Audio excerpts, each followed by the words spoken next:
So hello, good morning, welcome. This is the Champion Schools Finals Day here from Goole, a resplendent looking Goole with a brand new clubhouse and pavilion which has sprung up over the last 12 months. We're in the shadows of the famous salt and pepper shakers as they're known locally, and we are really looking forward to our first encounter. This a Year 8 girls final between Airedale Academy and St John Fisher High School.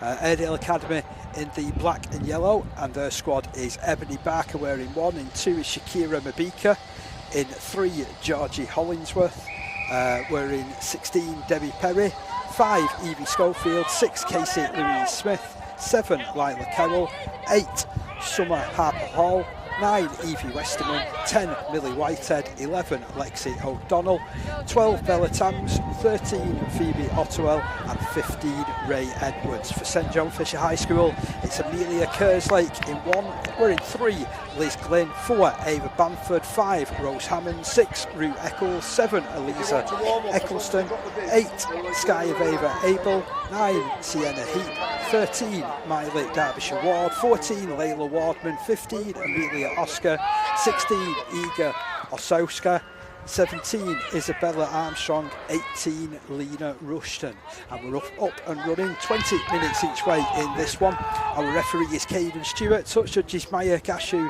and Jack Twigg, and it is St John Fisher with first use of possession, playing the ball about 30 metres away from their own line, bringing it through the middle. One-on-one challenge there coming in down on the legs by Phoebe Otwell, passed off to the right hand side, and nice little movement already. Running chance there for Iga Osowska, but she's brought down just outside that 30 metre line. Now there's a bit of space out down this left hand side. It's a good run forward there from Miley Derbyshire Ward. She'll play it on the 40 metre line.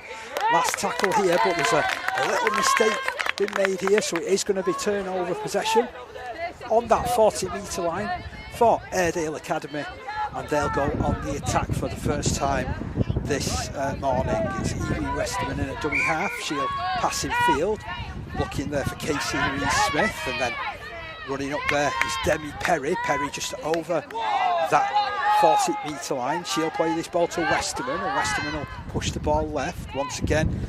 Casey Louise Smith releases it into the outside. Bella Tams, good run from Bella. Inside the 20 metre line she goes now, big drive. Ends up being a really good tackle to bring her down by Ava. And then off down the left hand side it's moved, couple of passes, running chance. Is this the first score of the game? It looks like it's going to be a superb score as well. Lila Cowell cutting her way through on that left hand side. What a run down that left hand side, brilliant early delivery of the pass, and then a real running chance, and she wasn't hanging around. Airedale Academy with the first score of this game just a couple of minutes in.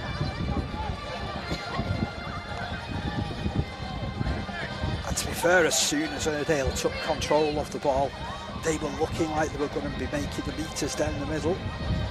Space opened up a little bit out wide. Opportunity to make it 6-0 here.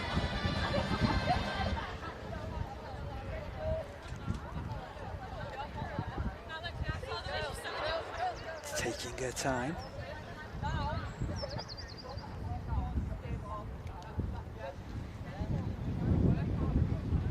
In she steps, right-footed kicker, gives it chances.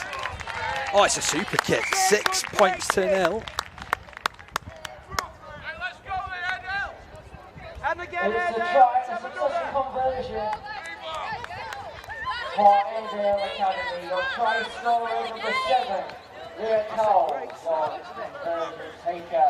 Number 12, Bella Phoebe Otwell. So Phoebe Otwell was the player who kicked the goal. Sorry, I was waiting for the announcement. She was on the opposite side of the field. I couldn't quite see a number. Not that I can use that excuse for very long, because they are massive numbers on the back of this Airedale Academy side, but first time seeing a lot of these players in action. Great occasion this, the Champion Schools Finals Day in at Goole for the first time. Tap taken on the halfway line, running forward now for St John Fisher is Sienna Heap. Heap will play it 40 metres out. Rue Eccles pushes it to the right hand side. Abel with the carry. Abel drags in 2 or 3 defenders.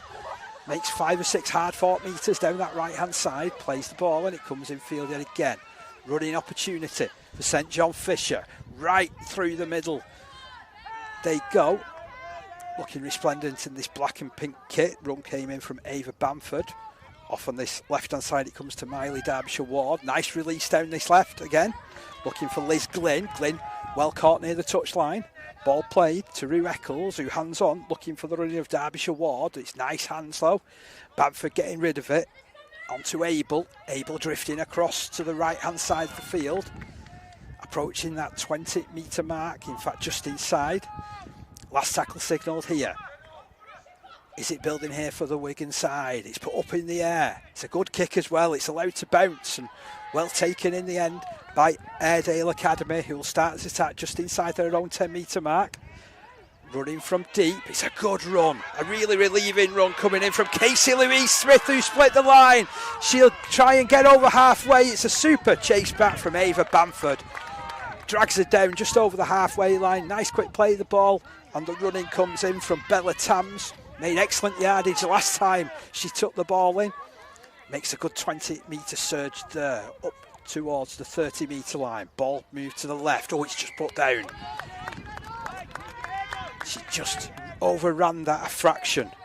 And Phoebe Ottewell put the ball down, so a bit of a sigh of relief for St John Fisher High School, who look to go on the attack. We will have a slight stoppage here. There's one of their players who's down in the background.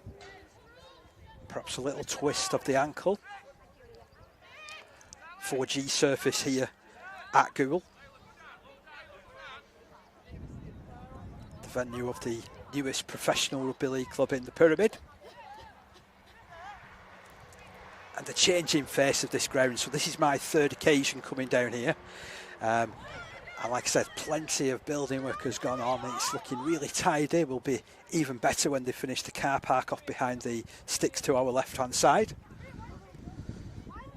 Oh, she's looking in all kinds of trouble here.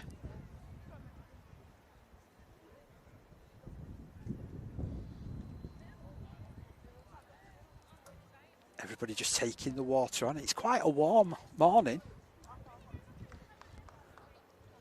Mix of blue sky and cloud up above. So this is the first of 5 schools finals that we're going to be bringing you over the course of the afternoon. And we're okay to continue. It's going to be a scrum. About 35 metres out from the line. Scrum fed by St John Fisher. Picked up at the base. Little pass just left. And it's a solid hit up, first of all, from St John Fisher. Moving into dummy half again is Rue Eccles, definitely an important player. You can see from these early stages for St John Fisher, who are 40 metres away from their own line. Nice pick up. It's a run from Eccles. She'll work her way inside the half of the Airedale Academy and wins a penalty as well for a high tackle. That one wasn't getting past our referee, Caden Stewart. And with how this ground is surrounded all by terraced houses, we're going to be taking 10s for every penalty over the course of the day. So once more, it is going to be heaped to get us underway. She turns the ball to her left-hand side, looking for Isabella Armstrong. Oh, that's a great legs tackle. 30 metres out from the try line. They'll again continue going down the middle. Solid hit up from Osowska. Osowska to stand and play it. Picked up now by Eccles. Oh, it's not the most convincing play of the ball there, unfortunately. It's such a shame. They look like they were building something in that set there, did St John Fisher High School. And as a result, it's going to be a turnover.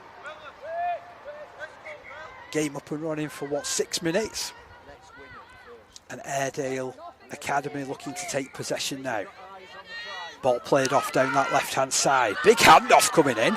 That's a super run yet again from Bella Tams. Well, she's took the ball in 3 times and has made about 10 metres each time. Now a running opportunity for Shakira Mabika. Over the halfway line she goes down that left-hand side, looking for a quick play of the ball. Tams offers herself up again, then passes in field. Now looking for the running there of Demi Parry. Perry with a big run over the 40-metre line, 20 metres in from touch. They'll bring it to a central position now. Casey Louise-Smith releasing it out to Phoebe Ottewell. Long ball out to the right-hand side, but unfortunately it was put down. You could see what Ottewell was thinking. There was space down this right-hand side, but unfortunately the pass just drifted away at the last instance there from Evie Schofield, and it's going to be a scrum 30 metres from the St John Fisher High School line again. Scrum to be fed by Miley Derbyshire Ward. It is the Year 8 girls final, this one, in the Champion Schools finals day here from Goole. St John Fisher trailing by 6 points to 0. Those early points coming the way of Lila Cowell. From the back of the scrum, they've got possession. Have the Wigan side. Sienna Heap with the carry. Ball off to the right-hand side. Oh, that's a smashing run back into the middle. Strong carry as well. Quick play the ball from Bamford. And again, this is Derbyshire Ward. Nice carry. Very physical charge forward. Making it almost 40 metres away from the try line. Into the middle it's played. Eliza Eccleston. Handing the ball on. Looking for Bamford again. Keen and eager for work and bursting as far as the 30-metre line is concerned in the middle of the field. Ball off by Eccles to the right. Through hands it goes. Back to the middle, the run comes. Just drifting through a couple of challenges there. Eager Asowska. Brilliant run that, to be honest, to the edge of the 20-metre line. Last tackle signalled. Kick comes in. Eccleston lofted the kick. He's allowed to bounce. Oh, and so unlucky there. Chasing through was Miley Derbyshire Ward. Nearly got on the end of it as well. It was an awkward bounce that went in front of her. And the chance goes begging, but it's a nice open start to this game. 6 points to 0 it remains in favour of Airedale Academy. Hope you're enjoying coverage this morning, courtesy of the RFL YouTube page. My name's Dave Parkinson. Working the cameras and pressing all the buttons to make us go on air is Jamie Hobbs. Great to be working once again with Jamie, and here we are with Airedale Academy with the scrum just inside their own 10-metre mark. Picked up. Now they'll try and make the metres forward. Nice movement from the scrum, however. Off to this right side. They've put a little bit of space, and unfortunately it's put down by Schofield. I really like that attacking play, but credit has to go to the St John Fisher High School defence as well. They moved up, they put plenty of pressure on, and Sienna Heap certainly getting amongst it there. So they'll take the scrum. Will the St John Fisher side.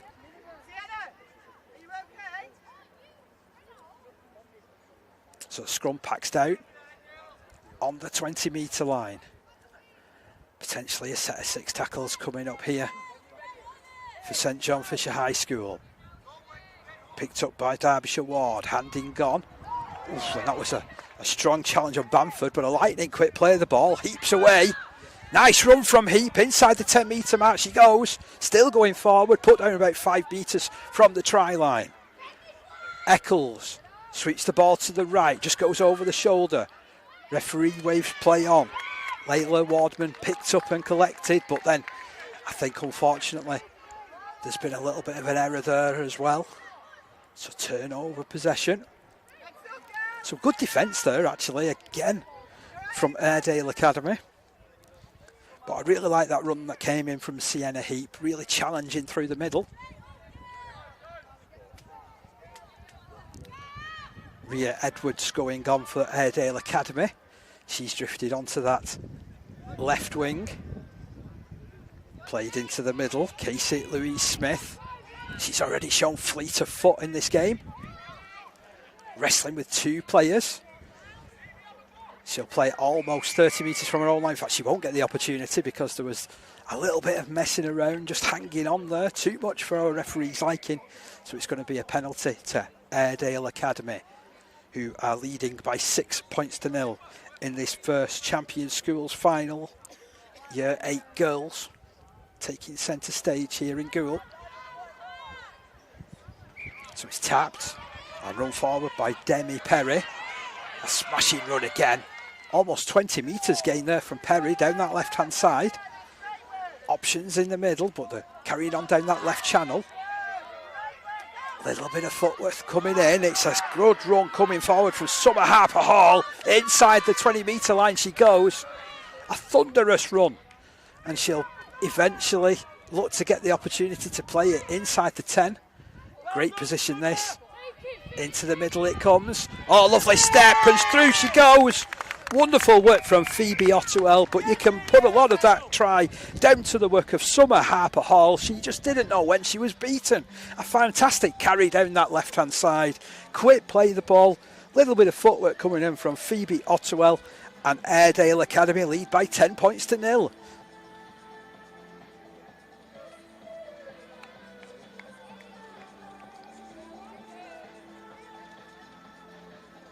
About 12 minutes of this first half gone. It's a try for Airedale Academy.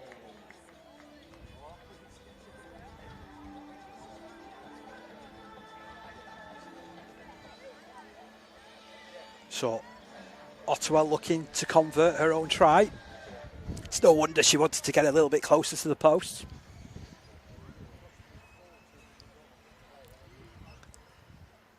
Steps in. Oh, she's hit the post this time. It bounces out. That's unlucky. So the scoreline remains 10 points to 0 in favour of Airedale Academy. What a good build-up to that try. Came from the penalty. Excellent run from Demi Perry in the first instance, then carried forward by Summer Harper Hall. And then Phoebe Otterwell scoring off the back of it. Unable to convert. 10 points to 0 is what St John Fisher High School trail.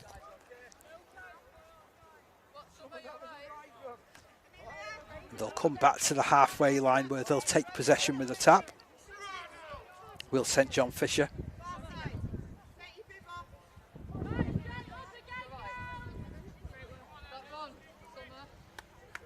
So just getting themselves organised, ready for the attack. Oh, match official Caden Stewart just marking the spot. It's going to be tapped by Rue Eccles, who turns the ball to her left-hand side, and Sky Ava Abel. Big carry but loses possession. It's turnover, and Airedale Academy go on the attack again. It's going to be played in central field. Bouncing pass, put down unfortunately. Well, there's nerves aplenty amongst both of these sides. They know exactly what it means when you get through to finals. Both sides guilty of perhaps some nervous handling.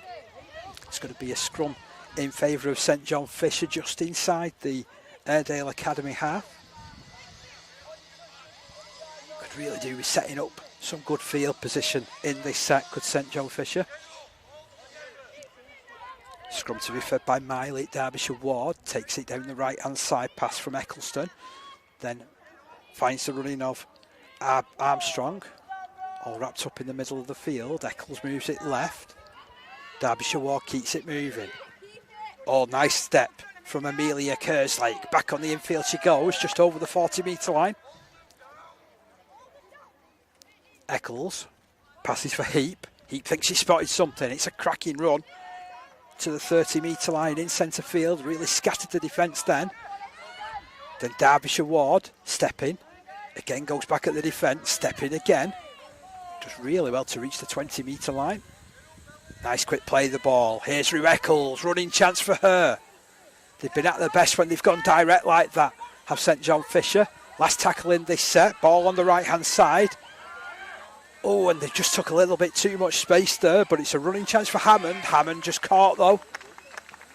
It was some excellent rugby down that right-hand side. I couldn't help but think that Souska just took it perhaps one step a little bit too far. Just took a little bit too much space away from her winger.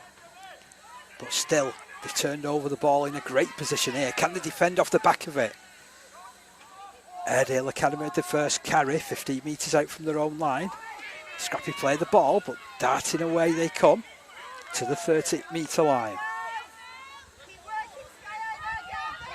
And here's running coming in here from Hollingsworth. Big charge. Down that left-hand side. She'll play this ball now. And it's turned to Shakira Mabika. Nice footwork. Still put down inside her own half though. Excellent defensive work from Miley Derbyshire Ward. Played into the middle. Oh, and then they put the ball down. It looked like it was opening up a little bit. You could see where they were trying to make the play, coming across into the middle, and then there was a little bit of space down this right-hand side for Airedale Academy to look to exploit, but the pass wasn't quite on the money.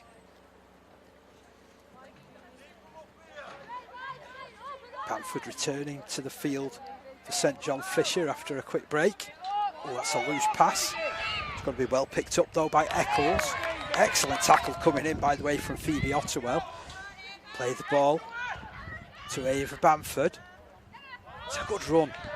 As soon as she got her sorted, she was straight into the action. Put down on the halfway line, now looking to play it. St John Fisher trailing by 10 points to 0. Just perhaps guilty of one or two little passes. Sometimes the better option would be to run at the defence. I can see what both of these teams are trying, and we have got dry conditions, bit of sunshine coming out now here in Goole, but they could just do with just running a bit more direct, could St John Fisher. As a result, it's going to be a scrum in centre field. Ottewell passes. Then this is a running chance for Evie Schofield. Evie over the 40-metre line, looking to play this ball. Westerman ducks to the right, carries on with the run. It's an excellent run from Westerman. Towards that 20-metre line she goes, down this right-hand side of the field, back into the middle. Ottewell, handing infield, looking for Barker. Ebony Barker, well caught. A real meat in a sandwich of two players there in the middle of the field. Off to the left it's moved. Nice movement, Ottewell. Goes direct, now puts the step in, it's opened up for her again. Second try of the game. Ottewell has opened them up. And it's a lovely run from Phoebe Ottewell. Ensures that Airedale Academy take a 14-0 advantage before half-time.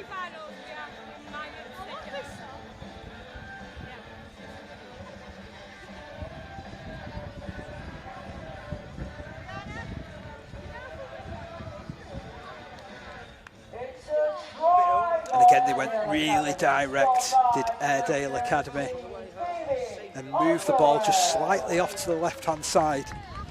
And the footwork and power in the running of Phoebe Ottewell did the rest.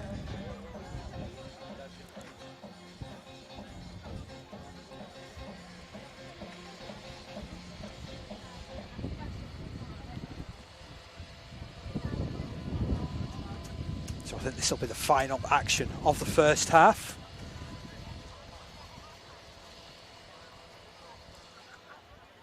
Ottewell steps in. Oh, she's just wide with that. So, half-time whistle has gone. 14-0 in favour of Airedale Academy. 5 minutes both of these teams have to get their messages. But so far, it's been a solid performance from Airedale Academy. St John Fisher have had their moments when they've got inside the 20-metre line. They've looked a little bit lively when they've been going direct. A couple of really good runs from Sienna Heap. Miley Derbyshire Ward is having a fantastic game for St John Fisher High School, but for Airedale Academy they currently have the tries on the board. The first one was scored by Lila Cowell, and then 2 tries from Phoebe Ottewell, who also added a goal. 14 points to 0.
So welcome back to second half coverage of this first game that's in the Champion Schools finals, the national finals.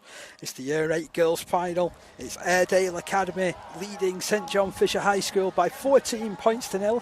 But you enjoyed that first half. There was 3 cracking tries that were scored.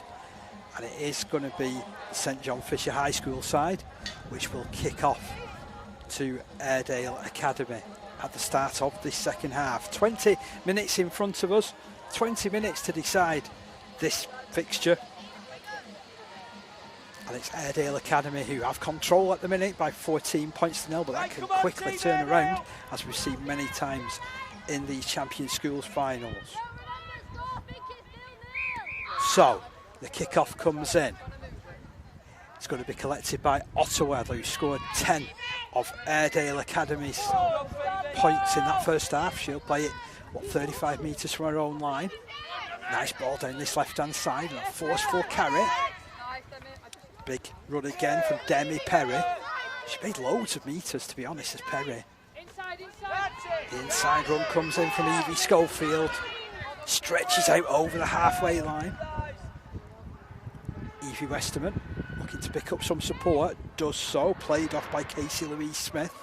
Run coming in from Ottawa, splits to line, goes inside the 30-metre mark. There's a penalty coming here. I think there was a slight grab at her, actually. Referee's ruling a high tackle.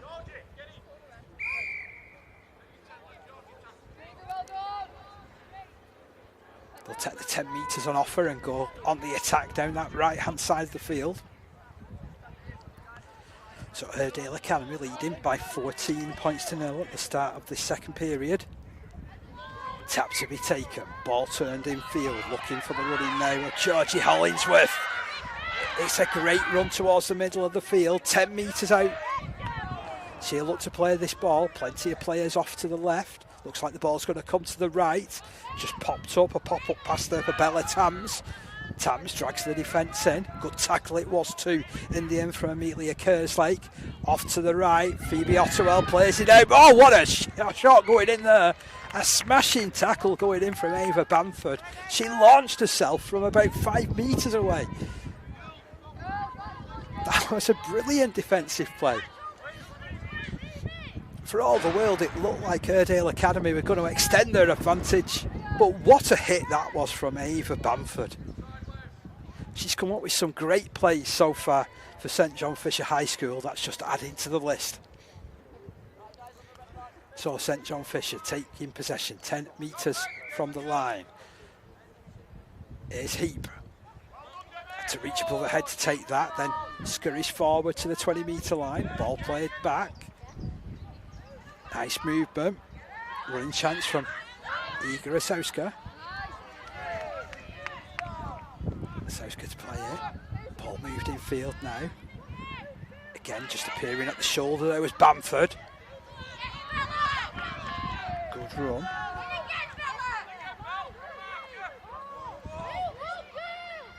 This is looking like a far more constructive set, this, for St John Fisher. Lands in the arms of Heap again. Disappears underneath the challenge, just over 40 metres from her own line. Oh, ball played over the top. I don't think it was meant for her, but it's been cleaned up, and they found a little bit of space out on this right-hand side. Isabella Armstrong, strong carry towards that halfway line. In this right channel, that's where she plays it to Eccles. Oh, and then it's a charge down. This will be another set of 6 coming up here. Really, really quick play there, and well done there from Miley Derbyshire Ward in responding. I think we call that some proper kick pressure. Here comes Ava Bamford.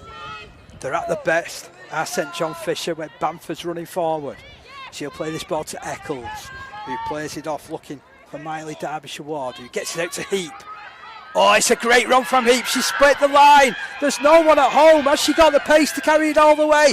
Oh, it ends up being a super tackle, 2 metres out from the line there. Wonderful, wonderful work from Holdsworth. And they'll go close to scoring there. I think we've got a stoppage here with an all or nothing challenge which came in from Ottawell. 14-0, but I tell you what, they were ever so close to responding there with St John Fisher High School. Magnificent run coming in there from Sienna Heap. Got 2 or 3 really outstanding players this afternoon have St John Fisher High School. There's also 2 or 3 which are particularly catching the eye for Airedale Academy too.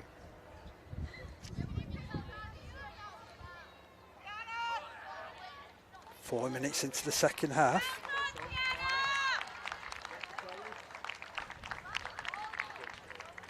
And there is a change being made here with Lena Rushton going onto the field.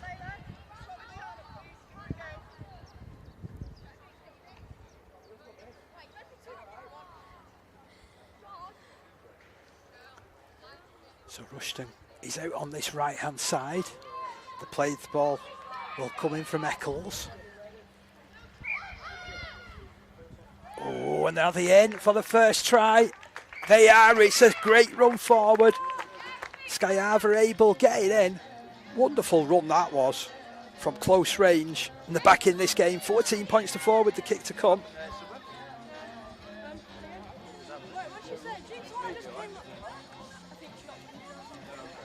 Well, she was just lurking on the left-hand side of that ruck. Quick tap was taken. Nice ball and all the strength in the world to get over the line.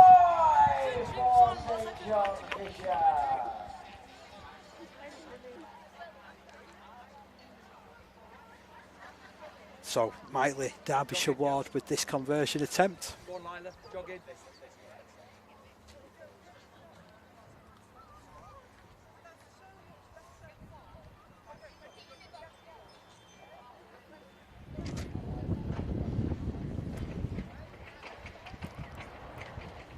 6 minutes into this half, 14-4. Can she make it 14 points to 6? Miley Derbyshire Ward certainly does that. A comfortable goal kick, and the scoreline is 14-6, and they're in this game.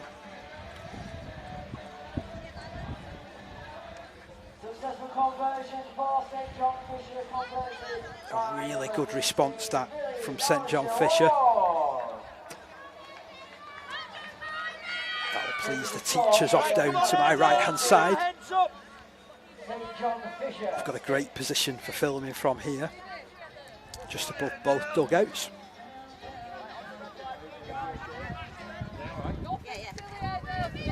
So Casey Louise Smith waits for the nod from the referee, taps, picks up some running from Demi Perry. Every time she carries the ball forward, she makes 11-12 metres. Ottawa. Oh, she spotted something down the right-hand side. Shifting through the gears, getting inside the 20. Almost all the way to the line. Just about caught. She's going to have to play it. They continue going on that right-hand side. Good defence again from St John Fisher. Manning the barricades. And there's a diving charge forward there. Can they open play up? Westerman. Into the middle it comes. Summer Harper Hall. Put down near the try line. Last tackle signalled. Comes out to Smith. And Smith then handing on. Is that another try? It is another try. And it's a hat-trick from number 13, Phoebe Ottawell. Well, perhaps deservedly so. She set the position where they were able to get a good set on the line. And Phoebe Ottewell going in for her third try to make it 18 points to 6. Instant response there from Airedale Academy.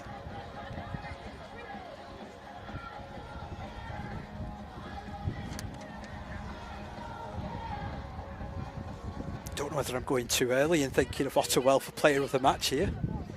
Still plenty to come in the next 12 minutes. But certainly Ottewell leading the way for her side.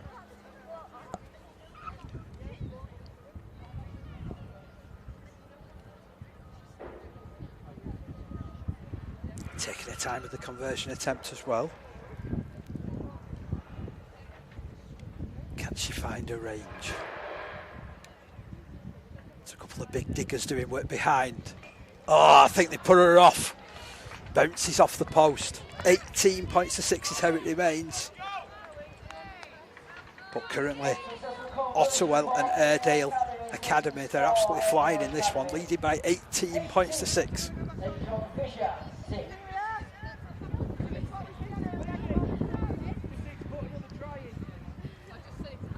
So St John Fisher High School back on the halfway line.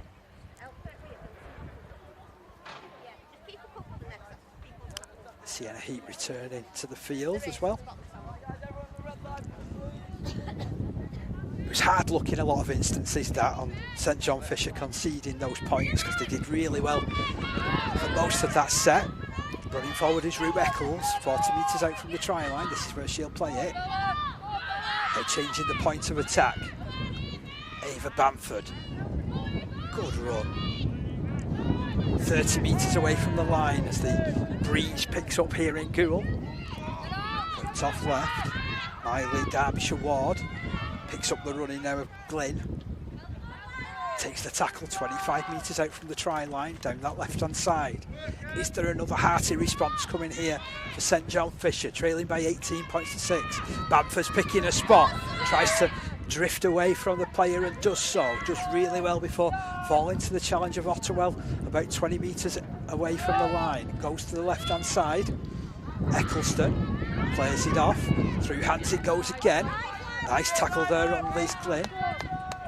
Glynn 12 metres out from the line, last tackle signalled here. St John Fisher, they'll put boot on ball. It's a tricky one into the middle of the field. Oh, so close to being taken. And instead it's Phoebe Ottewell to do the kick return. But it was so inviting there for Osowska. She nearly had it, nearly had the second try of the game for St John Fisher. As it is, coming away from their own end now is Airedale Academy. Short stoppage here because I think Ava Bamford is down in back play again. She had one or two issues with that ankle today. And that's a blow, certainly for St John Fisher. She comes to the touchline. Well, it would be really nice if she could get on before the end, but she looks like she's struggling there.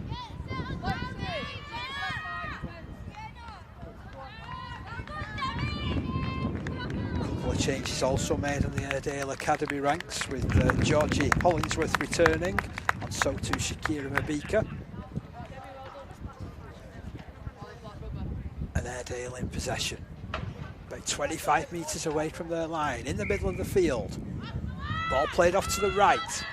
They've done this so well and set the lead of Airedale Academy. Millie Whitehead with that carry. Now picked up by number 9 Evie Westerman, who plays it down that right hand side. Tam slips the ball out, running chance from Abika. Good quick defence there, however, from St John Fisher. Good work again coming in from Evie Westerman. Nice quick play of the ball, infield it's moved. Casey Louise Smith. Oh, she just glided through a couple of challenges, looks for an offload. Unfortunately, Westerman was just a couple of strides back from the play, but they've launched it left to Ottewell, who's got space, who goes between two defenders and slips the ball out wonderfully for Evie Schofield. Schofield will go all the way. That's a super try created by Phoebe Ottewell. She's carried it right to the post as well. She proved to be quite brave, to be honest, because the defence was converging on her. But she has scored. It's extended the advantage out to 22 points to 6 with the kick to come. Lovely hands from Phoebe Ottewell, slipping the pass out of the tackle. And Evie Schofield's finishing prowess doing the rest.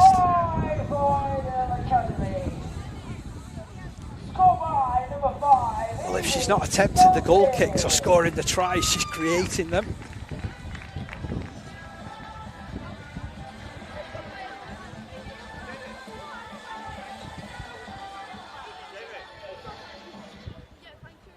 And again, I think that Phoebe Ottewell will really thank Evie Schofield for running the ball around.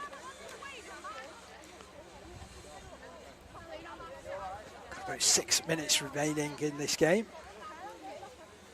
That looks like it could be the crucial blow. In comes the goal kick. It's successful this time. 24 points to Airedale Academy, 6 to St John Fisher High School.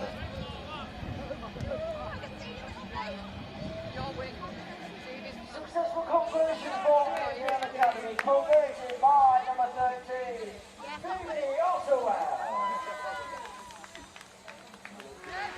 Score Airedale Academy 24, St John Fisher 6. So 6 minutes remaining of this one.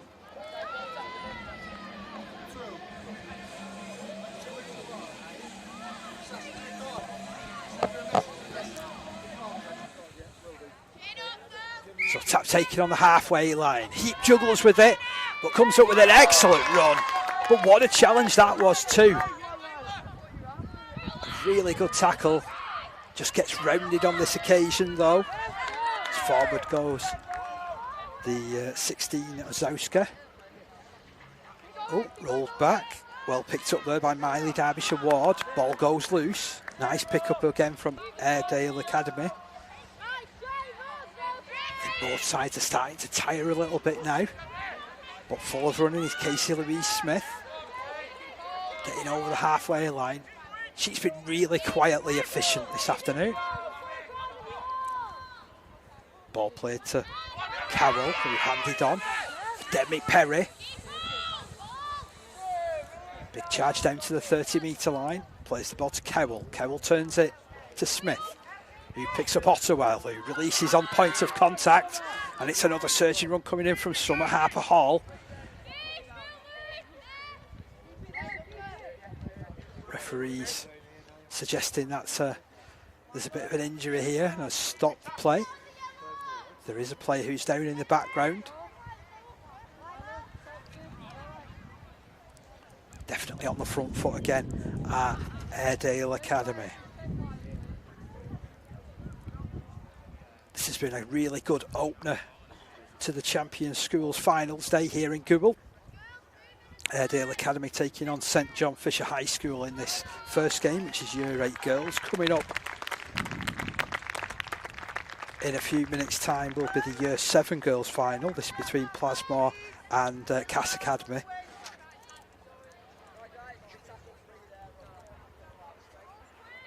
So it's going to be played on the 20-metre line here by Summer Harper Hall. 24 points to 6 is the score for Airedale Academy. Nice hands from Airedale Academy, and it's Ottewell who's free inside the 20. Oh, she's just dragged down short. She goes again. Is that double movement? Referee is saying no, there was nobody on her. She's been able to touch down. That is now 4 tries that she's scored. What an afternoon out Phoebe Ottewell is enjoying. She's really starred in this game. 4 tries, 2 goals, and that's extended the advantage out to 28 points to 6.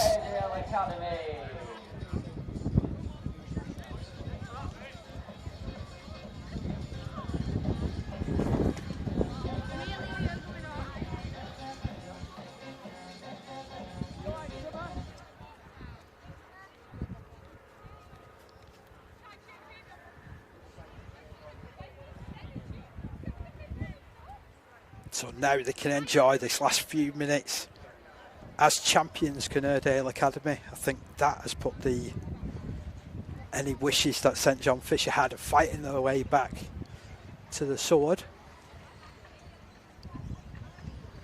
Just to the right hand side of the post as well.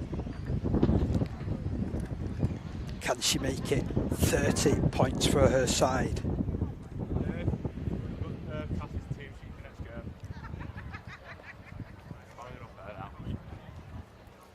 In she steps. Flags are raised. 30 points to 6. It's another good goal kick, that one. 4 tries, 3 goals. What an afternoon. Successful conversion for Airedale Academy, converted by number 13, Phoebe Ottawell. 22 points for a side. I had to count fingers and toes then. But 22 points she scored in this game as Phoebe Ottawell.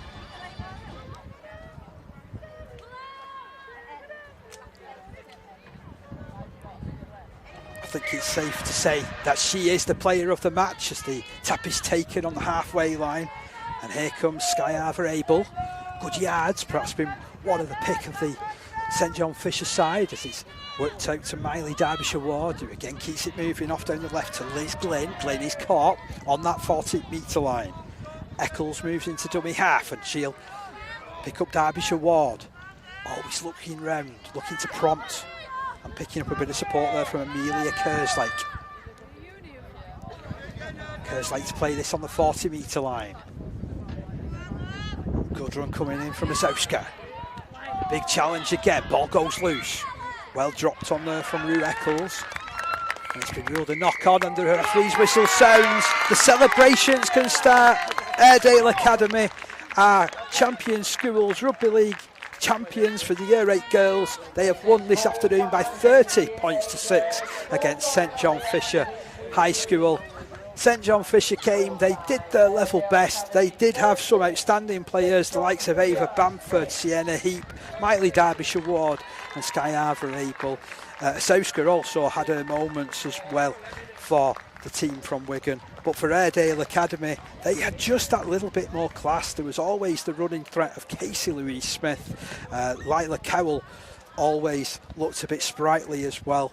There was the forceful running in the middle from the likes of Demi Perry and Summer Harper Hall. But the player of the match, Phoebe Ottawell, really having a massive influence on this game and ensuring that Airedale Academy are champions for the Year 8 girls.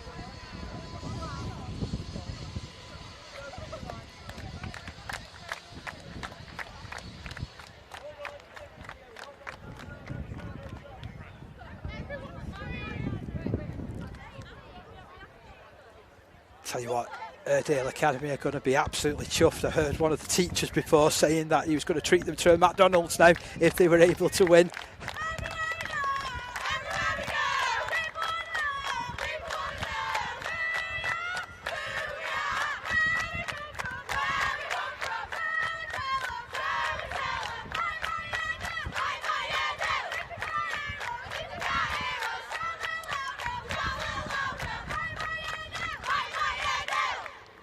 Oh, that's great scenes, that. Love that. The celebrations there from Airedale Academy. I thought I'd better shut up. You wanted to listen to him singing, not me talking.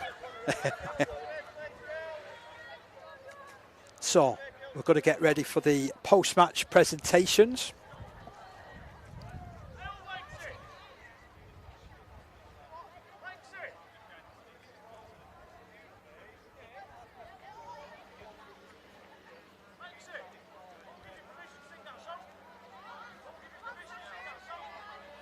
I think it'll be our match officials who will come forward when we've got ready. You know what, it's been a great effort this afternoon from St John Fisher. They can be really, really proud of what they've given into this game. And they will now take their spot ahead of these presentations.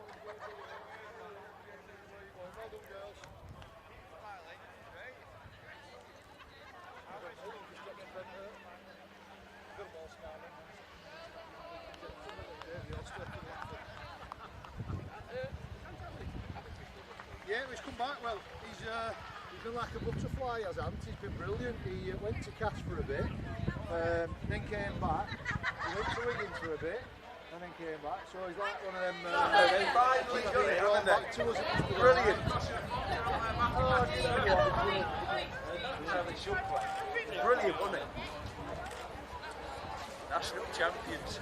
So we now appeal ready for the presentations here.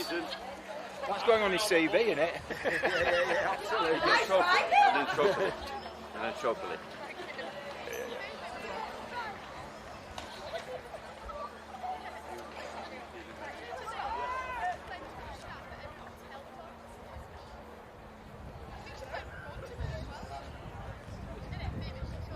Presenting the trophies following today's game is Steve Boothroyd. First of all, we would like to thank our match officials in charge of the Year 8 Girls School Final. Your referee, Caden Stewart. So first of all, it's going to be the match officials to receive a memento for their efforts. So referee Caden Stewart, substitutes Maya Gashu and Jack Twig. Without them, we don't have a game. For the player of the match. And I'm hoping that this is a popular choice for the player of the match. It's Airedale Academy, number 13. So Phoebe Ottewell goes to collect her player of the match award. Very much deserved. 4 tries, a try assist and 3 goals. It can't be a much more complete performance than that.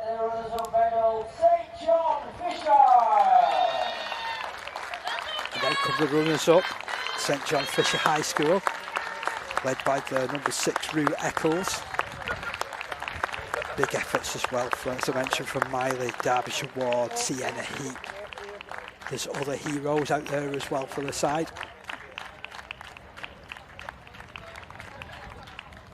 Picking up the runners-up medals.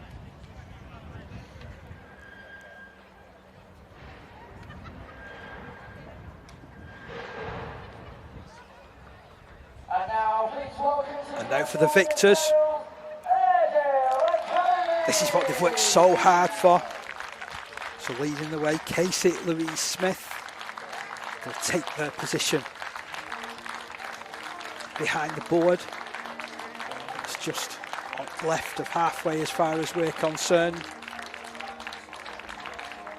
This will be a well celebrated moment.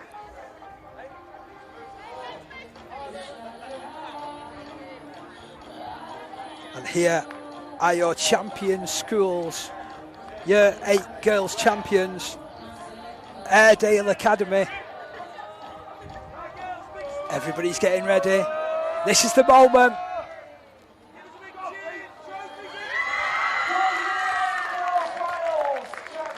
Congratulations to Airedale Academy. That's final number 1 done and dusted here. The Year 8 girls schools final ends with Airedale Academy victorious by 30 points to 6.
So welcome back to the Victoria Pleasure Grounds here in Goole, where we now have the Champion Schools Year 7 girls final, and it's the Plasmar School from Wales taking on Castleford Academy, one of the very foundations on which this school's programme has been built on. However, Plasmar, they are an excellent side.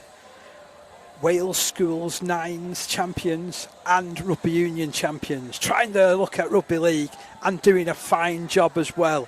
The last time these two sides met in the festivals, it was a comfortable win for Plasmar, and this is how they line up. So wearing 1, Evelyn Daly; 2, Alice Evans; 3, Lily Jones; 4, Katie John; 5, Bethan Pugh; 6, Annette Jones; 7, Emile Davison; 8, Lily Lasorta; 9, Maggie B. Jones; 10, Amelia Hughes; 11, Hallie Goran. And then on the bench, we're in 12, Amelia Flowery; 13, Inde Cassidy; 14, Betson Welch; and 17, Gwen James. Cass Academy, they've gone for squad numbers, so I'm just going to give you, as I've got the numbers that were handed to me.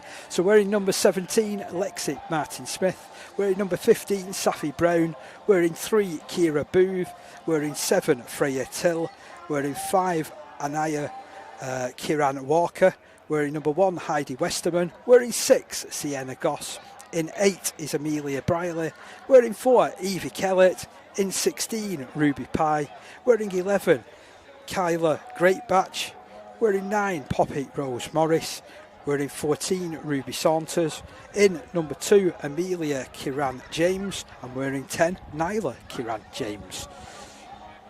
So we will shortly be underway. Our match officials lead the sides out, and it's referees Sophie Lund, touch judges Jack Twigg and Caden Stewart. Both sides looking resplendent. You've got Cass in a more traditional Castleford looking jersey with lots of orange, and then the Plasmar side have brought a couple of Welsh flags with them as well, proudly representing their heritage, wearing a maroon strip. Both sides being presented to the crowd, be really appreciative. And I'm just looking over to my left at the main entrance, there's a couple of extra school buses that have now pulled in now, perhaps there for the next final. But yeah, looking forward to this one. This is 20 minutes each way as well. Schedule kick-off starting in a minute.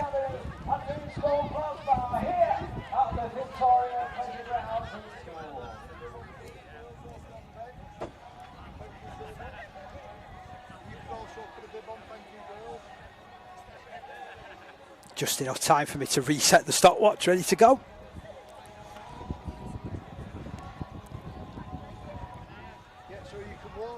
Some final preparations. Plenty of water being brought across as well. It's certainly warmed up from when we started an hour ago. As for the first final, my name's Dave Parkinson. Delighted to be joined on cameras and chief button pressing by Jamie Hobbs. He's the man making sure this is all going live. And it's going to be Plasmar to get us underway. Lily Lasorta to prepare the kick-off. The whistle sounds and away we go. So first use of possession, the way of Castleford Academy. Did well to keep hold of the ball on that right-hand side of the pitch, 30 metres away from their own line. Looking to build from deep already. Moving the ball into the middle. Ends up being a powerful tackle going in there. Really good work there from Amelia Hughes from the Plasmar side. She's chasing hard out of dummy half as well. Oh, does really well to put a stop to Ruby Pye's challenge going forward. Pye plays it. Ball off to the left. Again, tracking hard. Oh, and the mistake's been made. It's going to be picked up here by Bethan Pugh. Starts the counter attack for Plasmar. Plasmar going inside the 30-metre line. Out of dummy half is Arness Jones, and she picks up the running of Lasorta. Lasorta, excellent running inside the 20-metre line, just to the right of the uprights, about 15 metres out from the line. That's where she plays it. To Amelia Flowery, it was a low pass. There's going to be a knock on that's ruled here, and that was really unfortunate as far as Plasmar were concerned. They were starting to build really well, looking lively in that attack. So it's going to be a scrum. About 15 metres out from the line.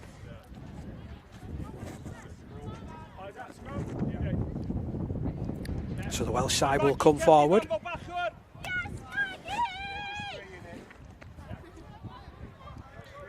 Amelia, scrum half.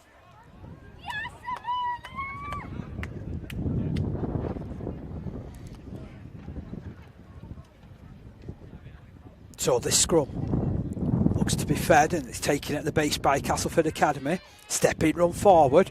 Oh, good footwork. Lovely footwork. Eventually the tackles pile in. 25 metres away from their own line here, Castleford Academy. Ball work back to Ruby Pye again. Makes some good yardage, just Pye up to the 30-metre line in centre field. This is where she'll play it. Ball work back from Poppy Rose Morris. Now going to be played by Amelia Briley. Looking to pick up a little bit of momentum here at Castleford Academy. Breaking through, over the halfway line they go. Excellent run. Oh, it's a top run that. Freya Till eventually brought down 35 metres away from the line. Infield it's moved. Running opportunity now for Evie Kellett. Kellett rolled to the deck. She'll play now to Poppy Rose Morris, who pops the ball up, looking for Heidi Westerman. Kick rolled into the corner. They're chasing hard after it. It'll find the touchline. That's a really constructive set, that. And some magnificent running coming in from Freya Till, to be fair. Still 0-0 in these early stages of this game. Plasmar to take possession. 10 metres from their own line.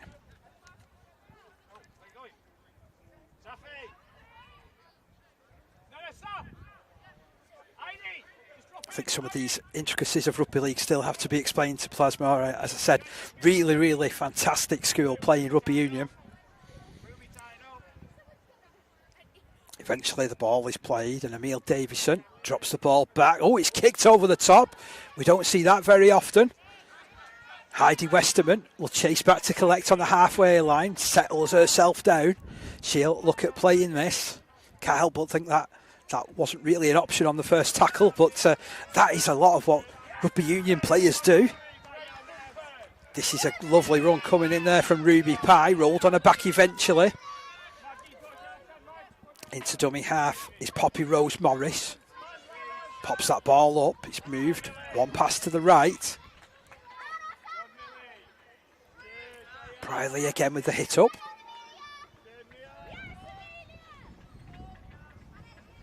Some excellent support from these touchlines. Oh, and then it's just snatched out on that pass. Well picked up by the Welsh school, and Plasmar go downfield. Amelia Hughes does really well on this right of centre, plays it quickly. Oh, and then just a mistake at the play of the ball. Turning over possession. Cass Academy wanting to get on with things quickly. Evie Keller calling for more support, but it is going to be a scrum in the middle of the field. So both sides are going to have to get themselves organised.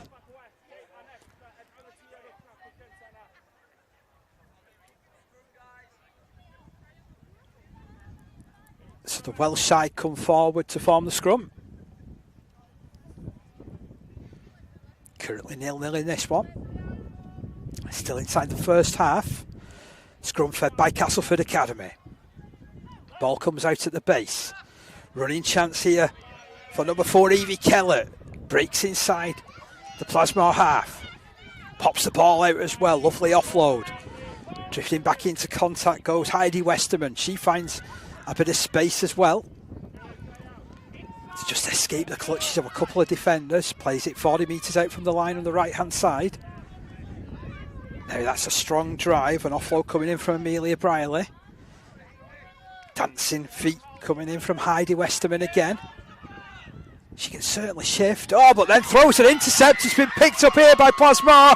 They're going all the way down the ground. Has she got the pace? There's a diving challenge goes in. It's all stopped 12 metres out from the line, but Plasmar roll forward. It's a good run coming in from them. Amelia Hughes is tackled high. It's going to be another penalty, this time the way of Plasmar. 10 metres out from the try line.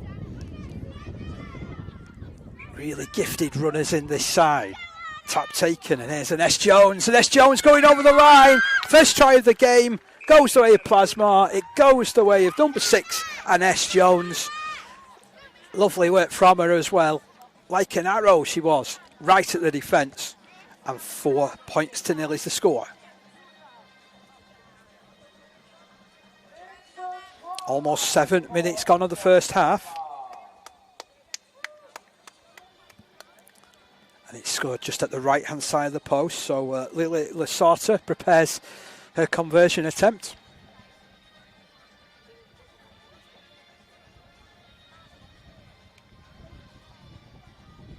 Castleford Academy with a little inquest into what went wrong there.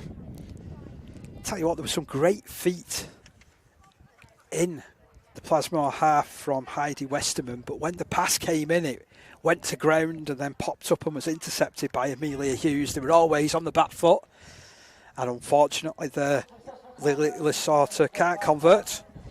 So the scoreline's 4-0 in favour of the Welsh side.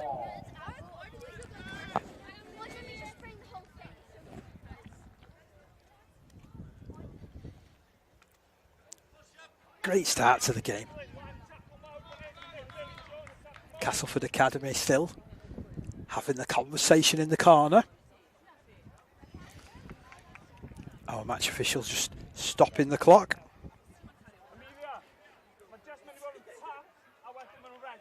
Good work there from Sophie Lum to just pause the clock.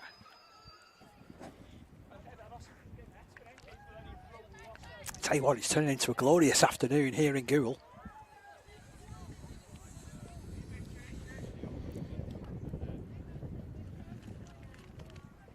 So Castleford Academy will get themselves organised. They'll look to tap this ball on the halfway line.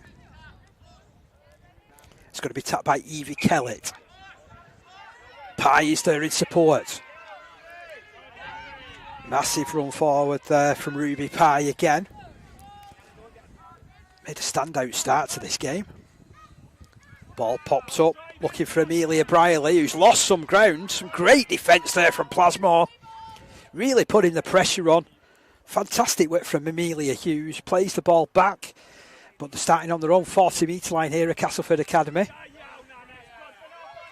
Freya Till doing extremely well, brushing through a couple of challenges, breaking as far as the 20-metre line. Still she goes. She's surrounded by maroon shirts, and that's where she'll play it, about 5 metres in from the touchline. Ball brought into the middle. Stepping run again from Westerman. Offloads and finds Goss. Goss 15 metres out from the try line. Plays this ball into Westerman. Oh, that's beautiful sleight of hand. Lovely footwork as well. Spinning away through a couple of challenges. Very athletic there from Heidi Westerman. Into the 10-metre mark it goes. That's a scrappy play of the ball. It comes to this left-hand side. Last tackle signal here. Going headlong for the line, but great defence there from Plasmar. It's going to be turnover.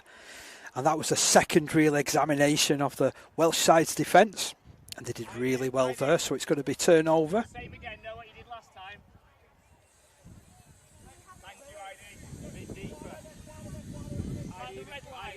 So, Plasmar to go on the attack again, just 10 metres from their own line. I think this is going to be a play of the ball rather than a tap. And away they come. Oh, she's kicked again. Down the ground it goes. Well cleared up there by Evie Kellett. Brushes away from one challenge. Eventually brought down there by Amelia Flowery. Nice quick play of the ball. The space out to the right. Westerman still in the middle though. Hands and knees on the 30-metre line. Tells the players to get up in support with her.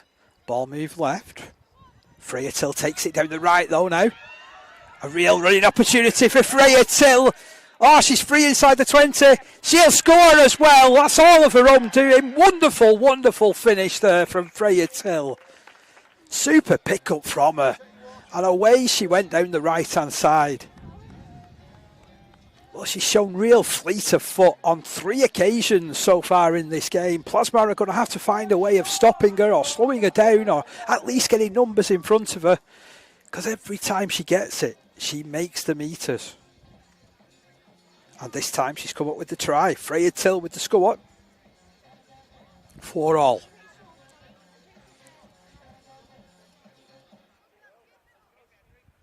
Well, from the way that this game has started, it looks like we're in for a right rip-roarer of a 20 minutes.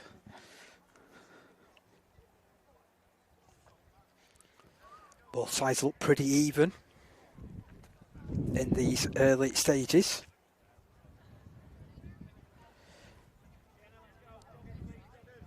Just over 11 minutes on the board. 20-minute halves, remember, in this one at this age group. In she steps. Has she got enough of it? Not quite. Tell you what though, she deserves points for hitting the post in my opinion. Unfortunately, it finishes 4-4 for the time being.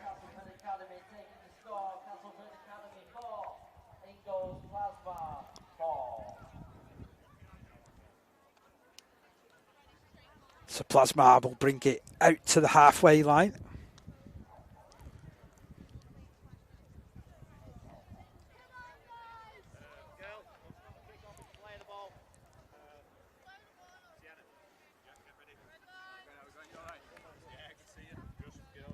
So it's just going to be tapped here. And it's run directly at the defence by Ines Jones. Scored the first try of the game. She's off on another carry forward. 20 metres gained with that carry.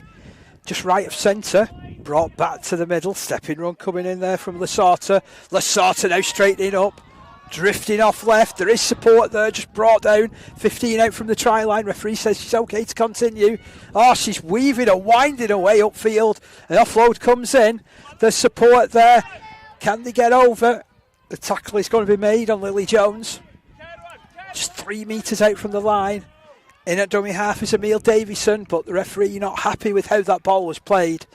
And that's a let-off for Castleford Academy, in my opinion. Again, rolling forward. Real menace there with Plasma. 4 points each. Really entertaining first half in this Champion Schools Year 7 Girls Final between Welsh side Plasma and Cass Academy. And to be fair, I bet if they could have the choice, this isn't where Castleford Academy want to be running the ball out from. Belligerent stuff coming in from Amelia Briley to get 10 metres from her own line. Now they'll try and make some more. It just seems every time they put a bit of footwork in, they manage to get their way forward. Evie Kellett doing really well there to get out near her own 30-metre line. Or referee just deciding that there's a little bit of messing around there. So they're going to take 10 metres here with the penalty at Castleford Academy. I mentioned in the first game that this is a ground that is surrounded on 3 sides by terraced houses. So you kick a ball out of play here and it could end up in somebody's backyard and you'd never get it back. So no wonder that we're taking 10s.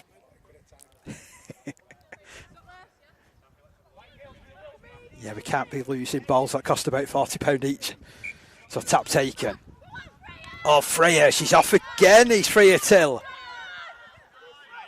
What a wonderful run that was. Again, 30 metres out from the line. Plays the ball quickly. Infield from Poppy Rose Morris. Stepping run coming in from Heidi Westerman again. Gliding through the challenges. Eventually, she yields though to that one from Bethany Pugh. 25 metres out from the line, Castleford Academy. One pass to the right. Sienna Goss to play this one on the edge of the 20-metre line. Ball played left. Oh, Freya Till has spotted something again. She's drifted off down the right. The defence has got to her. Tell you what they could just do with just following Freya Till a little bit more. Nice quick play of the ball. Kelly does well. Gets to 10 metres out from the line. Where's this ball going to go? It goes to Westerman. Oh, lovely step. Back into traffic. Stops about 5 metres out from the line. It's going to be turnover possession, but not a bad place to turn the ball over by any stretch of the imagination, particularly if they can be quite solid defensively in this set.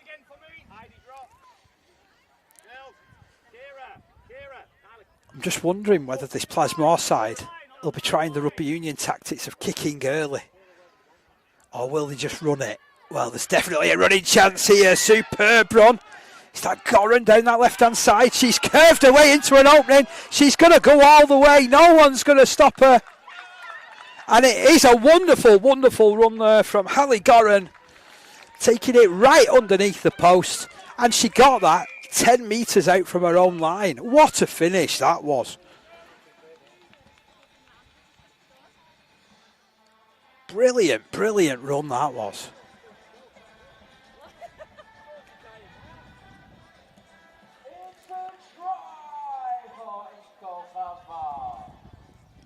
I love it when you see players that have natural running action.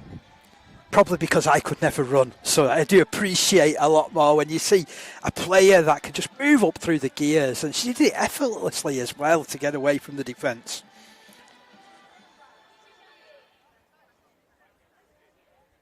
Goran with that 90-metre run.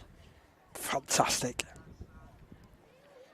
Conversion attempt coming from Lily Lisarta just in front of the post.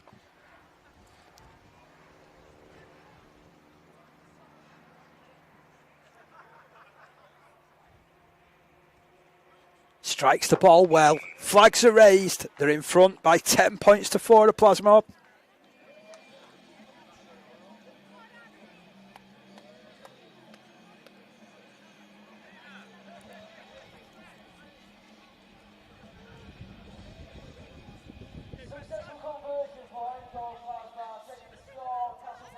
Well, the Castleford Academy staff doing their level best to bring the team together again.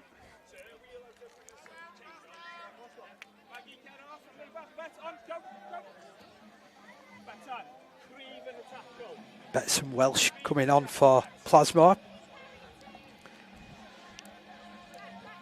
Meanwhile, Castleford Academy return to the halfway line. They'll retake possession. What we have seen in the previous final and this one is that there's only kicks at the start of each half. They're all taps on the halfway line for the team that has conceded. Kellett turns the ball to her left. Here's Freya Till. Spots something, breaks through. Oh, it's just dragged down. Ends up being a wonderful tackle down that side by Katie John. I think she's just stretched out a little bit there as Till.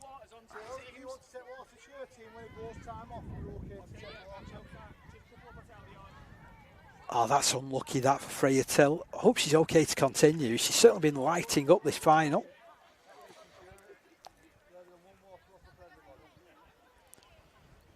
Just stretching and seeing what the damage is. It's becoming a really warm afternoon here in Goole. Plenty of water being taken on.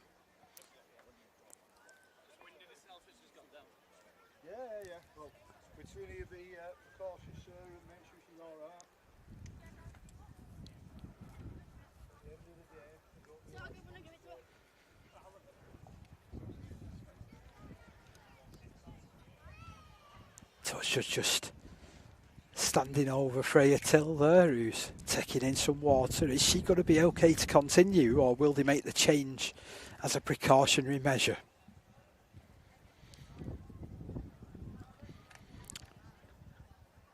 Certainly the Castleford Academy staff going across just to have a check and make sure that she is okay.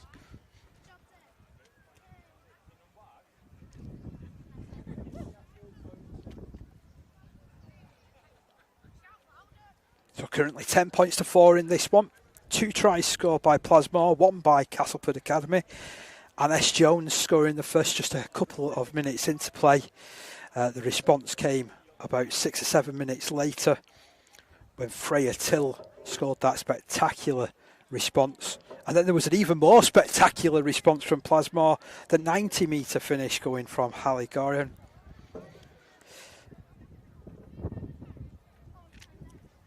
Gold by Lisauter, 10 points to 4 currently.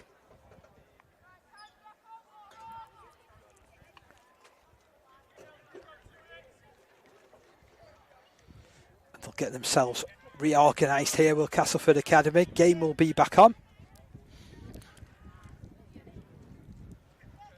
So Cass Academy down by 6 points in this one.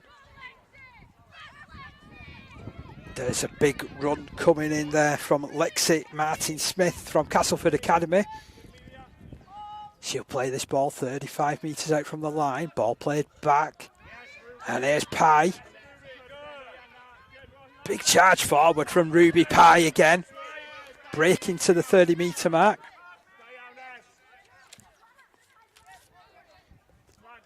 Ball moved infield. Kellett. Fast feet again from Kellett. Straight through the middle. 25 metres out from the try line. Castleford Academy on the roll forward. They'll again come down the middle. This time from Ruby Saunders. To the edge of that 20-metre line. Poppy Rose Morris giving the ball to Kellett. Kellett moving it. Kick comes in from Westerman. Lofted to the corner. Is there a chase on it? It bounces awkwardly. Bounces in the end goal area. Eventually goes dead.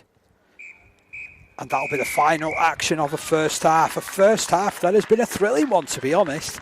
A tale of 3 tries, 2 of them going the way of the Welsh side, who lead by 10 points to 4. The first of those went the way of Ines Jones. That was unconverted. And then just a few minutes later, Castleford Academy responded in fantastic fashion through Freya Till, who's been perhaps their standout player, along with the hot-footed Heidi Westerman, and then the hard-working Ruby Pye. And then for Plasmar, they rolled their way forward. Hallie Garan getting away on that left-hand side, going fully 90 metres, spectacular stuff. They have also impressed as well with the likes of Lily Lisauter and Amelia Hughes well to the fore. So 10 points to 4 is the score at half-time. We'll be back in about 5 minutes' time.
So welcome back to second half coverage from Goole of this Year 7 Champion Schools Girls Final.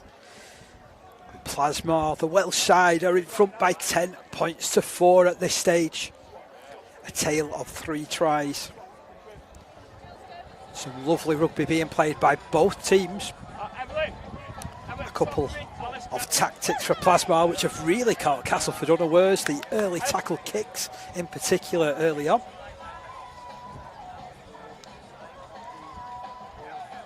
So Castleford Academy prepare to get us underway for the second half with the kick-off.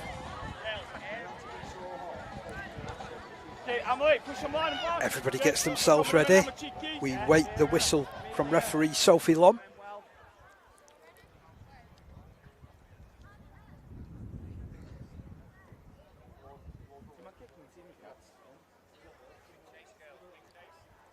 Westerman gets us underway. Deep kick-off. It's allowed to bounce by the Welsh side. It's bouncing and bobbling out towards the touchline. And it finds a brilliant touch, to be fair, for Castleford Academy. So they'll go straight on the attack here, will Castleford Academy, trailing by 6 points, of course, in this game. Or will they? No, it's going to be ball the way of Plasmar.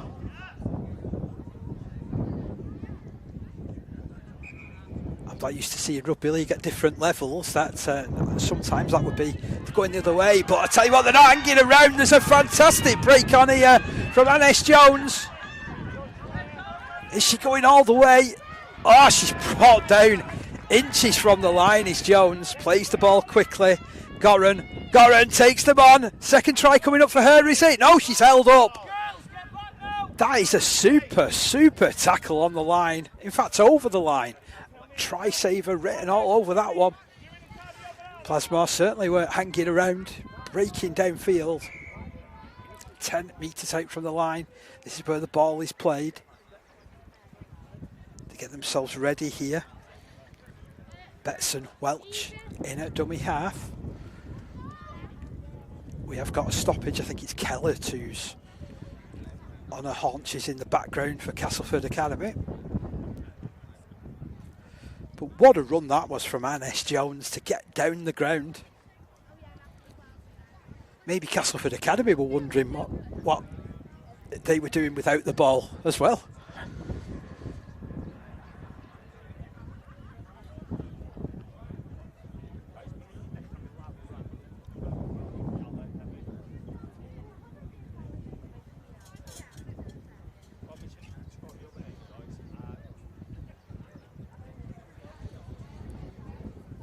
So Evie Kellett continues to receive attention in her own in goal area.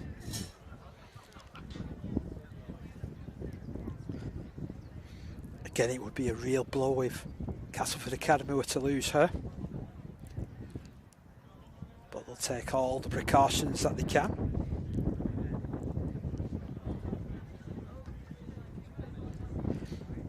In fact, I think my eyes are deceiving me. I think that might be Freya Tilley who was receiving attention in the first half, number 7. It is. Or is it?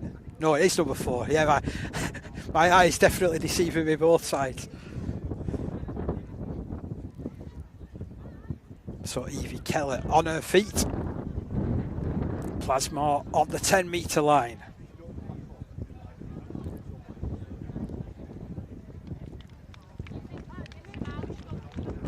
Tackles in the bank. Evie Kellett will come to the touchline.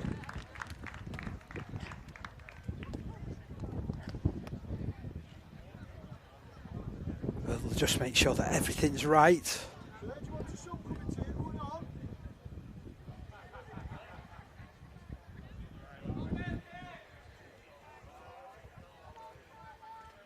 So going onto the field is Kyla Greatbatch.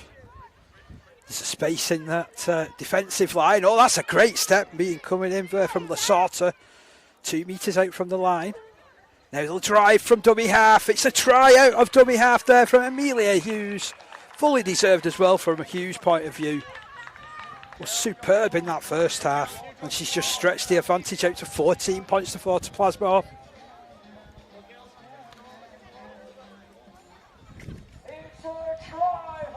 3 minutes of the second half gone.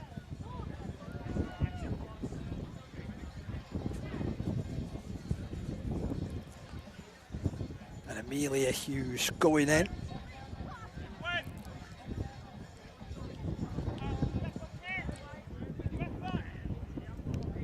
Lily Lasata with this conversion attempt just to the right hand side of the post. Can she make it 16 points to 4?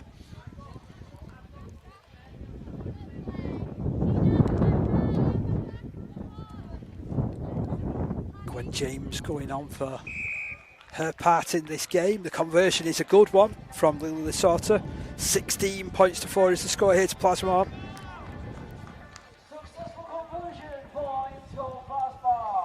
They've come in with some excellent scores here in this game of the Welsh side.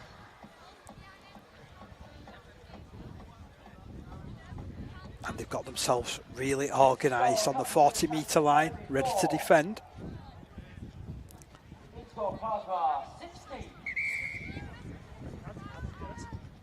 Castleford Academy will come forward to retake possession.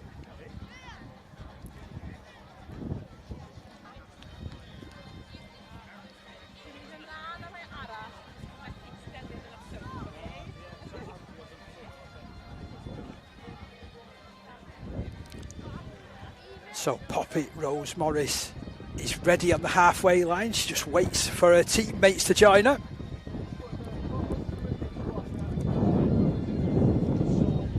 Can they respond here, Castleford Academy?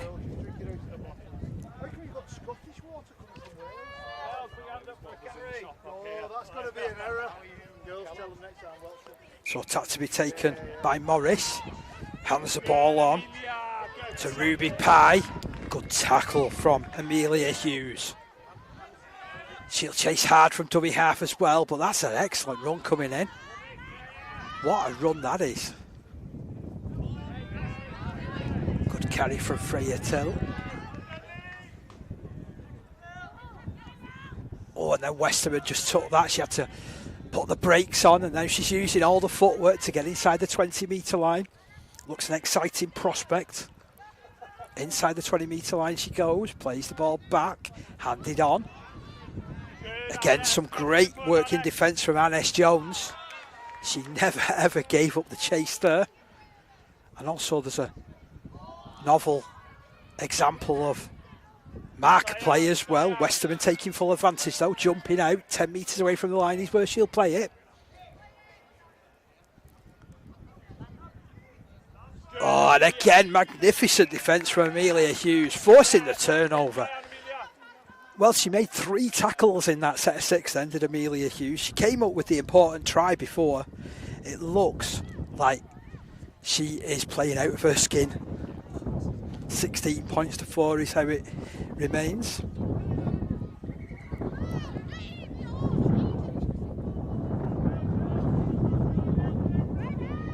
So, Plasmore will take possession inside their own 20-metre line. Oh, it's then rushed out of dummy half. Referee looks up. She allows that play to continue. Well, that caught them unawares, but I tell you what has caught them unaware. Lasata tearing her way forward. This is a super run from Lasata. Ah, she's opening up. Off she goes. Inside the 30, inside the 20. This is another spectacular try for Plasmore. And it's scored by their number 8, Lily Lasata. They are deadly when attacking from inside their own half. Great athleticism. Wonderful footwork. And Lily Lasata scoring underneath the post. 20 points to 4 the score now. It's looking a little bit more comfortable now in favour of the Plasmore side.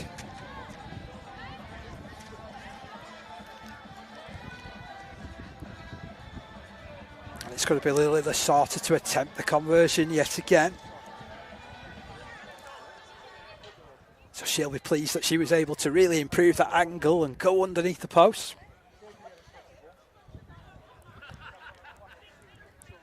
I think the construction workers have gone on the dinner, so there's no movement behind to try and put her off like there was in that first game with a couple of the kickers. And that's a simple conversion. 22 points to 4. Lasarta with her third goal to add to a try as well. Currently, I'm looking at 3 players potentially as player of the match for Plasmore. I'm looking at the 6, Aness Jones. I'm looking at the 8, Lily Lasarta, and 10, Amelia Hughes. Castleford Academy have also been really well served by Ruby Pye. Sienna Goss has had her moments. Freya Till has looked really promising, and Heidi Westerman. It's going to be Westerman on the halfway line to tap. Hands it on to Ruby Pye. Big charge forward, great yards. Eventually put on her back inside the Plasmore half. Ball moved right off the ruck. Again, that's wonderful tackling coming in there from Plasmore. Ball played back, she's off again. I tell you what, she never gives up, does Amelia Hughes. But then the footwork and the speed comes in from Westerman to break to the 30. She looks for an offload as well, still spinning and twisting and turning. Ball's available, disappears underneath the challenge eventually, about 25 out from the line. Out of dummy half comes Poppy Rose Morris, handing that ball on. Good Alice, good Alice. Skipping run from Safi Brown. Brown to play it. Looks to Westerman again, throws the dummy, surges forward. Good tackle. Who else comes up with that stop but Amelia Hughes? Inside the 20-metre line, last tackle signalled here. Hughes will set off and puts loads of pressure on. That is super work again from Amelia Hughes. What an effort it has been from that Plasmore number 10 this afternoon. I could be going early here for a player of the match. At the moment, she is absolutely outstanding, is Amelia Hughes.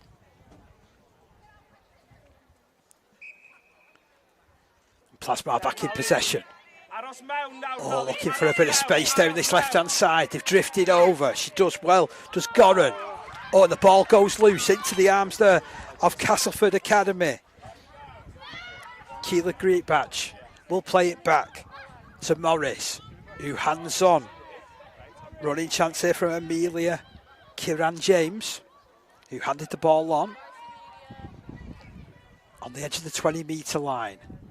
They're trying to get themselves organised here at Castleford Academy. Here's Westerman beating players left, right and centre. The offload is a scrappy one. It's well cleaned up, however, by Pye, who rolls her way forward. 15 out from the try line. Directly in centre field. Options off to the left. There's hardly any defenders out there as well, but they're chasing hard at Plasmore and they've forced her back into the middle. And that's where the trap was sprung by Lula Sorter. 15 out from the try line, still at Castleford Academy. Running opportunity here from Keela Greatbatch. Offloads, finds support. Again, the chase is excellent from Plasmore. Lily Lasarta with another challenge, another successful one. And the kick comes in, it's a lofted one. Oh, well taken, inside her own line. And then she comes out with a bit of interest, to be fair, does Inde Cassidy. Makes it almost 10 metres from her own line. There is an injury worry again here from Castleford. They're playing on here at Plasmore. They think that they've had the whistle. Goran was offered another long range run, to be fair.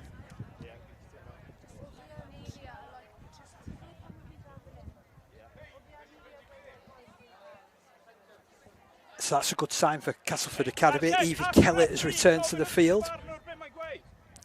Unfortunately, there is another player who's struggled off.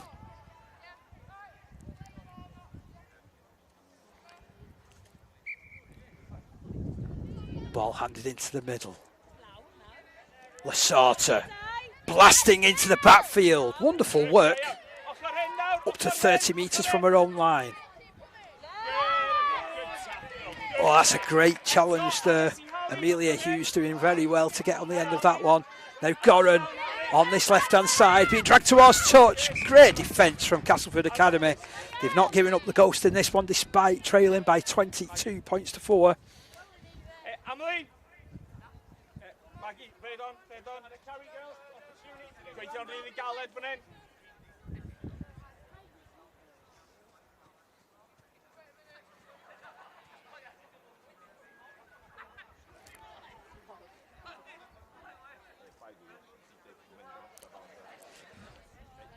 Been asked to mention this one as well. So the first ever girls club matches are happening in Wales tomorrow. 2 Welsh girls sides, under 12 South Wales Jets against Aber Valley Wolves, and under 13 South Wales Jets against Swansea Rams. Both are as part of the Jets Festival tomorrow near Caerphilly. That's taking part, but Castleford Academy on the charge forward, 25 metres out from the line. Ball played. Oh, lovely dummy thrown there by Westerman. She's off down that left hand side. Now she's trying to step around the defence. Stop 10 metres out from the try line. Tell you what, if they do lose this afternoon, it won't be for want of trying from Westerman in particular. Working the ball left. Oh, again the defence is excellent from Plasmore. I think that was an S. Jones, who's still chasing hard. In the middle of the field they come. Ball pass to this right side. Oh, and again the chase is brilliant from Amelia Hughes. That is wonderful, wonderful defence again from Plasmore. And it just seems that no matter how hard Castleford Academy try, they just can't get past this Plasmore defence in this second half.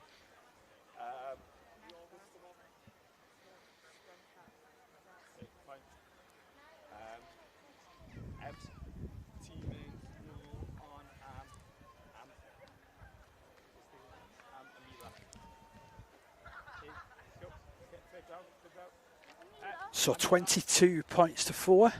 Some concern again being shown for Evie Kellett. Amila Flowers. Okay.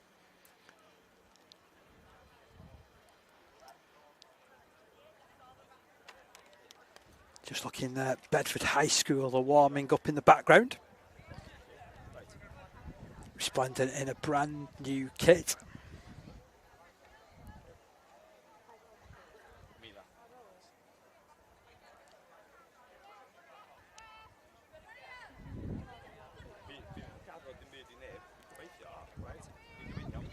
So it's going to be turnover possession. And Plasmore have the ball 10 metres from their own line. They want to get underway quickly, or referee's not quite ready for it yet. Now we're ready. Oh, and that's a great catch. Under a bit of pressure. And they've made a break here of Plasmore again. They're off. That's wonderful, wonderful running from Amelia Hughes. And Amelia Hughes, I think that's even longer than the run in the first half. Put in from Hallagoran, going right underneath the post. Spectacular finish. Brilliant, brilliant score there for Plasmore. And Amelia Hughes. Wow, what a run. Another 90-metre plus spectacular, that one. And going right underneath the post. 26 points to 4 with the kick to come. Second try of the game for Amelia Hughes.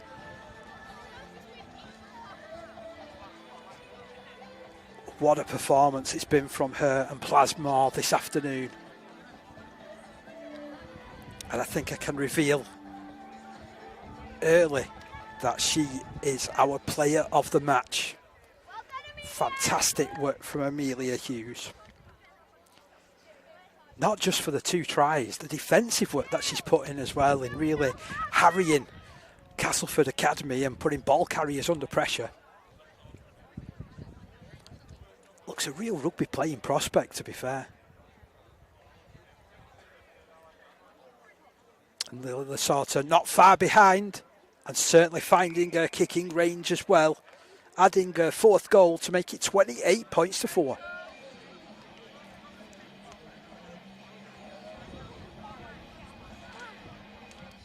successful conversion for Ingo Basbar. Taking the score, Castlewood Academy 4. Ingo Basbar. Certainly some discussions that are taking place amongst the Castleford Academy side.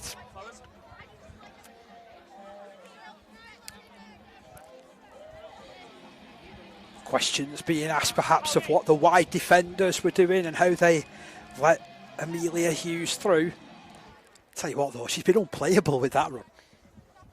28 points to 4. Castleford Academy take possession on the halfway line. Pye gets the bumpers up and goes down the ground. That's an awesome run. 20 metres gain there. Fantastic work there from Ruby Pye. Plays it on the 30-metre line. Here comes Westerman. Perhaps doesn't deserve to be on the losing side this afternoon. Breaking inside the 20. Plays the ball. Shuffled off to the left. Little running chance here. Here they come. Oh, almost breaking through the middle. Again, the defence is there, some valiant stuff. There is a penalty that will go the way of Castleford Academy, so the attack will continue. Evie Kellett never too far away from the ball. Kellett's just to the right of this play of the ball. That's where the tap is taken. Oh, she's off. She's after a bit of a run. Can she get over the line herself? Good defence. Kellett trying to organise from dummy half. Is Pye ready for it? Pye charges. Deserves a try for her efforts. There's no stopping her. A bulldozing effort coming in from Ruby Pye. Great work from her and no less than she's deserved. Ruby Pye with the score to make it 28 points to 8. Pure consolation at this stage. We're in the late stages of the second half.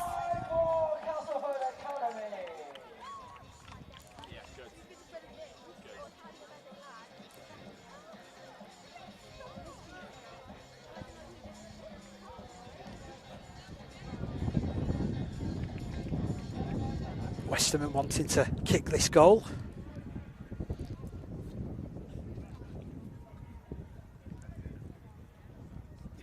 The kicking tee will arrive for her.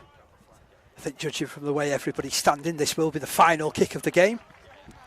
What a win this has been this afternoon for Plasmore. Really deserve this one. They were leading by 10 points to 4 at half time, remember. And the final score will be 28 points to 10 in favour of Plasmore. They fought to the end, did Castleford Academy, but the Welsh side have done it. They have been dominant, playing Rugby Union 9s and Rugby Union 15s, but they've also been dominant this afternoon, playing Rugby League. Some really athletic players, some fantastic runners of the ball, some great attack. And they've won this afternoon by 28 points to 10. And S. Jones starting the scoring way back in the first half, responding for Castleford Academy with Freya Till. Just before the break, we saw that 90-metre spectacular from Halla Gurren. And then in this second half, we've seen 2 tries from Amelia Hughes, 1 try from Lily Lesauter, who's also added 4 goals. Ruby Pye came up with a good effort from close range right at the end, and the goal was added on to complete the scoring by Heidi Westerman.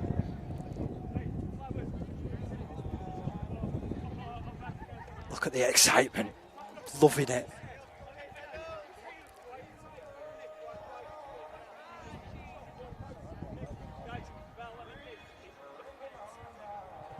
Proud Welsh heritage will lift this trophy this afternoon. The Year 7 champion schools, champions are Plasmore.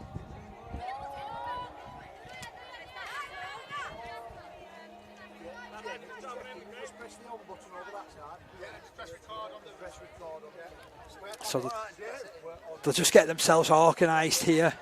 Will all of our sides.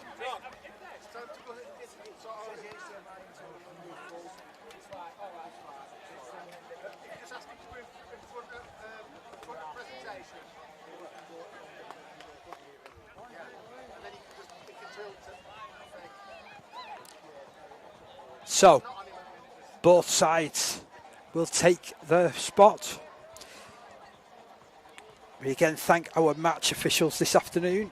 Referee Sophie Lum, touch judges Jack Twigg and Hayden Stewart, as well as being a real ground for discovering rugby league talent. The Champion Schools competition has also created memories for young match officials. Hopefully they'll have long careers in the sport as well. Plasmar taking their spot. Castleford Academy just cleaning up their bench, and then they'll take their spot as well. We're getting ourselves ready for the presentations.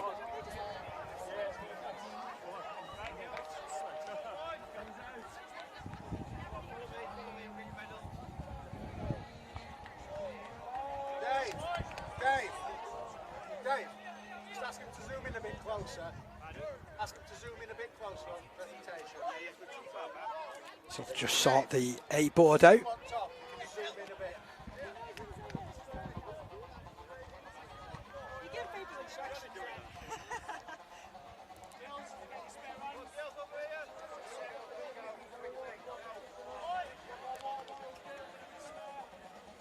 So now Castleford Academy, after clearing the bench, will go over and take their spot. And we're just seconds away from the start of these presentations.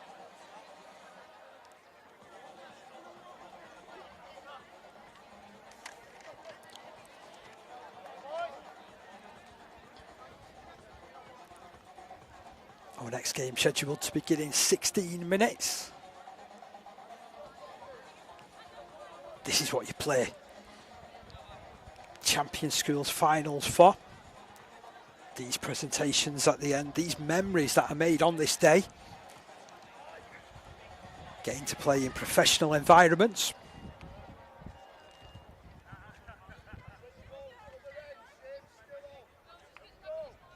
And I'm sure this is history being made this afternoon for a Welsh school to be lifting the trophy. Shows the great development work that has happened in Wales over recent years and continues to happen. So the Year 7's girls presentation will now take place. Referee Sophie Lum, touch judges Jack Twigg and Caden Stewart will pick up mementos of this afternoon. Again, they were very good. The player of the match will step forward to receive her award. And Amelia Hughes steps forward. Well, you know you've got it right when you hear everybody cheering. I never usually like having that level of responsibility in picking the player of the match, but I think from the cheers that you hear, that is the right decision. She's performed superbly this afternoon. And collecting the runners-up medals, Castleford Academy. They continue to produce rugby league players by the bucket load to Castleford Academy. And I'm sure they'll be back next year.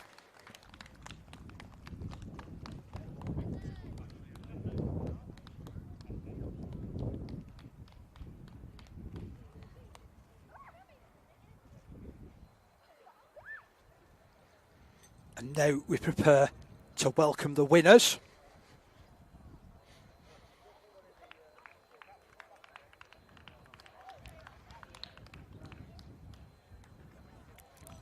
So first of all, they will pick up the winners' medals, will Plasmar. And now the winners of the Year 7 Girls School Final, please put your hands together for Rachel Rugby. Leading the way there, Alice Evans. She'll be the first player to take her spot behind that A board.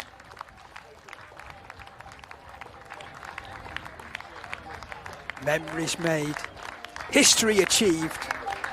That's Plasmar in this 2026 Champion Schools Year 7 Girls Final.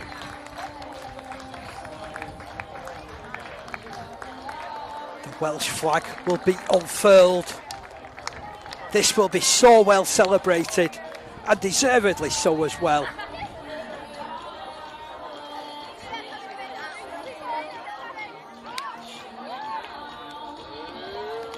Your Year 7 girls school final winners. And there's the celebrations. Plasmore, your Year 7 girls champion schools winners this afternoon. Plasmore defeating Castleford Academy by 28 points to 10.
So welcome back here to the Victoria Pleasure Grounds here in Goole. A couple of games in, you forget where you are. We are, of course, here in Champion Schools finals action. It's now the turn of the Year 10 boys, and boy, I've been looking forward to this one. These guys have played against each other in the last 2 finals. They're making it 3 finals in a row. It's Bedford High School from Lee up against Liberty Academy in Hull. And this is how the 2 sides line up. Starting first of all with Bedford High School, where in 1 is Josh Sanderson, 2 George Wilson, 3 Archie Warhurst, 4 Oscar Southern, 5 Jacob Fairclough.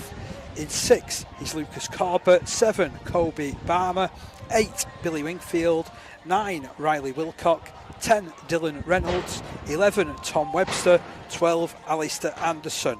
Where in 14 is Harvey Fitzpatrick, 15 Josh Harris Hayes, 16 Sam Lee Short, 17 Chris Foster, and 18, this is a proper Lee name, Vinny Braychek. Wonder whether he's any relation. I'm sure he is. Anyway, the Year 10 boys side for Liberty Academy, they line up, and there's some of these names that are familiar to myself, having commentated on these 2 sides over the last couple of years. Ellis Fewless starts at fullback. It's a back line of Emmanuel Amiachi, Logan Sim, Jamie Hall, George Farrer. At halfback, it's Preston Hoyle and Marshall Taylor.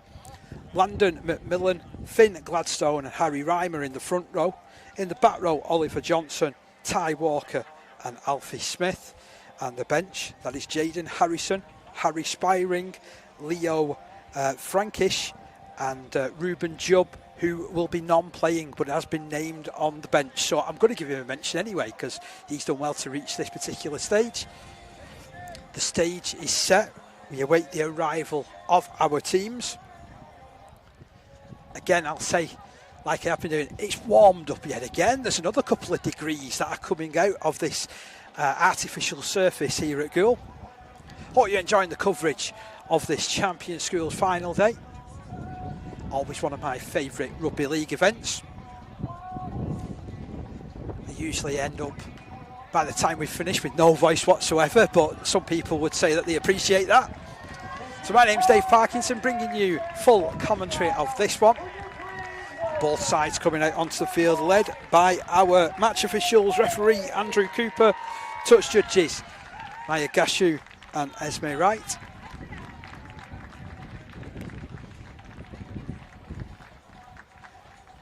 Both sides being presented to the crowd.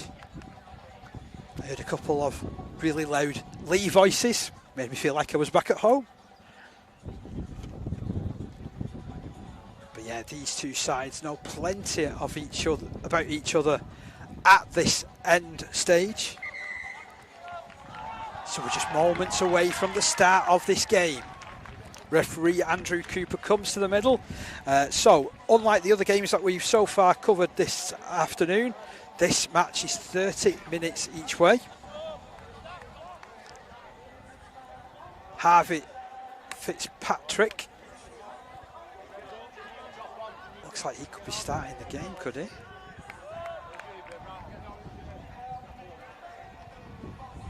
let's start well, boys. Start well. Come on, Bedford! There's no Alfie Ainscoe this afternoon, even though he is carrying on the kicking tee. Hangman John, fellas. Hangman John. Alistair, you've got to pick up today.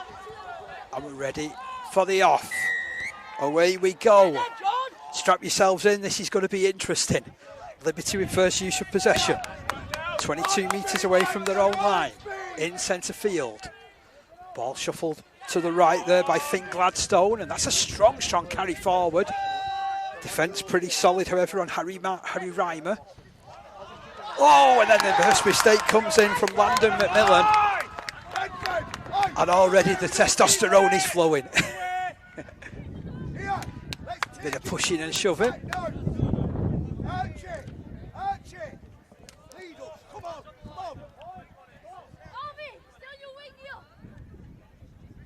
So, Kobe Barmer with the put in at the scrum. It's going to take place 40 metres away from the try line.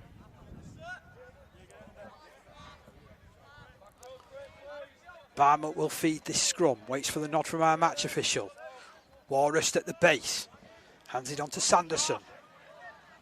Solid hit forward that from Sanderson actually, controlled by 2 players though in defence. Really good work from Liberty. Still 40 metres away from the line. Run comes in from Billy Wingfield. There's another famous League Rugby playing name. Dummy to this right. Run comes in from Riley Wilcott. Picks up the run in. Inside the 20-metre line. Go Bedford High School. Wilcock again. This time turns it right. Billy Wingfield plays it off. Corbett gets it moving. On the sweep round was George Wilson. 10 metres away from the line. Wilcott moves it right. Corbett keeps it moving. Running chance there just provided for Alistair Anderson. Now played down that right hand side. Kick comes in. Oh, and it's going to be a dropout from underneath the post. Inventive play from Wilcott, put plenty of pressure on. We need to go forward first. Alistair. Go harder. Go harder. So dropout from underneath the post from Liberty. Tell you what, they're lively on the bench here, Bedford High School. Dropout comes in, it's a good one on the bounce, it'll clear the 40-metre line. Cleared up by Billy Wingfield, he starts the counter-attack. Oh, little stepping run, tries to go around the outside, he's flirting with the touchline. Still just inside the field of play. Plays it to Oscar Southern. Southern picks up the run to Webster. Webster inside the 20-metre line, he goes 5 metres in from the touchline. That's where he'll look at playing it to Lucas Corbett. Corbett has Barmer for support. Barmer just hands it on, looking for Dylan Reynolds. Solid hit up from Reynolds. 10 metres away from the line. Ball with right to Corbett. Corbett works it out to Sanderson. Sanderson keeps it moving. Oh, running chance here. Oh, there's like some good defence coming in. He's trying to weave his way forward there as George Wilson. Wilson on the edge of the try line. Ball moved in field. All the pressure from Bedford High School at the moment. Alistair Anderson getting close. 5 metres away from the line, he's knocked on at dummy half. Liberty will celebrate. And that's a real pressure reliever for the whole side. They'll look to bring the ball out from their own end. 10 metres away from their own line is where the play the ball will come in. They'll get themselves organised. Going to be some rough, tough hit-ups in this set. There's the first one. Strong driving defence from Archie Warhurst. Still just 10 metres away from their own line, Liberty.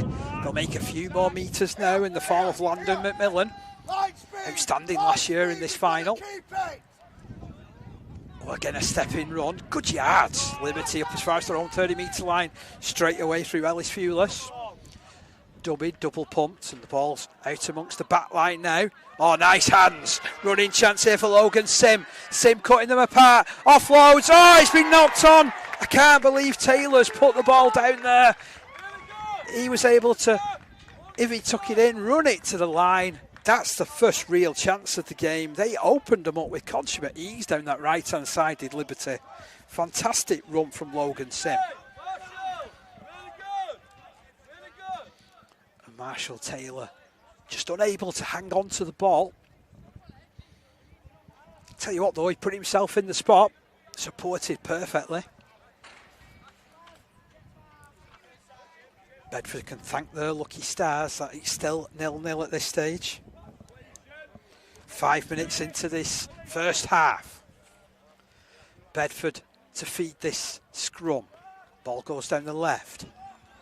Stuttering run forward and now straightening up Bedford High School inside their own 40-metre line. Wilcox sweeps the pass into the arms of Billy Wingfield. He's certainly put a bit of size on in the last 12 months. Ball handed on. There's Barmer taking on the line. Oh, he's a brave man taking on Landon McMillan. Vicious tackle coming in from the prop forward. Wingfield keeps it moving quickly. He's put down this right-hand side. Anderson tries to step the runner. Alfie Smith coming up with the tackle.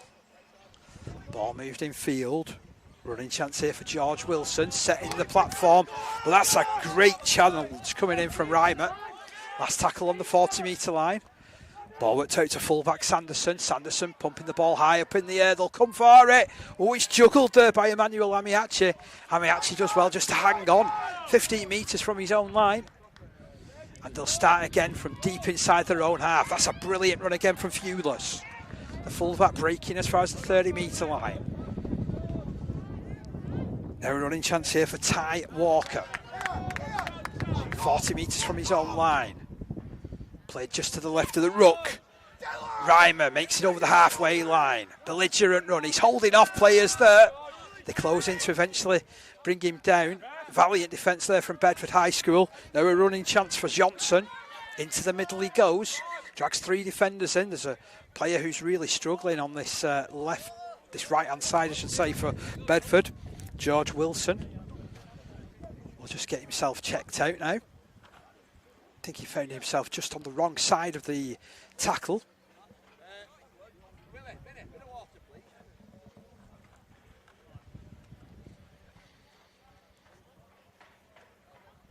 So just checking that he's okay to continue. Magic Water comes on.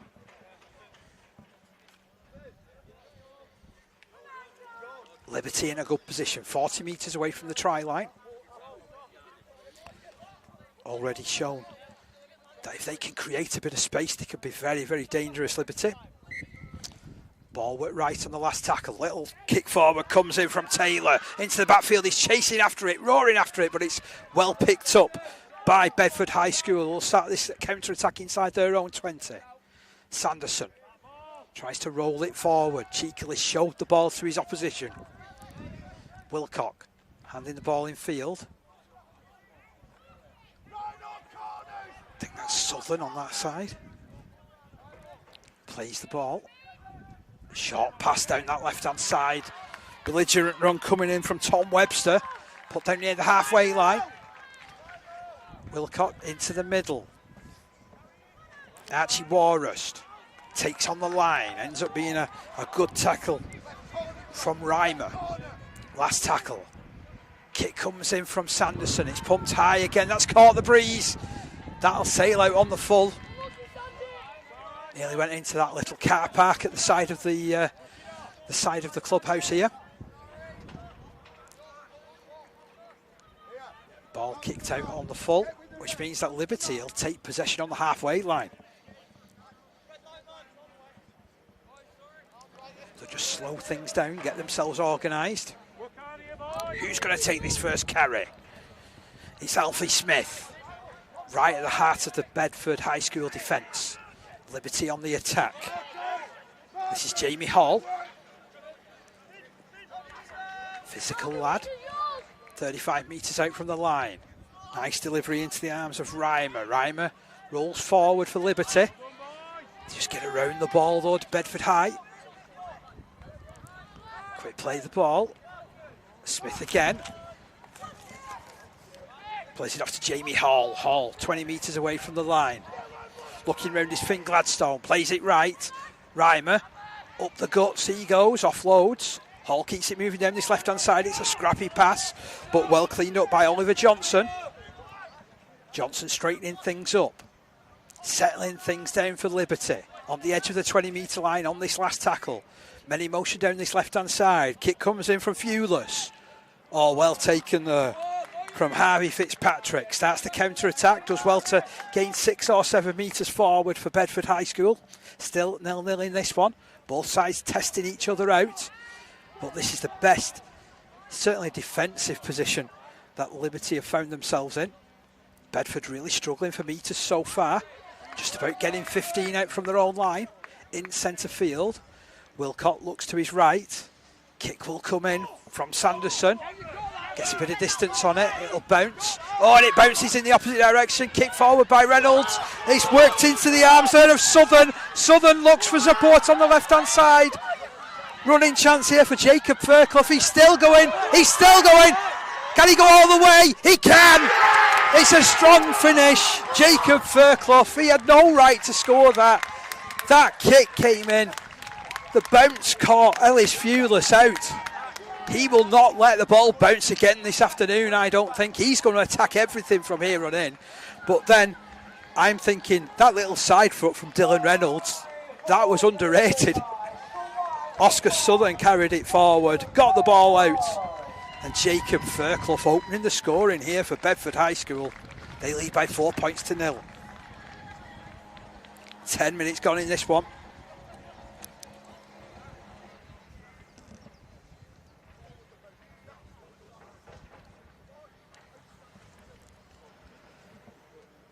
So conversion attempt from Josh Sanderson.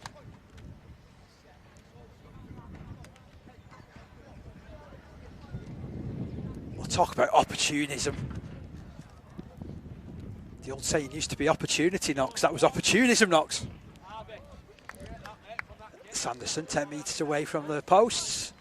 Strikes the extras. And that's gone into the 5-a-side pitch at the back of the ground here.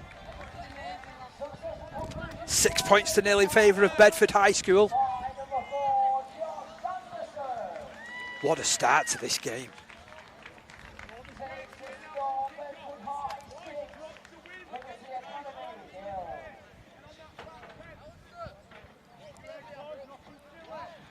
Well, the warning shots have certainly been sounded from both sides. Bedford High School with the early advantage. Really liking how this Liberty front row has started the game though. Landon McMillan and Harry Reimer have certainly been involved in amongst the carries.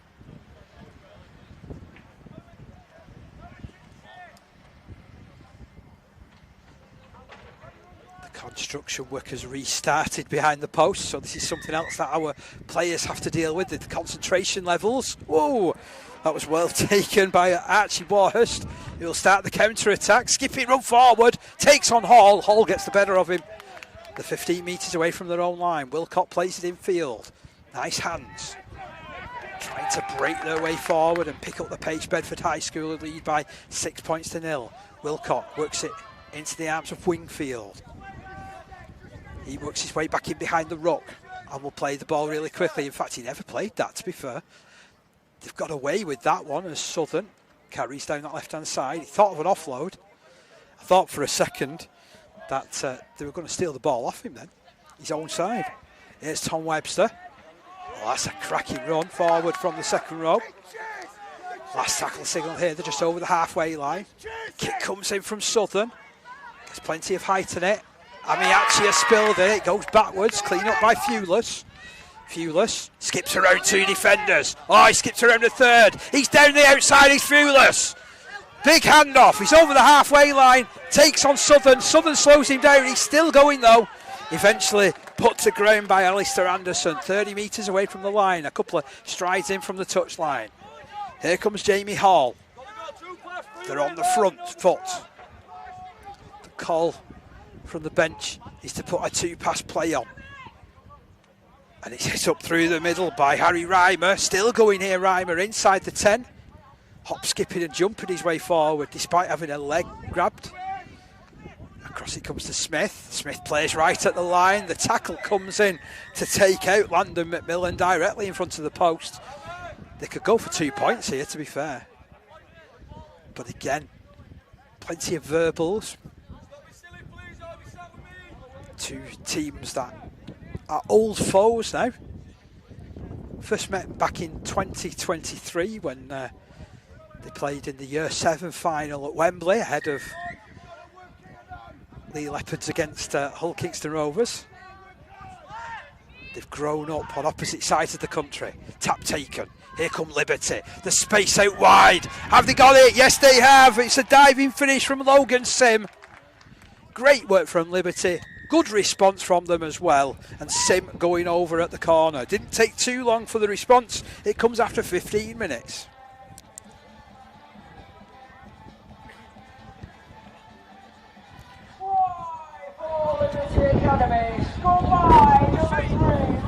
Logan Sim threatened early on in this game, didn't he, with that break down the right-hand side.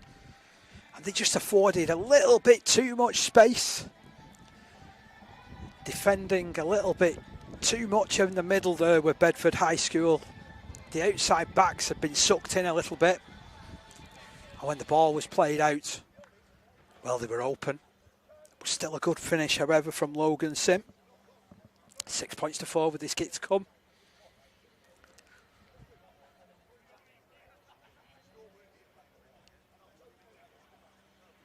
I get the feeling this is a real heavyweight clash between these two as well.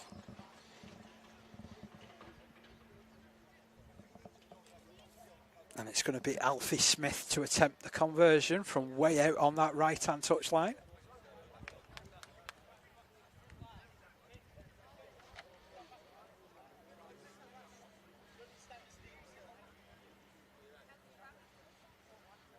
Going through his final kicking routines.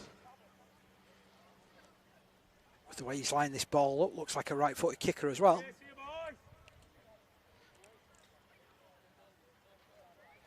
Strikes it. Has he got enough of it? It's a good effort, but it drifts across the face of the uprights. It's 6 points to 4 here in Goole, halfway through the first half.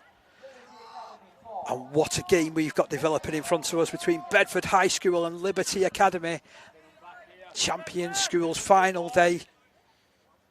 Year 10 boys action.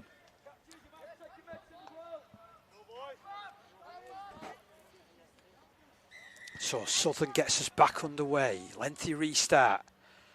They shuffle across to collect it, the Liberty. And then it's a powerful run back into contact. They've cleared that 20-metre line. And now it'll be played into the arms of Ty Walker.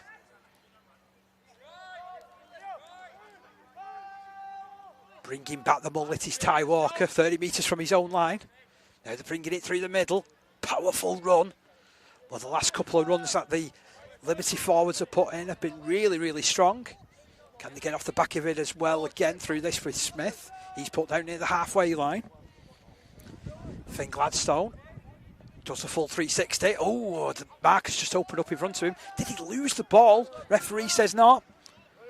On this last tackle, ball played right. Kick comes in from Reimer. A kick forward for a prop forward who collects and puts it wide. Oh, they put the ball down. It's been picked up. They're starting the counter-attack here at Bedford. Oh, that was another opportunity there for Liberty Academy. And I think I've seen everything with a prop forward doing a little chip and chase. Something always surprises you in this game of rugby league. This is why we love it. And again, it's strong defence in the middle from Liberty. Bedford High School opening play up down this right-hand side. Alistair Anderson with a hit up. That reaches his 30-metre line. Wilcott plays it right. There's Reynolds. Tough yards gain there from Reynolds. And to Wingfield. Nice short ball. Charging the way forward through Webster. He makes plenty of distance. Plays it quickly. Down that left-hand side, it's kicked by Southern. Tell you what, they rushed him. They've allowed it to bounce again of Liberty. Still playing here. The kick comes in. It goes back. Was that played at? Southern's chasing back. Oh, it's back to one. Oh, it's been lost. Liberty are picked up. They're going over. The mistake came in from Sanderson. So unlucky there, but picking up the pieces was Marshall Taylor. And there was no stop in the halfback. A 25-30 metre finish in the end as the ball went loose. And Liberty are in front by 8 points to 6.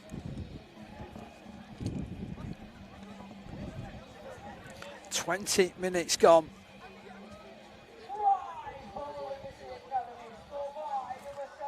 The referee had waved play on. It was another set of 6 coming up for Bedford High School, and the ball just squirmed away from Josh Sanderson.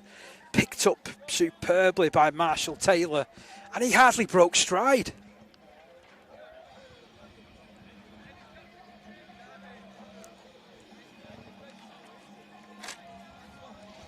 Alfie Smith with this conversion attempt from directly in front.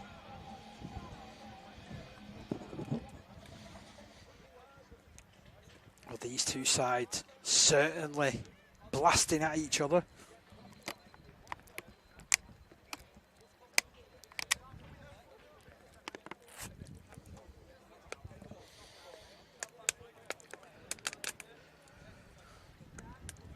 It's the whole side Liberty Academy that lead by 8 points to 6.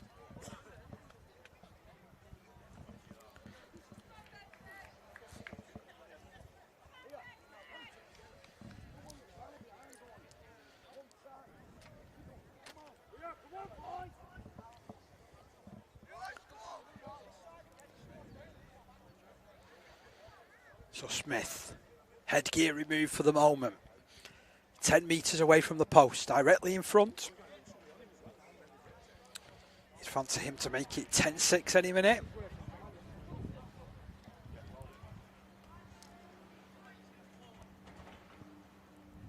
And the touch judges' flags are raised. Tell you what, I don't rate the chances of getting that ball back unless they get somebody with high vis to go into that building area behind the post.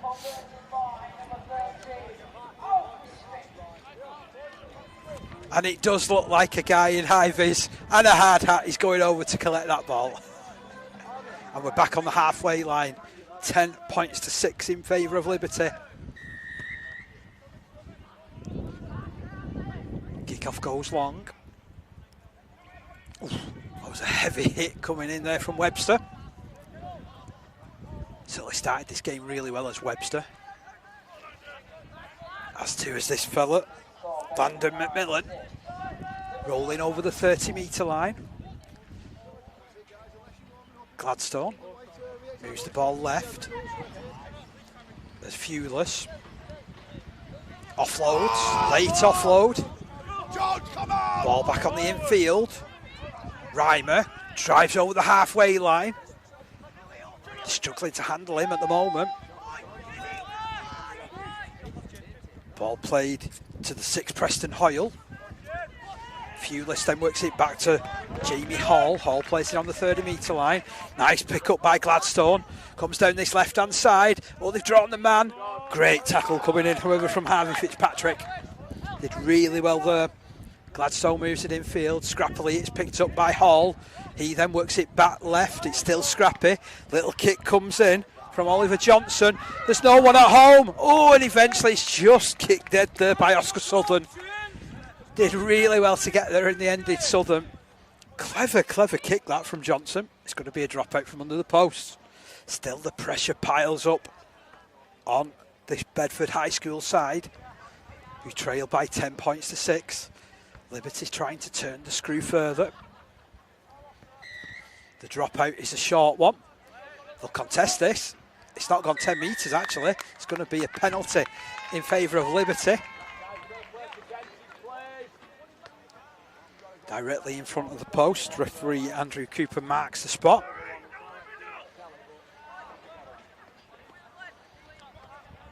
Bedford offside because they handled the ball inside that 10-metre mark. Liberty with the tap penalty. Gladstone turns this ball to Reimer. Challenges the defence, pushes within inches of the line. Ball skim right. Smith works it off. Oh, it's men in motion again and it's been put down. Just that time trying to be a little bit too fancy for the liking. The play was the man running behind and it was played at the front man. It was never really on, was that particular play. Bedford breathe a sigh of relief. Cracking start to this game. 10 points to 6 in favour of Liberty Academy. Hope you're enjoying it as much as we're enjoying bringing it to you this afternoon on the RFL Facebook page, YouTube channel. Who knows, it might end up on Facebook. Ball pass to the right-hand side. Here's Fitzpatrick. Goes right the outside. Just about caught. Ends up being a valiant defensive effort from George Farrer. They'll come out of dummy half for Bedford High School, still just over 20 metres away from their own line. They'll get a penalty here. A little bit too slow at dummy half there with Liberty, holding down. As we've seen throughout today, all penalties will result in 10-metre taps. So Wilcott taps, hands it on to Reynolds. He hits, spins, twists. Nice quick play the ball from Reynolds. Wingfield plays it off. There's the centre Archie Warhurst over the halfway line in the middle of the field. Wilcock has Wingfield for company on the left. This time he'll drive straight. Good run from Wingfield. There was a little bit of push from Barber, but not much for anybody else. Wilcock is caught at dummy half. Great work from Reimer. He'll win another penalty for Bedford. Wilcock. Nice clever play there. They couldn't resist through just hanging on a little bit too long. What's noticeable in that last set of 6, Bedford playing this ball really quickly. So they'll take the 10-metre tap, and here comes Southern. First carry, half works his way through the defence. 10 metres away from the line. Wingfield handing the ball on to Reynolds. He takes the settler, 10 metres away from the try line. Wilcock works it back for Wingfield. Wingfield goes direct at the man. That's a good tackle, that. All or nothing shot from Smith. Ball moved infield to Barmer. He gets rid of it quickly to Corbett, who finds Sanderson. Sanderson roves across the right-hand side. He's tackled just in from the touchline. Ball moved infield, looking for Wilson. He twists and spins, falls to that challenge in the end from Landon McMillan. Last tackle. Ball into the arms of Corbett, gets rid of it to Barmer. Barmer plays it wide. Southern gets round his man, passes wide. Chance in the corner. Good defence from Liberty. That's not a bad option, turning the ball over. They can really front load the defence and really get amongst this Liberty side. We work from here now then, don't we? And you've got to be brave if you're taking a carry from this position as well, if you're a Liberty player. I wonder whether it'll go to Amiachi again or whether it'll bypass him. No, Amiachi says no, give it me. Gets pushed back towards his own line, but did make a couple of metres in the end. Difficult carries these. That's a good hit up. Just over his own 10-metre line for Liberty. Fewless plays it. Oh, that's a whopping great hit coming in there from Wingfield. He threw everything into that. It was like being hit by an Exocet missile. Out of dummy half goes Smith. A ranging run from the loose forward for Liberty. Over his own 30-metre line. Oh, was that knocked on? Referee waves all on. Forward now comes Harry Reimer. Very strong player Reimer. Bursts into a bit of a hole as well. Carries over the halfway line, still going. Superhuman effort there from Reimer. And Smith settle things down with a kick into the corner. Jacob Fairclough gets on his bike to collect. Plenty of work to do, and he's cut down 10 metres from his own line by Smith, who put the kick in the first place. They'll go back down the left-hand side through Sanderson. Bedford High School in possession, trailing by 10 points to 6. Oh, big hit coming in from Reimer. Tell you what, the prop forwards union doing particularly well in this game. As Webster takes a carry for Bedford on that left-hand side. Over his own 30, Wilcock gets it infield to Warrest. He rolls over the 40-metre line. A lot of these players at year 10 for Bedford have already said that this might be the last year when they compete at this level. Kick goes long, Amiachi collects it. 20 metres from his own line. There he starts the counter-attack, returns with a bit of venom to the 30. Walker runs out of dummy half, throws the dummy, almost surges through the middle. Makes it to the 40. Ends up being a solid hit from Anderson. But again, they roll forward through Landon McMillan. They're picking up 12, 15 metres with all these carries in the middle of Liberty. That's a worrying sign for Bedford. Good run from Reimer, loses the ball on contact though. Wonderful tackle from Alistair Anderson. They'll start the counter-attack, will Bedford.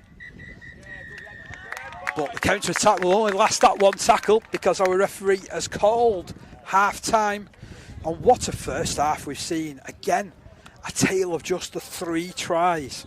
Bedford High School opening the scoring after 10 minutes. The try was from Jacob Fairclough. Conversion came in from Josh Sanderson for an early 6-0 advantage. To lovely work down that right-hand side. Logan Sim giving a little bit of space. He finished at the corner. That was unconverted. And then 5 minutes after that, in the 20th minute, Liberty Academy picking up the pieces. This was after an attempted clearance kick from Josh Sanderson. It was charged down. Sanderson chased back as if to drop on the ball. The ball just squirmed away from his grasp. And to pick up the pieces was Marshall Taylor to run the remaining 25 metres. The goal was tagged on by Alfie Smith. It is half-time here, and it is 10 points to 6 in favour of Liberty Academy. Join us in a few minutes' time for the second half.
Well, it was a high-octane first half between Year 10 boys finalists Bedford High School and Liberty Academy.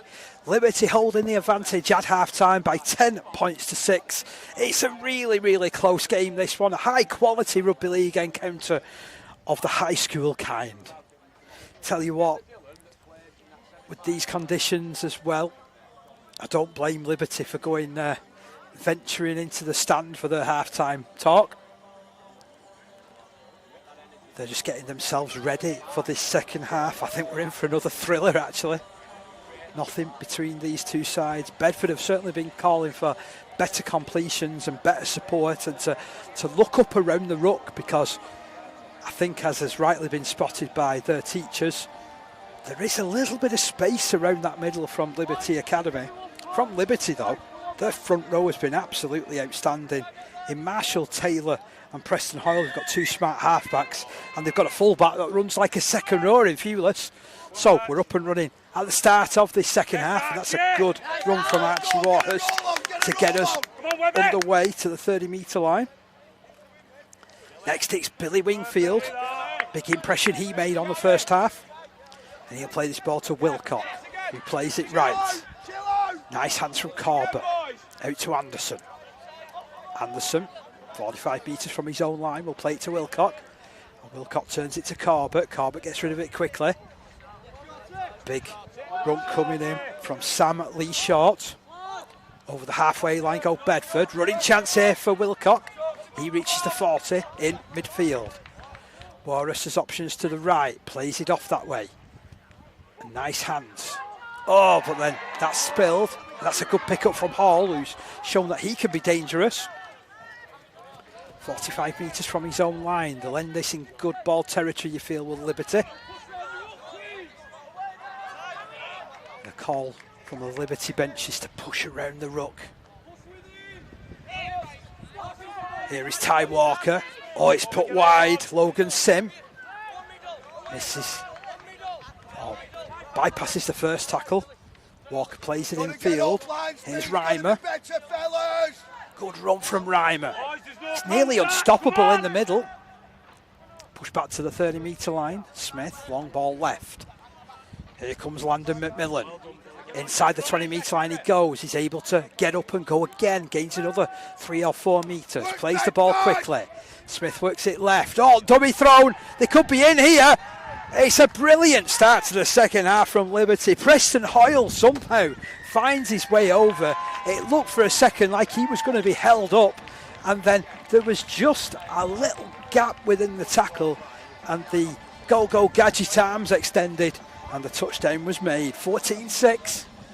It's the third try of the game for Liberty Academy. Goes the way of Preston Hoyle at the start of the second half. Score by number 6, Preston Hoyle. Did well there, Preston Hoyle.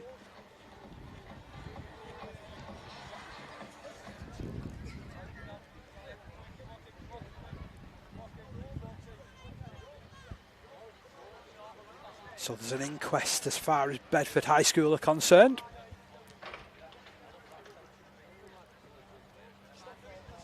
Words of encouragement for Liberty Academy. Smith with this conversion attempt. It's been scored about 15 metres in from the touchline.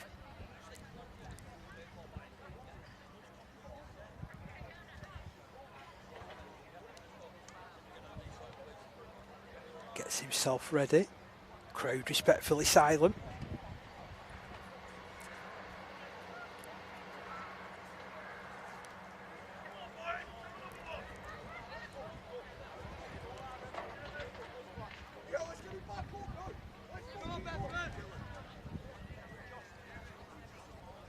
Smith starts his run up, strikes it.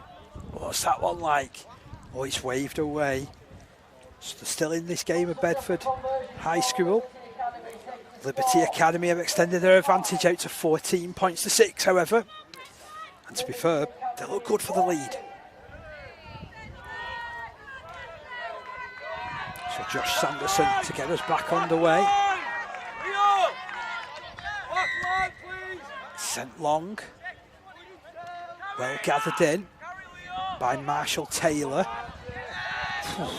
Power pack run from Leo Frankish into the line.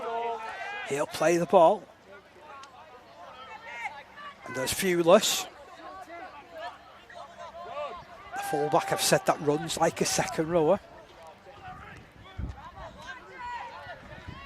Nice yards on that left-hand side by Reimer again. Doing their best to slow the ruck down at Bedford. The Liberty man complains. It's a break down the middle. Oh, here they come. It's a lonesome run, this, from Reimer. And he's beaten everybody. He's gone underneath the post. That is wonderful from the prop forward. Well, we saw him with a little chip chase earlier in the first half. We've seen him show some lovely pairs of hands as well at times. And we've seen him put the hammer down and go right through the middle of the defence to make it 18 points to 6. Back-to-back tries for Liberty Academy. And for the first time in this game, we've got real daylight that's appeared for Liberty.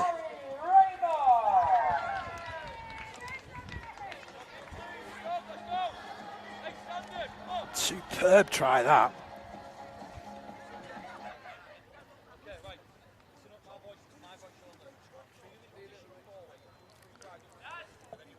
Tell you what, he's making an early charge for the player of the match.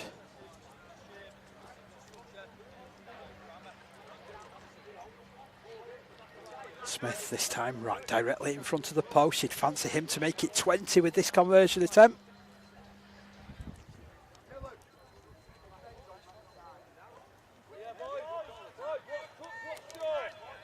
Tell you what, I'm that confident, I've already marked it down.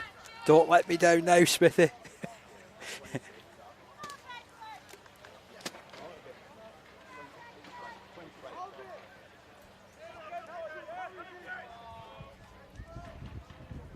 So Alfie Smith converts comfortably enough. Score now, Bedford High School 6, Liberty Academy 20. What a start to the second half. 2 tries in the first 6 minutes play. And they've now gone 3 tries back-to-back in this game. Well, 4 tries back-to-back, I should say, in this game after Bedford took the lead for the very first time after 10 minutes. Sanderson puts his kick in the same sort of place. Taylor collects it. This time, skips his way forward. 15 metres out from his own line, he'll play it. Frankish with the run. Well controlled by Warhurst defensively. Wilcock also involved. Walker runs across the middle of the field. Good defence from Bedford on this occasion. Here's Fewless. Oh, he beats one player. Looks for the offload. Doesn't quite come off for him. The support wasn't quite close enough. Plays it to Smith.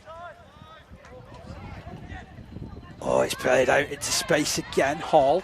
They're looking really confident in how they're carrying and playing on here at Liberty. Smith handing on to that last try scorer, Reimer.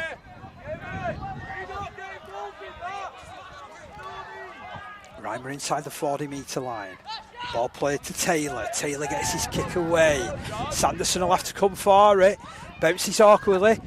Oh, into the arms it goes of Taylor. Taylor's going underneath the post. It's now 3 tries back-to-back at the start of this second half. And Liberty Academy are leaving Bedford High School trailing in their wake. 24 points to 6.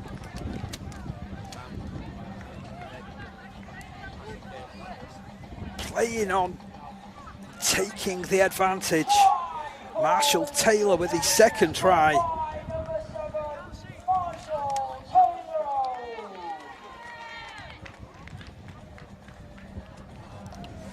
And what's more, he's almost directly under the post again. 24 points to 6, soon to become 26-6.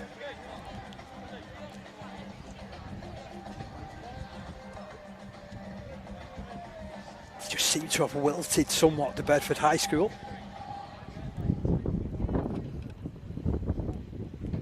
It's now looking like an increasingly wise decision from Liberty Academy to take their players off the field and out of the sunshine. They look cool, they look composed.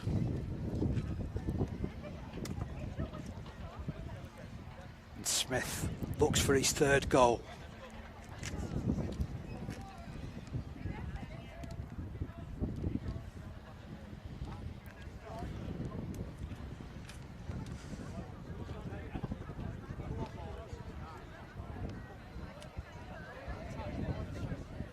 In he steps. And the flags are raised again. 26 points to 6. They are flying at the start of this second half. Our Liberty. What a start it has been.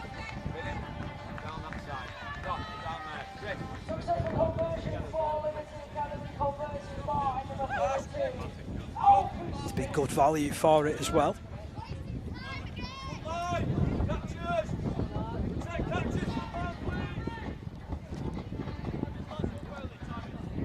Sanderson gets the restart going.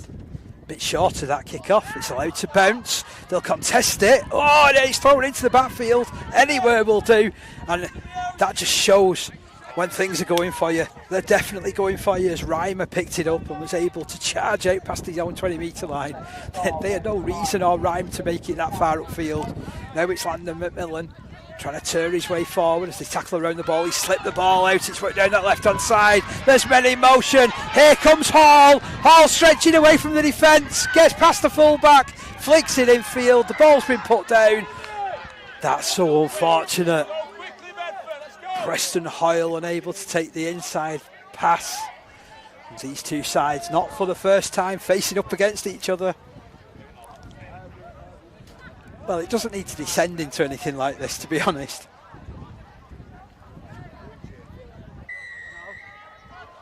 There's two separate skirmishes going on. Lots of pushing and shoving.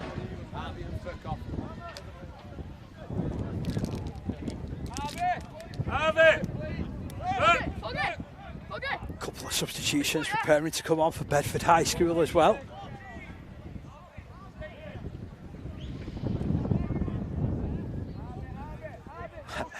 Referee will have a chat here with Harvey Fitzpatrick. He was in the midst of being substituted. Referee's called him back onto the field. I said, no, you've got to come back on. Now you can go off. Now I've had my say so to you. Referee will have a chat with both skippers, Pulis and Wingfield. Wingfield been amongst Bedford High School's best this afternoon.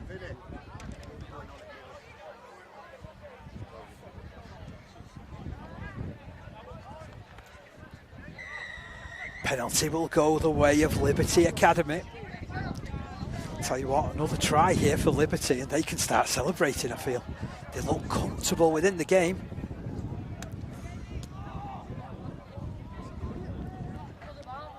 Tap to be taken by McMillan. Does a prop forward sidestep and drives his way to the line. Ooh, he's just shot.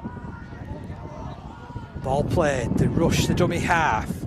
Reimer plays it out, it's scrappy. Taylor picks up, sends it to Walker. Walker steps around his man, does wonderfully. Runs it back in and Wilcott drags him to the floor inside the 10-metre mark. He's building here again. Smith plays it off. Taylor, long ball out. Oh, there was a little bit too much loft on that pass, but I could see exactly what he was looking at. He saw there was loads and loads of space out wide for Emmanuel Amiachi, but the ball couldn't quite reach him cleanly. But I tell you what, I think they've blown another chance there. 26 points to 6 to score in favour of Liberty Academy. They have blitzed this Bedford side at the start of the second half with 3 unanswered tries. It's 5 unanswered tries in total with 13 minutes into this second half. That is lasting for 30 minutes.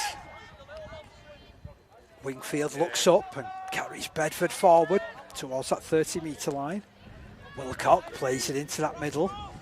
Walrus, no look pass, charging through there. It's Webster. He's been good as well for Bedford.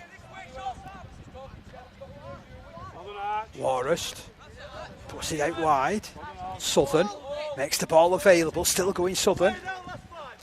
Inside the Liberty half, last tackle has been signalled. It's open up for Wilcott. Wilcott hammers the ball forward over the head of Amiachi. Think there might be too much on that though.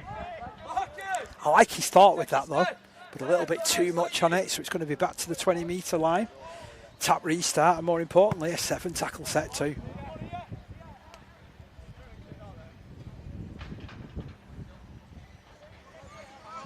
They just get themselves organised here with Liberty. Alfie Smith's tap. Hands it on to Jamie Hall. He rolls forward. He's been good this afternoon as well as Hall. There's not many in black shirts that haven't impressed. Fewless. Strong carry down the left-hand side. Ball moved into the middle now. Landon McMillan offloads. Switch by Gladstone down that left-hand side. Fewless has found a gap. He's down that left-hand side. He's opening those legs. Takes on the fullback. Southern does well to slow him down. He makes the ball available for an offload. Following up is Johnson. Johnson inside the 20. He slips the ball out. It just goes past Harry Reimer. And there's a knock-on that's ruled against Liberty Academy. Again, so unlucky that they've not come up with points. Really, really unlucky. They were flooding forward. There was plenty of black shirts streaming up in support. Vinnie Braycheck has gone onto the field now for Bedford High School. Well, 15 minutes remaining. Bedford need a try in this one, but more importantly, they need field position. They're just 15 out from their own line. Barmer to feed this scrum in centre field. It comes out the base. Walrus hands it on for the support run in, and that's a high challenge that goes in there.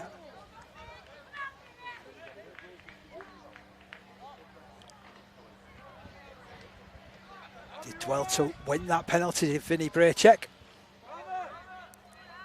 And they'll take the 10 metres on offer. Wilcock will look round for support. Reynolds is there at his shoulder. It's going to be a hit up from Reynolds. 40 metres out from his own line. Nice quick play of the ball. Wilcock finds Wingfield, who throws it to himself. Then launches it to Barmer, who half breaks through the line up as far as the 40 metre line is concerned. Wilcock turns it to Wingfield, who tries to inspire his side. Brilliant run from him to get inside the 20. Wilcock goes right to Warhurst, who tackles himself. 12 metres out from the try line. Wilcock turns it left. Wingfield keeps it moving. Handed on by Barmer. Webster through hands to Southern. Southern tries to slip the ball out, but has to take the tackle in the end. Less than 5 metres away from the try line. It comes in field. Here's Webster. Tries to twist and turn his way over. Southern plays it in field. Barmer keeps it moving. This is Warhurst, full of running, full of endeavour. Loses his footing again on the 10 metre line. This is certainly the field position that Bedford High School were looking for, and he's done it all himself there. As Billy Wingfield, straight through the middle he went. You had the feeling if the response was going to come, it was going to come from Billy Wingfield. And he takes it straight through the middle of the defence to make it 26-10. Crucial try for Bedford High School. Still trailing by 16 points.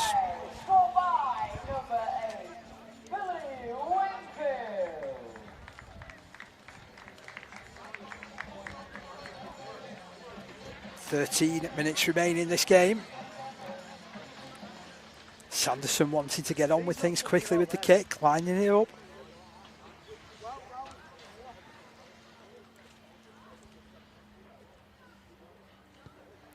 Strikes it. Oh, it goes through the post.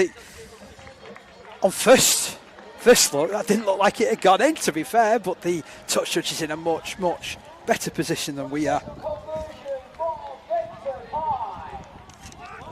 Sanderson with his second goal. Billy Wingfield breathing new life into this one. It's Bedford High School 12, Liberty Academy 26. We've got about 12 minutes remaining.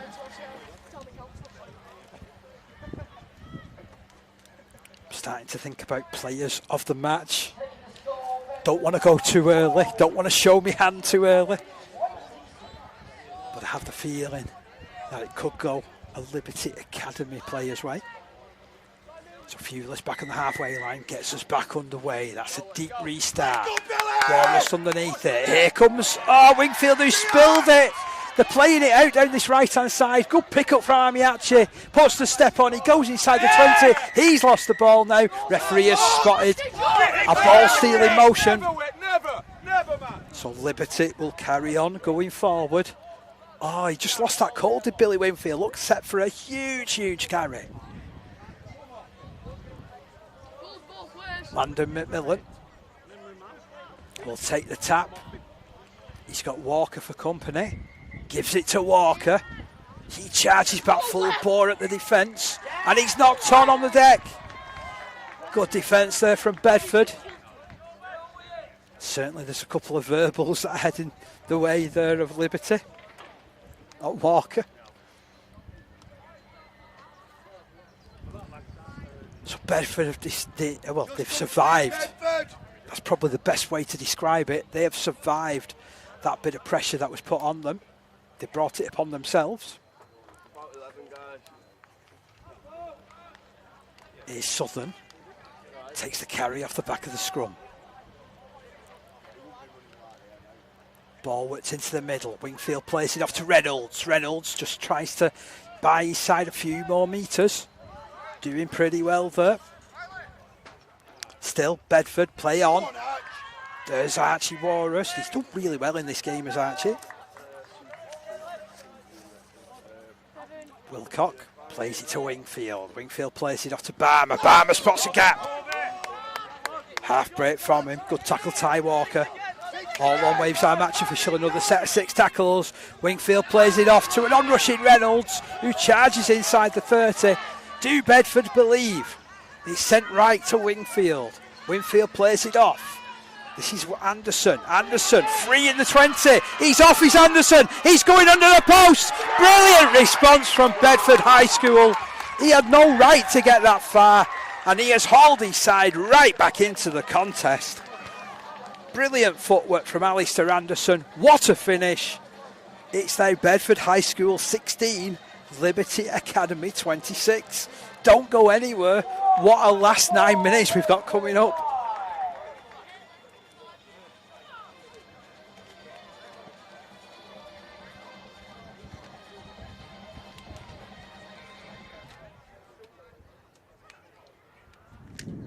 Back-to-back tries now for Bedford High. The kick is a good one. 18 points to 26. Ooh, the gap down to 8. They still need to score twice, the Bedford High School. Liberty Academy know that if they can control this last few minutes, they will be champions. But it's going to be a rip-roaring last few minutes.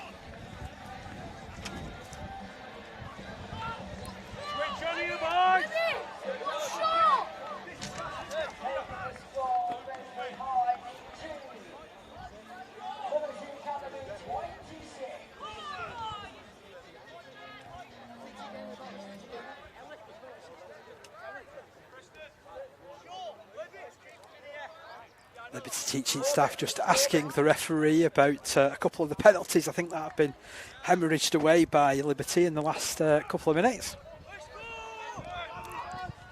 Viewless on the halfway line. Wants to get distance on it. Sends it down to Wilcock. Wilcock looks up and there is Reynolds. I don't think he's had a rest as Reynolds. It's been a great effort from a prop forward. Here's Barmer. Now they've straightened things up and they're going more direct. They're starting to make metres here, Bedford. Wingfield plays it off. Warhurst challenging the defence. Bursts into the backfield. Over halfway line he goes. There's suddenly loads of confidence amongst this Bedford High School side. Webster rolls the ball across his chest. Goes into the centre of the defence. Ends up being a good tackle from Macmillan and Frankish. That's a good run from Billy Wingfield on the edge of the 20-metre line. Last tackle, Sanderson. He'll chip the ball into the corner. Amiachi comes for it. Well taken there. Knew he was going to take some medicine as well. Ends up being a cracking hit from Tom Webster. Can they escape from this area of the field? Dewlis will certainly try. Breaks to the 20. Plays it quickly. They'll run here through through Logan Sim, sorry. Sim. 25 out from his own line. That's a good run again from Viewless. He's been Mr. Dependable this afternoon. He's won a penalty for his side as well. They've been outsmarted there. Wilcott just left the arm in. You can't be doing that. You just need to get back to basics here. Do Liberty Academy. They'll take the 10 metres. Landon McMillan. He's been heavily involved in the last 15 minutes or so. Gives it to Walker. That's a great run down this right-hand side to the 40-metre line. Here's that man, Reimer. Oh, he's lost the ball. Again, there's verbals heading his way.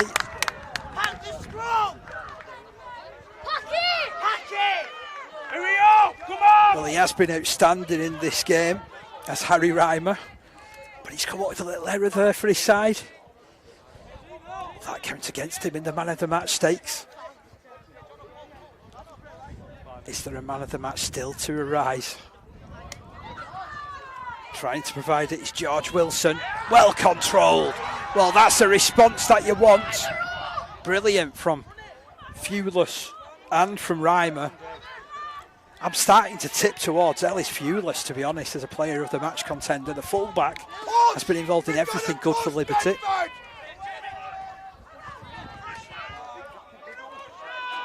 Ball played into the middle. Palmer gets rid of it quickly. Walrus, no look pass out to Webster. He was under a bit of pressure. Sim closed in to make the stop. Webster went to the floor. Bit of helping that one by Ty Walker. Palmer all held in the midfield. Still inside their own half. Last tackle signalled.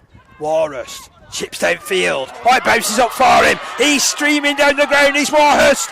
Looks to his right. It's juggled. Has he got enough to get in? Brilliant, brilliant tackle. What a hit in the corner. That is magnificent defence from Liberty Academy. It looked like Bedford High School were going in for a try on that right-hand side. And the defence has popped up to save the day. Was Fewless one of those defenders? I think he might have been, you know. And I think I'm going early. I'm going to say, because of the amount of yards that he's made, Ellis Fewless is going to be player of the match. Wonderful, wonderful effort.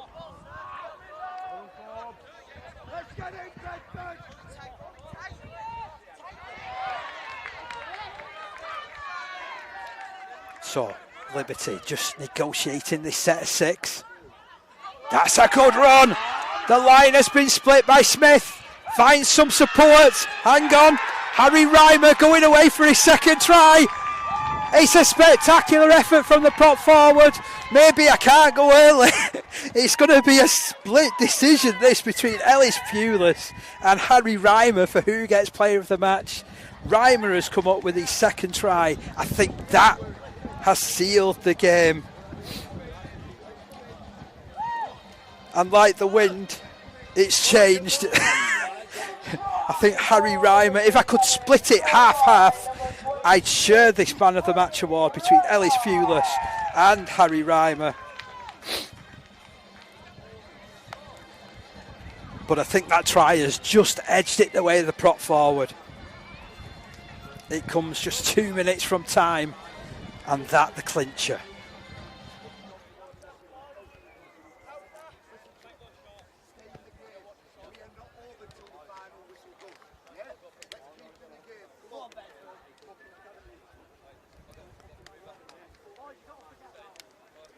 So just a couple of minutes remaining. It's been a high octane Year 10 final here in the boys section. Bedford High School 18, currently Liberty Academy 30. And Smith, who has also pushed his compatriots close for a player of the match, looking for goal number 4 of his afternoon.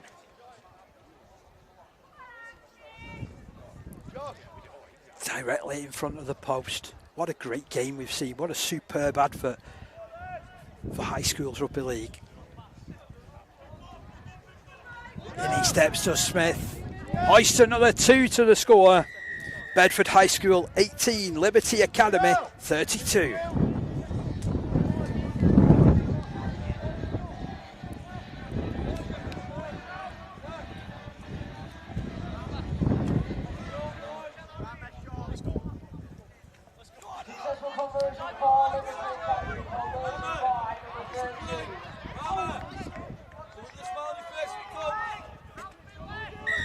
Go short with the restart. Bedford played that into the arms of Southern.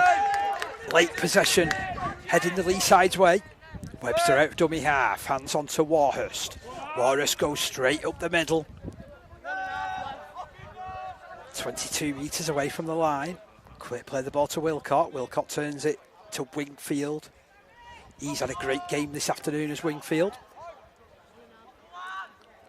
Wilcott handing on. Southern drifting across right. Is it opening up? Takes them all under Southern. Sanderson, sorry, in that corner. Ball played They're going to try and work their way over from dummy half. Valiant defence coming in there from Landon McMillan. Just out from the try line. Wingfield tries to kick forward, dabs it forward again. It's landed in the arms there of Marshall Taylor. Taylor works his way into the field of play, and it is going to be turnover possession because there was a little nudge forward there from Wingfield as he tried to get his kick away.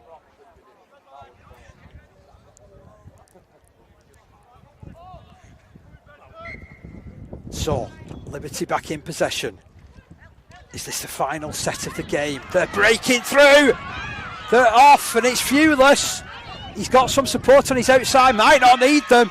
Oh, it's an outstanding run from Fewless. Raises the hand aloft. Goes underneath the posts. Great end. Kicks the ball away in delight. And look at those pictures. Game, set and match to Liberty Academy.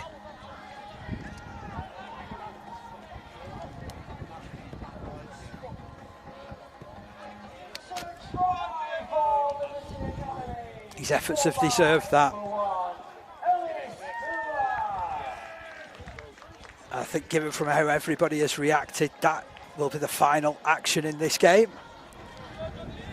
Bar this kick from Smith. So he looks for goal number 5 of his afternoon. And a conversion that will take Liberty Academy to a 38-18 victory. It's a fantastic start to the second half from Liberty with those 3 back-to-back tries. Bedford High School are giving themselves a bit of a shot in the arm with 2 tries in 4 minutes. But then these 2 tries in the closing stages have really settled this match in favour of Liberty Academy.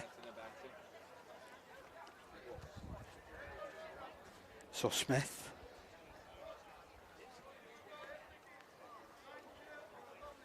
Face a study of concentration, steps in, the flags are hoisted, the final whistle sounds. Liberty Academy are your Year 10 boys champions here, beating Bedford High School 38 points to 18. What a close first half it was, with Bedford opening the scoring. 2 tries in 5 minutes went the way of Liberty Academy to give them a 10-6 half-time advantage. Then there was 3 back-to-back tries from Preston Hoyle, from Harry Reimer and from Marshall Taylor at the start of the second half for Liberty Academy. The fight back came in for Bedford High School with tries from Billy Wingfield and Alistair Anderson. 2 goals from the boot of Josh Sanderson. But ultimately, a really powerful finish. There was a strong run from Harry Reimer where he went straight through the middle for his second try. And then right at the end, Fewless with a spectacular score. And the goals were all tagged on. 5 of them in total by Alfie Smith. 38-18. What a game.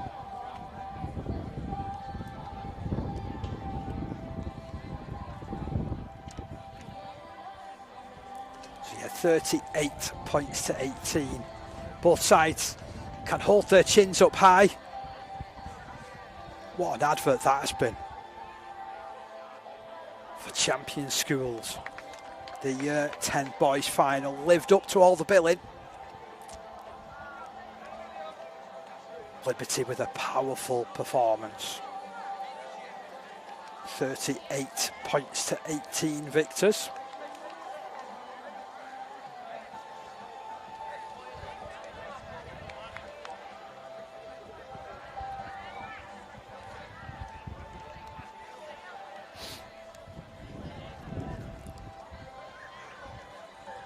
So once again we prepare for the post-match presentations.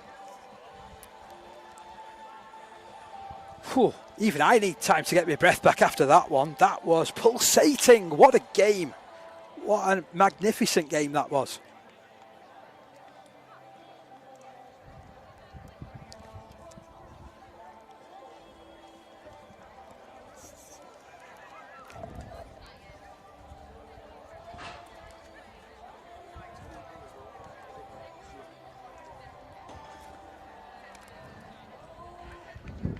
In fact, it's great because the RFL staff have brought me a bottle of water.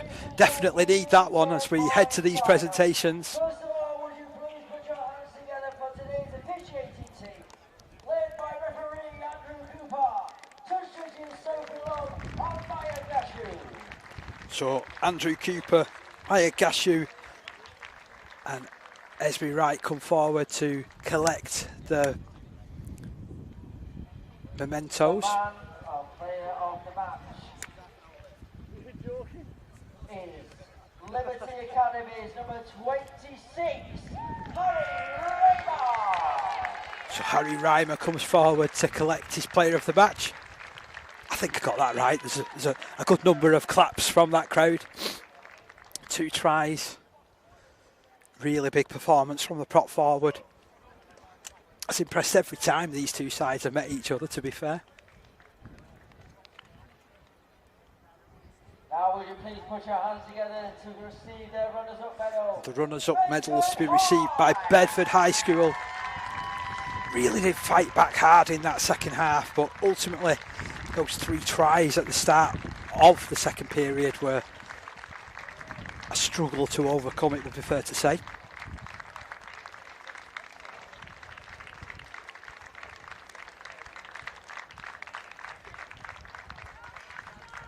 And champion schools finals keep making memories for teams.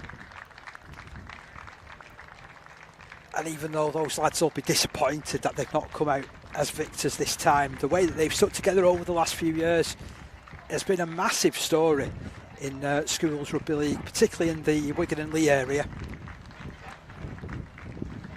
But it's Liberty Academy who deservedly take the plaudits today. And they will soon receive their winners' medals before taking their spot behind the A board, as all our winners have done this afternoon. So forward come Liberty Academy. Leading the way is Reimer.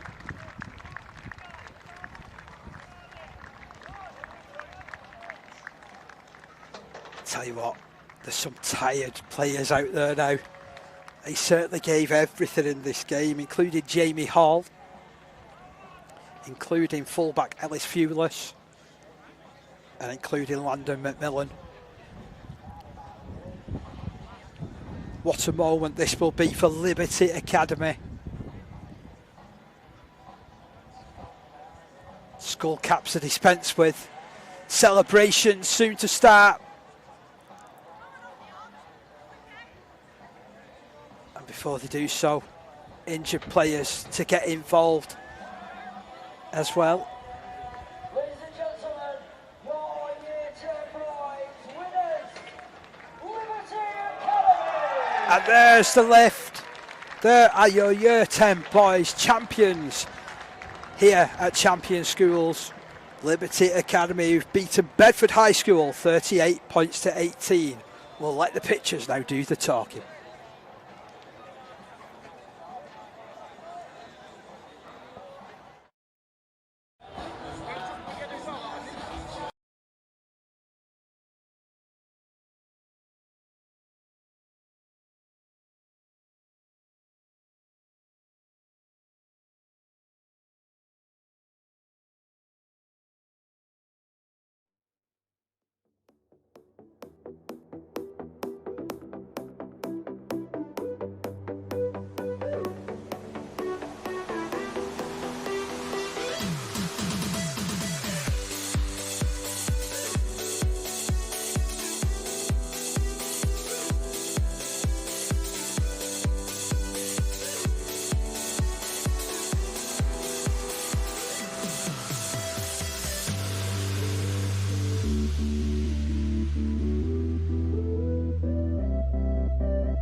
Hello and welcome back to Champion Schools Finals Day here at Goole.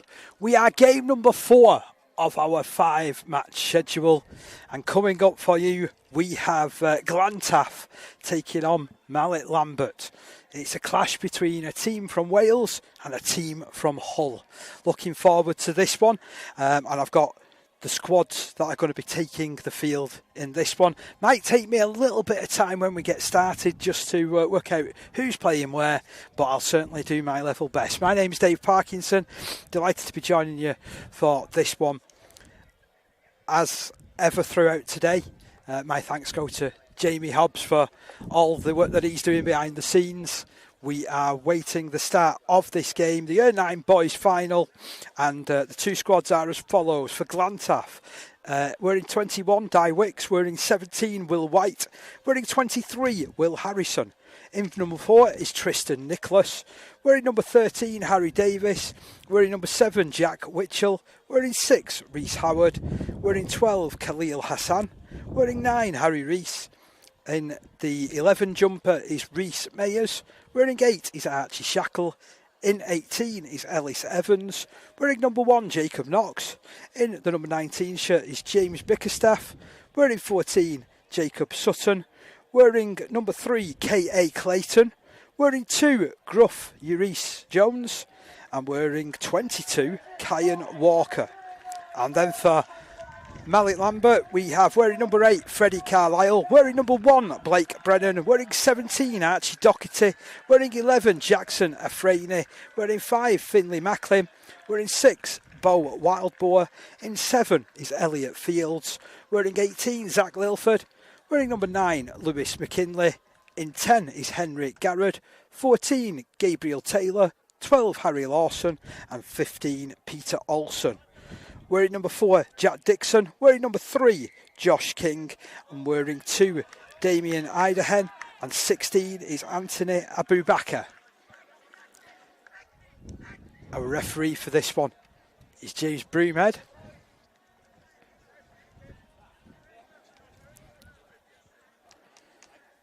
And it's going to be Glantaf who are wearing the stripes to get us underway. White numbers on stripes means that I'll have to do a little bit more checking and making sure everything's good. But it's going to be Jack Witchell who will get us underway. So Mallet Lambert with first use of possession.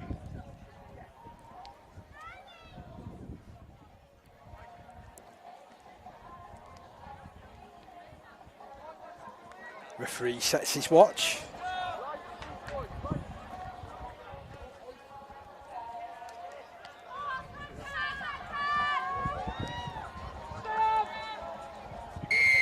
And away we go at the start of this first half.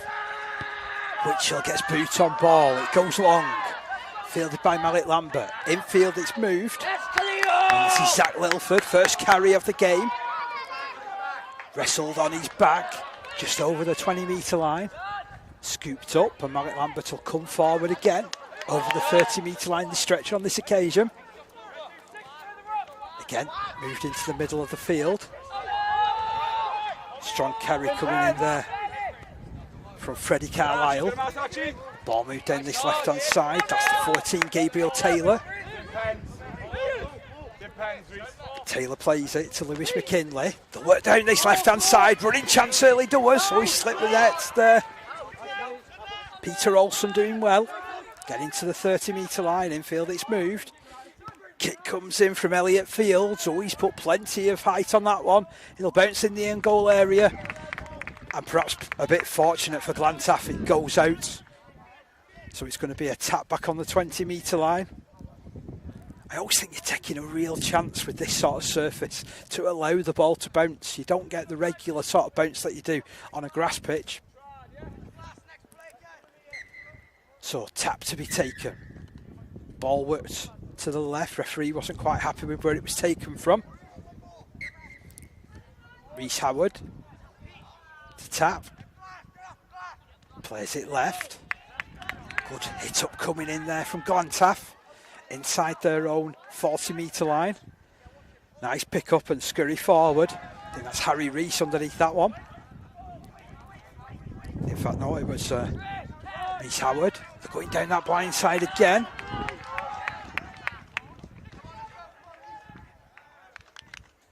Glantaf full of running. Reese Mayers, strong run into the middle of the field. Over the 40-metre line he carries. And this is fellow second rower Khalil Hassan, up to the 30. Nice quick play of the ball. Big carry through the middle from Ellis Evans. He plays it as well, working the ball down this right side. Jack Witchell, handing the ball on. Harry Reese. In a dummy half, works it, goes forward again.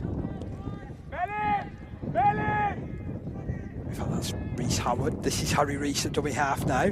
Handing the ball on, little kick comes in into the in-goal area. Well fielded. Back to the 20-metre line, tap restart. He's off down the ground. Is there any stopping him? He had to check his run. It's going to be spectacular from Finlay Macklin. And Finlay Macklin opens the scoring. What a try. What a run from Finlay Macklin. All came when he defused the ball inside his own in-goal area. Scurried out to the 20-metre line. Wasn't sure or not whether he was able to carry on. But then he got the nod. And away he went down the ground. What a counter-attack.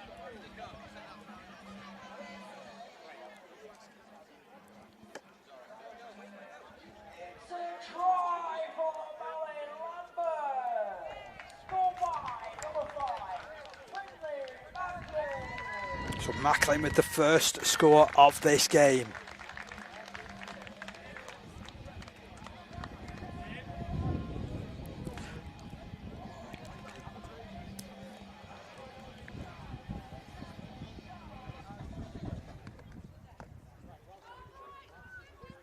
So we're about 4 minutes into play.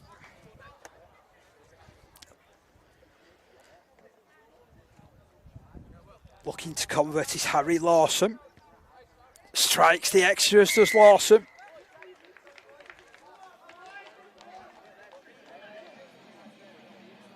Six points to nil in favour of Melly Lambert.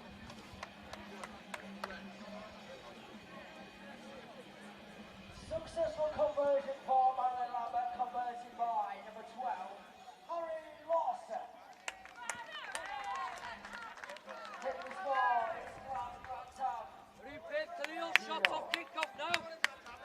is So back on the halfway line go Glantaf. Jack Witchell to get us back underway.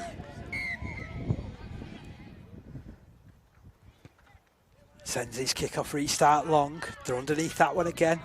And Melly Lambert. He's a big carry. They've got it fully 30 metres and a little bit more beyond their own line. Superb bit of play. And then they're quickly down the ground. Peter Olsen full of running. Great tackle. One-on-one hit right around the ribs on the halfway line. Melly Lambert looking to centre the movement. That's the 8, Freddie Carlisle. Ball played left. McKinley over the top. Oh, it was forward. I like the ambition of that play. Really good vision. Couldn't quite get the execution right, but they were away again down this left-hand side. They look full of attacking prowess.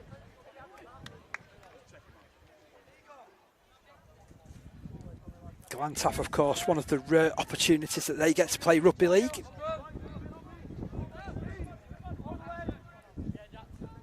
Trailing by 6 points to nil early doors. Reese Howard to feed this scrum. What's the lineup like? Witchell communicating with his back line. Ball fed in. Picked up by Jacob Knox. Rolls his way forward, does Knox, over his own 40-metre line. Well built lad. Nice hands. Tackles a good one on Tristan Nicholas. They come down this right side again to glance after through Reese Mayers. Been an impressive start for him in this game. And again, it's a good carry, but good contact on Nicholas. Howard picks up the running of Witchell. Witchell dancing, looking for a hole, eventually wrestled down there by Lewis McKinley on the edge of the 20-metre line. Last tackle reached. They take it right to Glantaff. Little kick comes in. Was that charged down? Was it played at? Our referee is ruling not. It's going to be a penalty, however, to Glantaff. A high shot going in the way of the winger down this right-hand side. I think Will Harrison it was who took a little bit of high contact. Reece Howard with this tap penalty. He's got Hassan for company. Goes to him. Power back run coming in from Hassan. 2 metres out from the line. Howard scheming. Did it open up for him? Oh, he's ever so close to the line. It's nearly an immediate response. They'll try and go again. Diving charge forward, that from Knox. Howard across left. Tackle comes in. The ball's released to Witchell. Referee ruling that he's already touched the floor though, so it is going to be a play the ball. Howard has Witchell to his left-hand side. Witchell scheming. Takes on the line himself. Carries it direct into contact. He's ever so close. Just going to be held up. Is it coming here for the Welsh side? Ducking down that left-hand side. They'll try and push their way over. The ball's been released. It's still alive here for Glantaff. Kick comes in. It's a wide one. Oh, brilliant take from Melly Lambert. And it's a run back from Blake Brennan. 15 out from his own line. Did really well there. And a little stepping run coming in now from Jackson Afrani. Big carry through the middle. Zach Lilford, 35 out from his own line. And again, just testing them out around that middle. Henry Garrett with the next carry for this Melly Lambert side. Kick comes out of dummy half. That'll help his side. McKinley hammering the ball forward. It'll bounce over the head of Di Wicks. Wicks in behind his own line. He's got work to do. Oh, a cheeky couple of side steps. He's been overwhelmed though. Wrestled to the floor by Finlay Macklin. It's going to be a dropout from under the post. Applying the pressure there was Melly Lambert.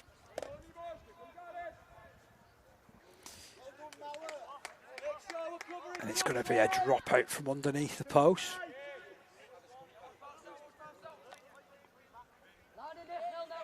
Where's Witchell going to put this one?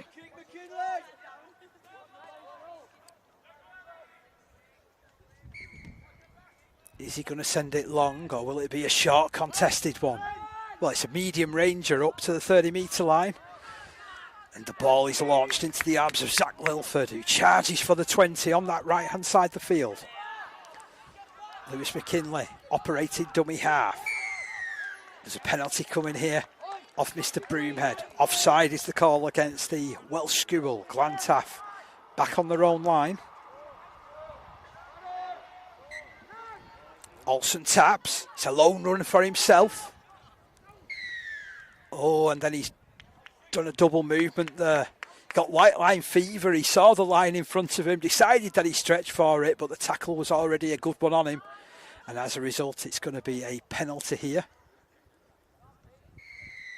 for Glantaff. He'll take the 10 metres on offer. For those of you just joining, this is a ground here in Goole that is surrounded by terraced houses.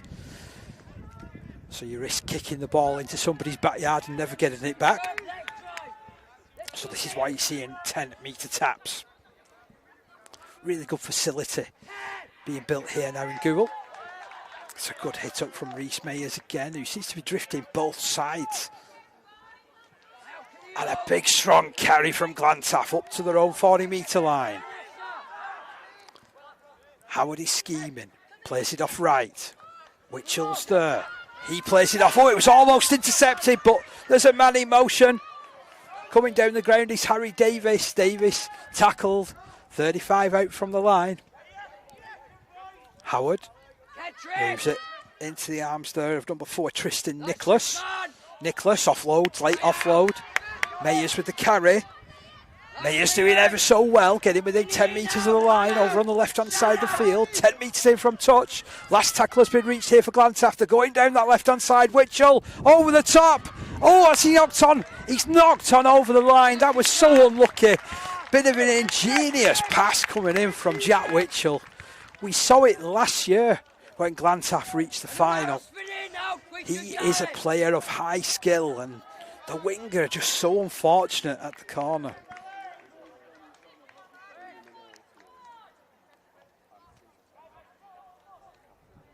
Not sure if it was Will White down that side.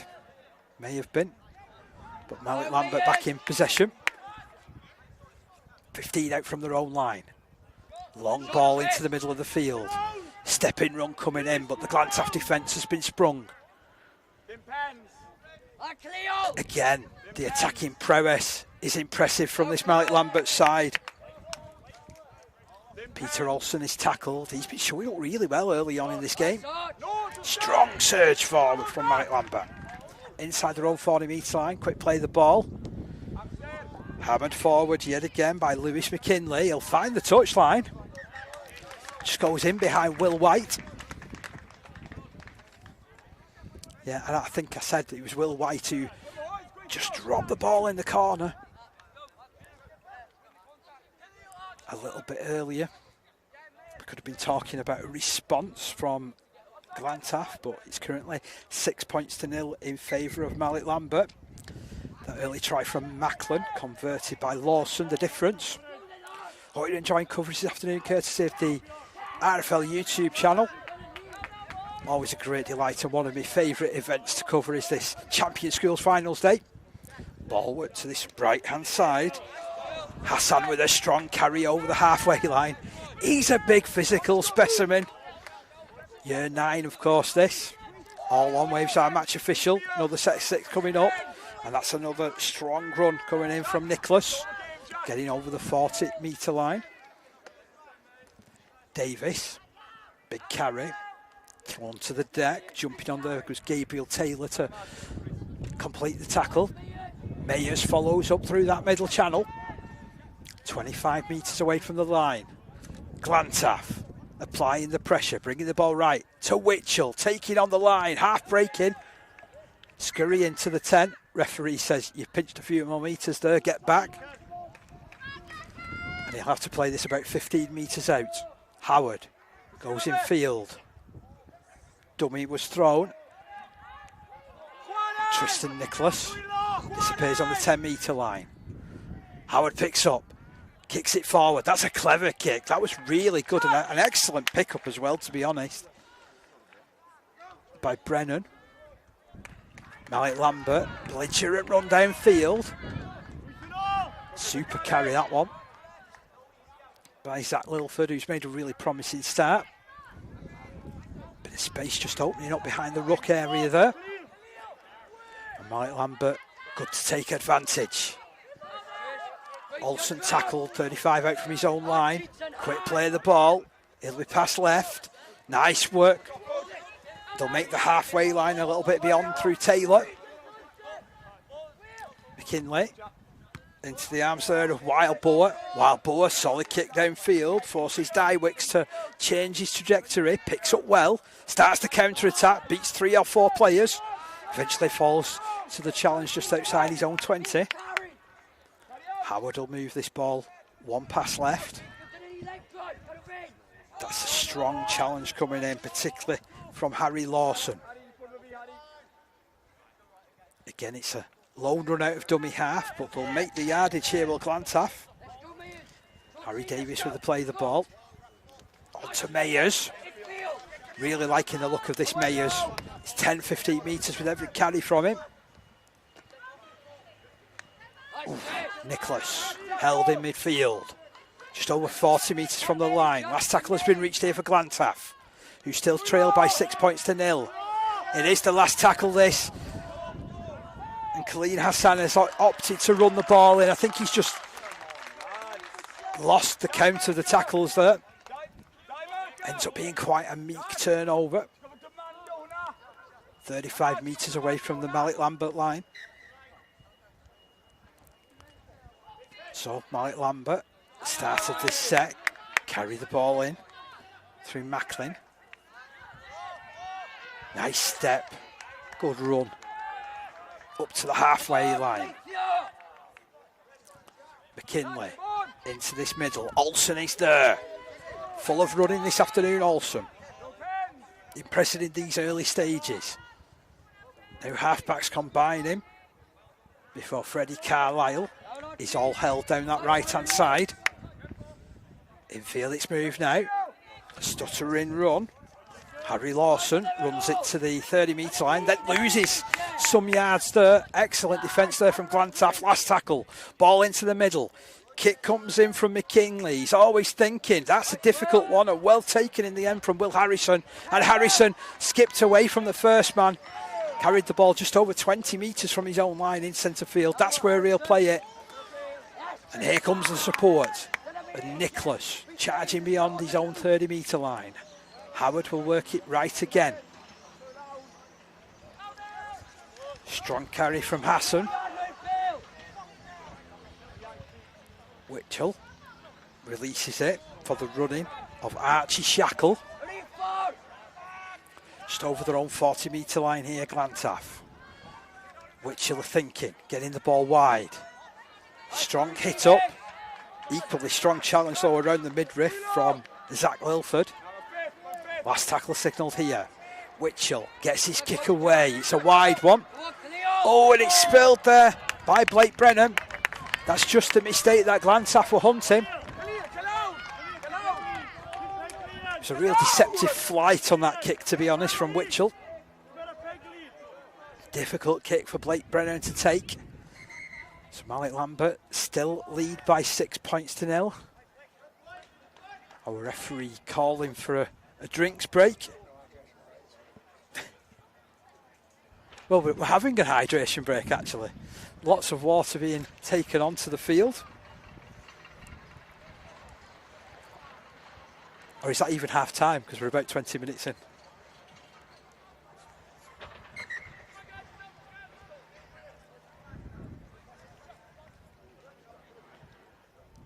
Referee wanted the teams to get back underway. So obviously we haven't reached half time yet. It's going to be a scrum, this in favour of Glantaff. Just trailed by the 6 points to 0 at the moment to the Welsh School.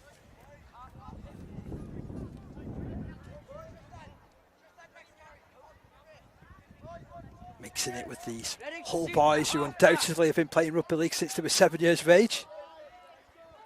Ball comes out at the base of the scrum. Running there by Jacob Knox. Inside the 20-metre line he goes. Nice pick up, and ever willing is Nicholas down that left-hand side. Within 10 metres of the try line. And there's Mayers. Ooh, close there from Rhys Mayers. Looking to work their way over. Ooh, crashing run forward yet again from Harry Davis.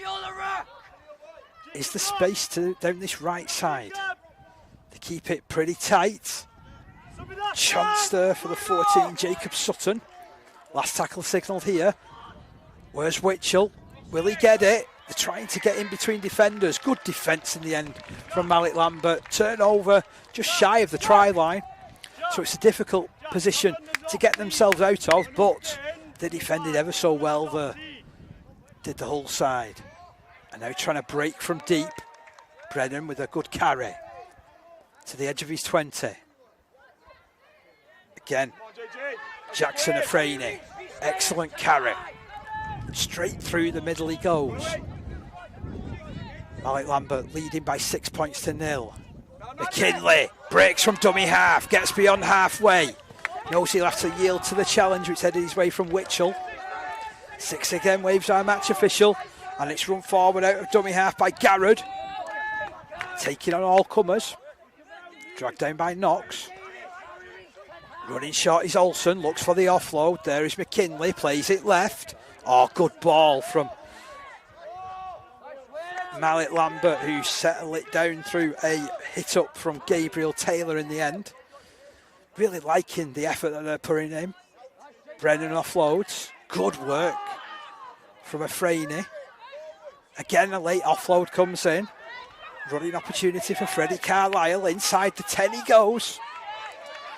Referee was thinking of blowing his whistle there. He's playing on. Here's Olsen. Olsen through the middle. Olsen diving over. That's a well celebrated try. No more than Olsen deserves. He has been very good in this first half so far. And that stretches the advantage out to 10 points to 0 in favour of Marley Lambert. Comes after 22 minutes, does that.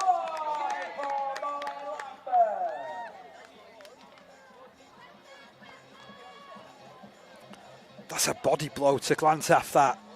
They've done ever so well in this half, and to concede those points at this stage. Lawson will take all of the time afforded to him.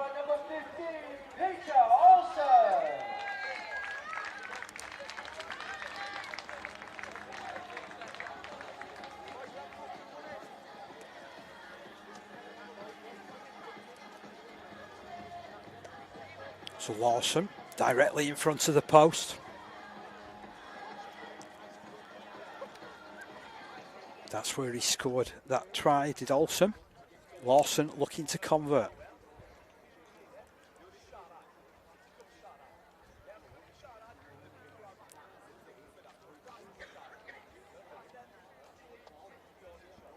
I think it's Friday afternoon, the workers have gone home. It's nobody doing any work behind those posts now.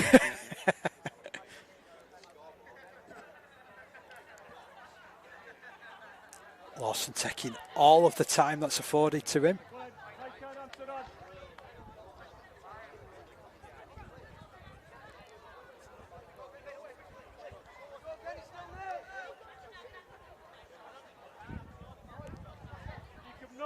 Kickers, you know, they have all kinds of pre-kick rituals.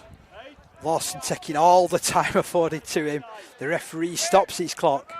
Now he gets up directly in front of the posts. Pauses for the camera as well. That goes into the building site behind the posts.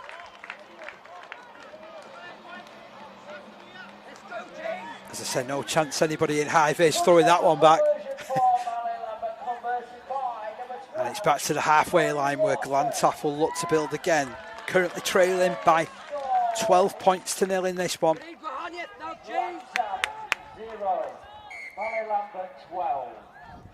They go short with the restart. Can they contest it? Well, they got ever so close to contesting it. And the tackle is made, 30 metres away from the line. Mike Lambert, full of running back into the middle. I thought that was going to be another bump and run from Macklin. Olsen, oh, he's got a gap to run into. Covers the ground ever so well, does Peter Olsen. Ball played on this left-hand side. Wildbow plays it off. It's Taylor. Done some unheralded work down this left-hand side as Gabriel Taylor. Wildbow scheming again. Handed on to McKinley, who finds Olsen. Been outstanding so far in this first half as Olsen. Kick comes in from McKinley. Ooh, nearly makes it a contest with the kick. Was perhaps a fraction too long, but look at where that ball's been turned over, just 10 metres away from the line. I don't fancy any team bringing the ball away from this kind of area. It's definitely not where you want to be charging the ball in. Glantaff chewing through the tackles. Frustrated figure and getting up and playing it. Knox makes some good metres to get up towards his 30. Howard works it to Witchell. Witchell plays it off quickly. That's a great tackle on Rhys Mayers, in particular by Afrani.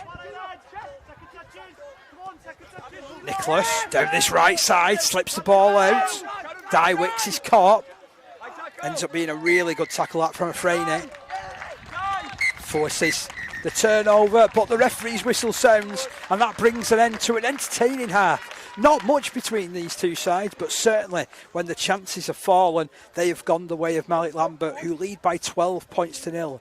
They scored the first try through winger Finlay Macklin. It came courtesy of a 20-metre tap restart after defusing the ball inside their own in-goal area, and Macklin left them all trailing for dust on this surface, converted by Lawson. And then about 2-3 minutes before half-time, there was a diving run that went straight through the middle. Peter Olsen touching down. Harry Lawson taking all of the time afforded to him and a little bit more. But that's the difference. It's currently Glantaf 0, Malik Lambert 12 at half-time. Join us in a few minutes' time for the second half.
So back for the second half here at Goole. It's the Year 9 boys final here in the Champion Schools competition. What a first half that was. Full-blooded. And Malik Lambert leading by 12 points to nil. They've just taken their advantage in this game. Glantaf a couple of times have opened up this defence, but not quite been able to finish. There was a golden chance in the corner where Will White couldn't take a really clever pass from Jack Witchell. But the game up and running again. And that's a tricky kick. Oh, was that knocked on? Referee has ruled that it is an error right at the start of the game. That was a real devilish sort of kick at the restart.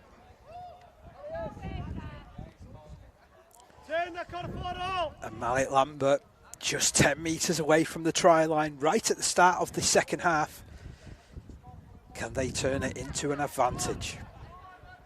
10. Real chance of early pressure here for Malik Lambert. Scrum fed. Ball comes out. Oh, there's a chance. He almost spins his way over, does Elliot Fields. Just held short. They'll go from dummy half. They're a little bit wide. They have scored.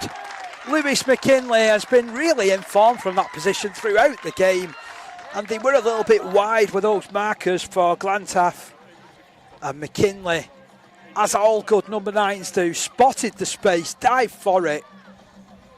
Emphatic finish. 16-0 right at the start of this second half. Try for Malik Lambert.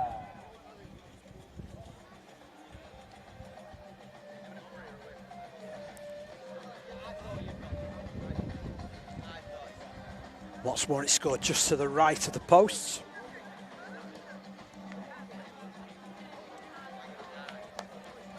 Warm afternoon, but it's clouded over here. There's a little bit of a cooling breeze in the air. You might be able to hear that across our mics that we have set up. Harry Lawson looking for goal number 3. Strikes, and that's another 2 points added.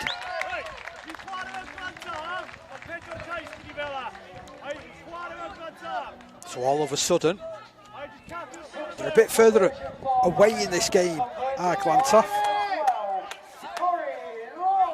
Just 2 minutes in the second half gone. Witchell gets back underway, sends his kit long. They're underneath that through Wildboar. That's a solid hit up yet again from Malik Lambert. Jackson Afraini. Got a good frame on him as Afraini. Plays it on his own 30. Comes across the Fields. Fields takes the run himself. Gets just beyond the 40-metre line inside his own half. Ball played back to Olsen. He's been causing absolute havoc. Crosses the halfway line. Ball to be played now to McKinley. McKinley launches it to Gabriel Taylor down that left-hand side. Gabe Taylor up as far as the 40-metre line. Ball comes in field. They'll apply more pressure through McKinley's kicking. He's having a brilliant game. And it just hung up in the air, eventually taken in by Will Harrison. And now they'll get a second chance to start the second half with Glantaff. Which'll just had to duck forward to take that in. Knox is all held in the midfield. Just over 15 metres from his own line. Which'll scheming. Ball pass wide. Oh, they've worked a little bit of space here. That's a real strong carry, that. Harry Davis plays it. Which'll releases it, looking for Mayers, who just crosses the 40-metre line. Howard, lots of space, finds Which'll. Stepping run forward from the full-back Dywicks. He's at his moments, ball in hand too. 45 metres away from the line, last tackle reached. Which'll plays it through hands. On to Khalil Hassan. Oh, and he's tackled well. And not for the first time in this game, Hassan forced to hand this ball over. Some really solid defence there from Malik Lambert.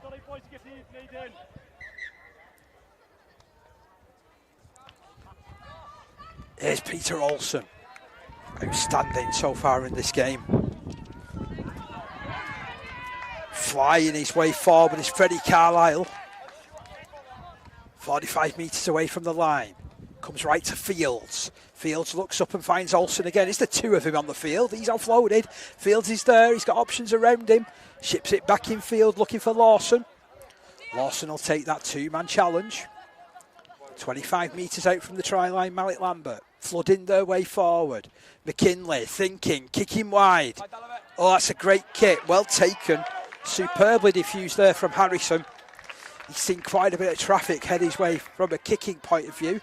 2 metres in from the touchline is where the ball is played. Crunching run forward from Nicholas. Quick play of the ball. Howard is off the back of it. Didn't have too many other options. Dywicks plays it into the middle. Witchell, no look pass, Knox is at his shoulder. Not the first time those two have linked up. Knox working hard in the middle of the field. Howard to his left, Witchell plays it on. Now it's out wide with Davis, who steps back on the infield. Ends up being a tough tackle heading his way from Lilford. Witchell takes on the challenge. Oh, the ball has been lost. What a tackle that was from Afrani. Jackson Afrani. What a hit he came up with there. So these are 25-minute halves, and we've currently had 6 minutes of this half played. Currently 18 points to 0 in favour of Mallet Lambert.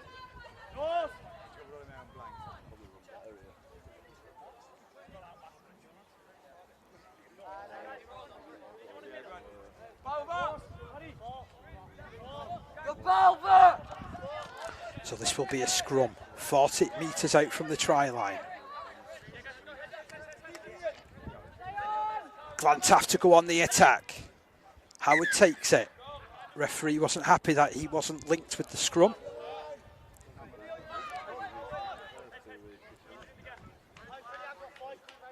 So they'll get a second chance to feed this scrum. This time he's bound at the base. And Knox, full of running, rolls down that right-hand side. Good yards from him again. 12 metres chalked off.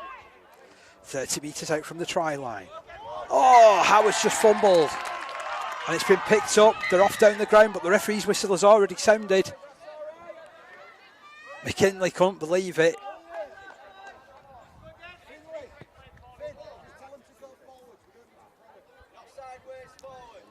So 18-0 the current scoreline in favour of Mallet Lambert. Been really impressed with Lewis McKinley so far in this game. He's controlling it from 9 as far as Mallet Lambert is concerned. This fella's been good as well. Jackson Afrani. Good tackle on him this time though. Loses a little bit of ground, but a quick play of the ball. McKinley thinks, ends it down the left-hand side, and I think our commentators cursed him because the ball has been spilled. Sorry, McKinley. So this is going to be a scrum in favour of Glantaff. They've had the last couple of scrums, and at the moment, Mallet Lambert aren't able to escape this sort of area of the field, but can Glantaff make it count? This time they've had a little bit of a swap round, and it's Tristan Nicholas who locks the scrum. Referee making sure everybody's bound. Picked up by Nicholas, he skirts right, big power pack run. Takes 2-3 players to stop him. Shows some tremendous strength there, Nicholas. Now it's brought back towards the middle. Witchell releases it. Running there is Hassan. Destructive run, he's won the penalty as well for his side. They just can't quite get on the front foot here, can Glantaff. They're getting a little bit frustrated, I feel, at the play being broken up in this way by Mallet Lambert. They've just got to keep their heads about them though, because they're not out of this game. They'll take the 10 metres on offer. And for the next 6 tackles, Glantaff will go in siege mode. Mayers with the carry. Runs it 5 out from the try line. In at dummy half is Howard. He goes short to Hassan. Hassan tries to stretch over. Has he got it down? It looks like the referee's going to award it. I don't know how he's got it down, but that is wonderful, wonderful work there from Khalil Hassan. No more than the big fella deserves. They're on the board here, Glantaff. Scored the first try as far as they're concerned. Currently 4 points to 18 in favour of Mallet Lambert. This kick to come from Dywicks. 10 minutes of the second half gone.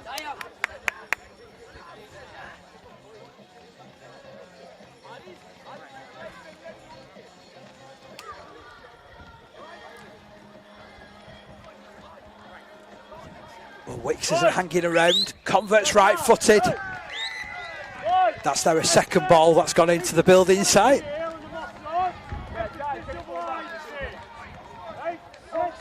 They're back in this game.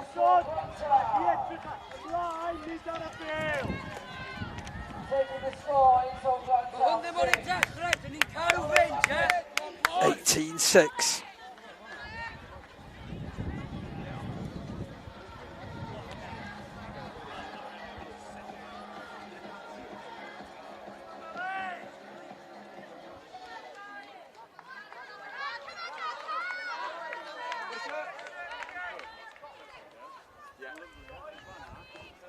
So Malik Lambert back on the halfway line, having conceded points for the first time in this game. Lawson strikes his kick off long. Oh, there's danger there. They've lost the ball, but it goes backwards, thankfully. And that's a great hit up from Tristan Nicholas. Plays it quickly. Witchell looks around for support. Knox at his shoulder again. He's done that every single time, is Knox. Having a great game in the middle of the field. Witchell tries to get on the outside. Then decides to stick hold of it. Referee just tells him to play it now. McKinley can't believe that call's gone against him. Here's Mayers.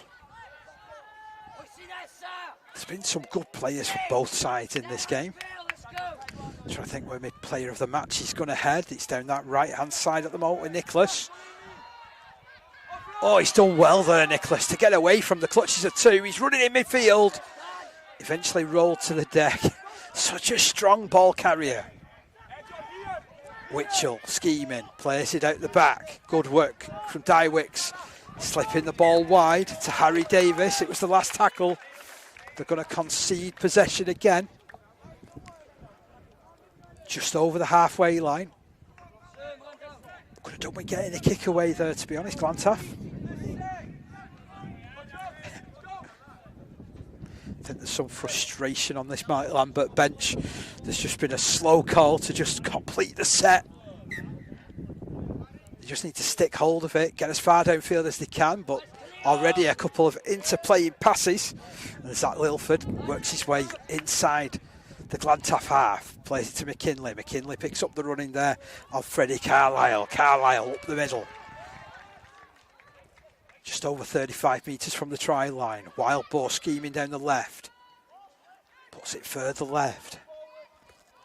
McKinley kicks forward, tries to dink it into the corner. What to do for Will Harrison, does it well. About 12 metres from his line. Can they push up and put some pressure on Glantaff, who do well to work their way 20 metres from their own line through Knox. Into the middle it's worked. Witchell takes the carry. Currently 18-6 in favour of Malik Lambert. Got into a bit of a holding period as this game. Do Malik Lambert believe? Can they get themselves down the ground? Worked into the middle with Witchell. Oh, there's a bit of space opening up down this left-hand side if they can work it. It's out with Harry Davis, who's cut down by two players. Lightning quick, they're off him. Archie Doherty it was with the stop. Kick comes in now from Witchell. That's a good kick. And all the way back is Freddie Carlisle to collect it. 2 metres out from his line. It's a smashing run forward. He's free in the middle. Over the 30 he goes. Oh, what a tackle that is as well from Dywicks. Great play all round. Oh, was that a little nudge forward? It was from Lawton. So just as they thought they were getting on the front foot again, Malik Lambert have come up with an error at dummy half. Who'd be a rugby league coach? We're over half of the way through this second half period. The gap is 12 points. Glantaff with the field position. Can they do something with it?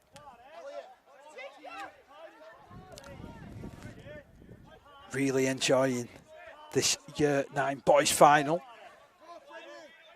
between Welsh School Glantaff and Malik Lambert of Hull. Carried forward there by Harry Davis. Davis on the 40-metre line. Howard onto Witchell, who hands it on quickly to Mayers. Really like the look of that forward, Mayers. Him and Knox have continually carried Glantaff forward.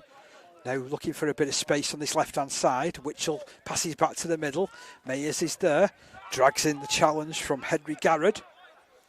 Just over 30 metres away from the line. Can they scheme their way further forward? Clever little offload comes in. It's played over the top. It's been snatched at there from Jackson Afrani. But was it hit forward? I think it was. That's what our referee is ruling. So it's yet more possession coming up here for Glantaf. Mallet being tested.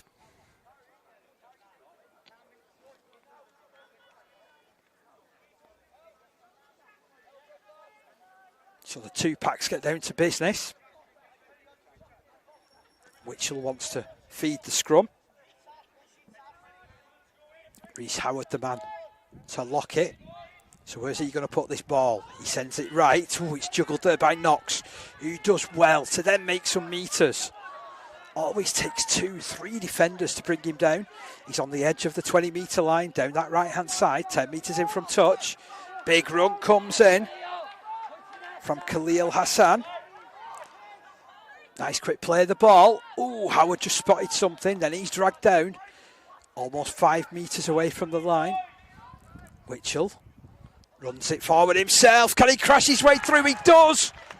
They're not out of this game by any stretch. And they've closed the gap yet again, have Glantaf. It's Jack Witchell who has scored. Clever play out of dummy half.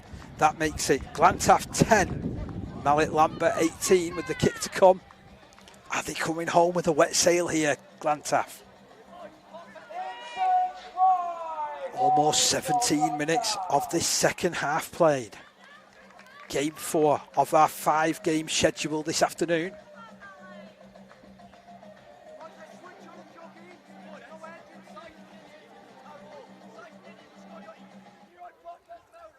And Witchell looking to turn his 4 into 6.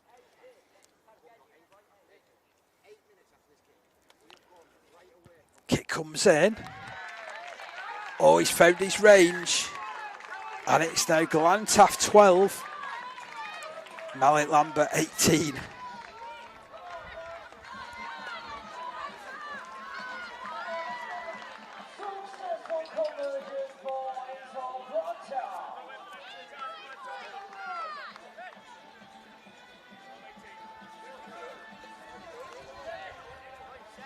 Can Mallet Lambert just control these final few minutes?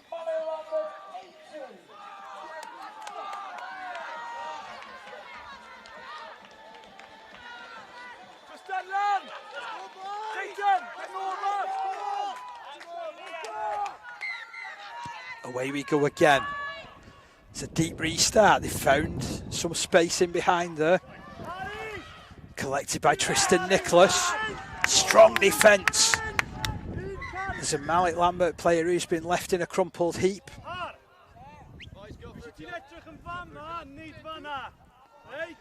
I think the damage has been done there because he's gone in and he's found himself just on the wrong side of the challenge.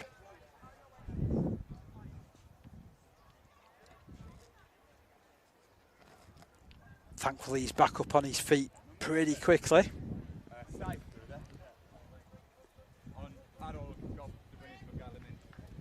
Water's being rushed on for both sides.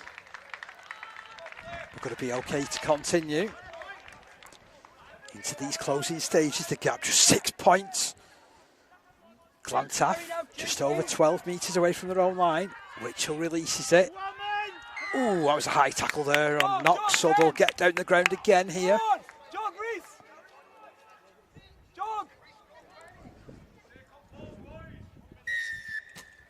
So they'll go forward for their 10-metre gain.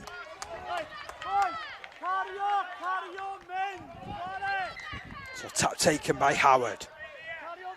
Fair play to Knox, offered himself up again to carry them forward.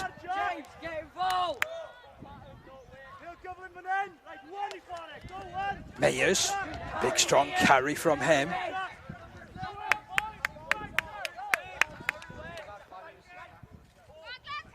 Ball went left. Witchell thought he'd spotted something then.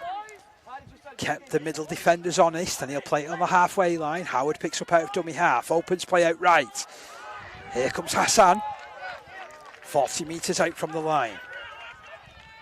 Again, they'll work down that right channel. Mayers chalks off another 10 metres, then gets pushed back about 6 of them. So after a quick play of the ball, Howard works it into the middle. Witchell keeps it moving. They'll keep it moving again. Tristan Nicholas out to Davis. Davis popping the ball out, did really well. They've defended pretty well though, Mallet Lambert, but they're playing hot potato rugby league here. Kick comes in, out wide from Witchell. Still worked in field. Oh, running chance here. They're keeping this ball alive. Witchell has it. Witchell bursting through the middle, offloading. Howard is there. There's players there in abundance. It's going to be turnover possession. Well, there was no panic there from Mallet Lambert. No panic at all. Damien Idahen going on for Mallet Lambert. He wants to play this ball quickly. In fact, he'll get his hands on it first of all. Referee not happy with where that was taken from. So we'll go again. And Idahan runs strongly, makes it beyond his own 30-metre line. Nice quick play of the ball. McKinley opens it out to Olsen. Olsen well tackled. Again, I think that player's gone for a really good legs tackle, and as a result, it looks like he's hit the ground. We're going to have another stoppage here. Big collision with the ground, and also I don't think the knee of Olsen helped. Hopefully both players are going to be okay. I don't like it when players stop down.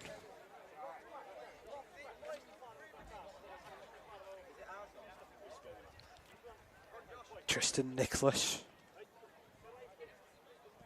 Oh, well, he's managed to clamber himself up. He's now sitting up. That's a good sign.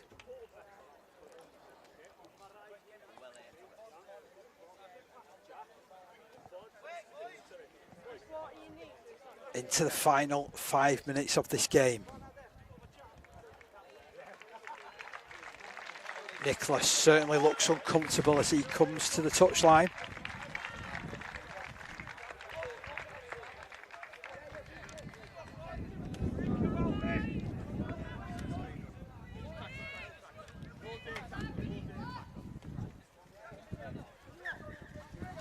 McKinley picks up some strong running there from Archie Doherty. Put down near the halfway line. McKinley's thinking again from dummy half. He's been outstanding in that position.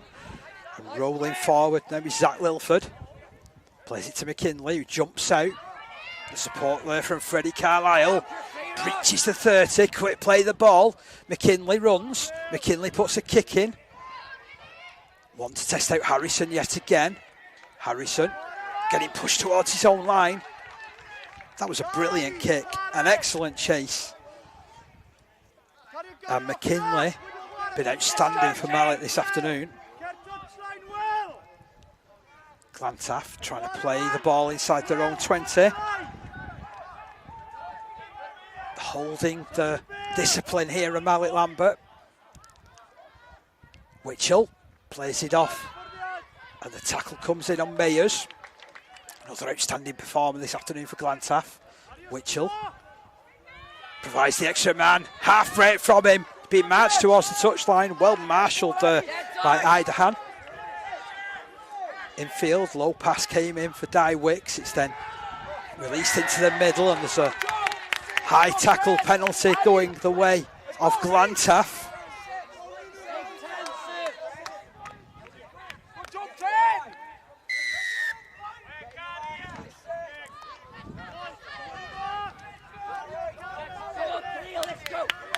So, tap to be taken. They'll come forward again. Khalil Hassan. Into the last minute. Chasing a share of the spoils.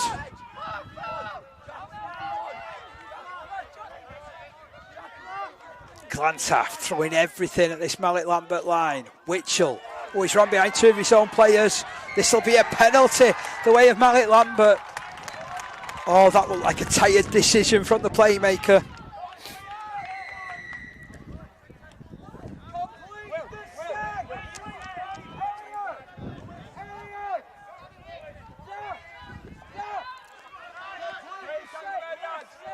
And Lewis McKinley, who is our player of the match, taps to get us underway.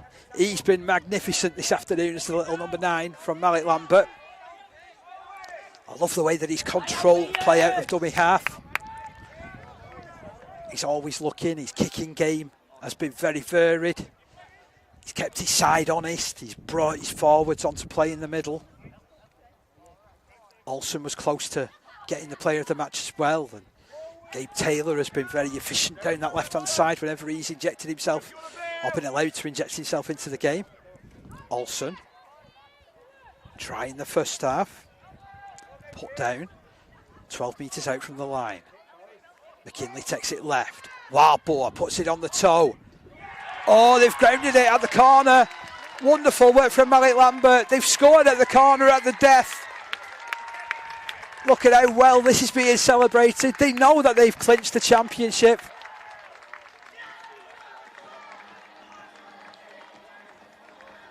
Beautiful kick from Wildboar into the corner. It's a try for Malik Lambert. And I'm thinking, I've not done bad because I couldn't tell who it was, and neither can the announcer. There was a whole heap of players as the kick came in into that corner. A really intelligent kick. It was. We feel it's whoever was on the wing on that side. But a bit of rise up rugby league, and that has made it. Glantaff 12, Malik Lambert 22. If you can see that closer in, hitting the rewind button on the old stream, then please do.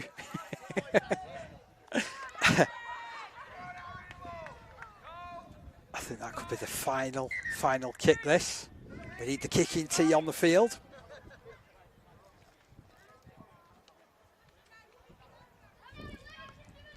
Harry Lawson.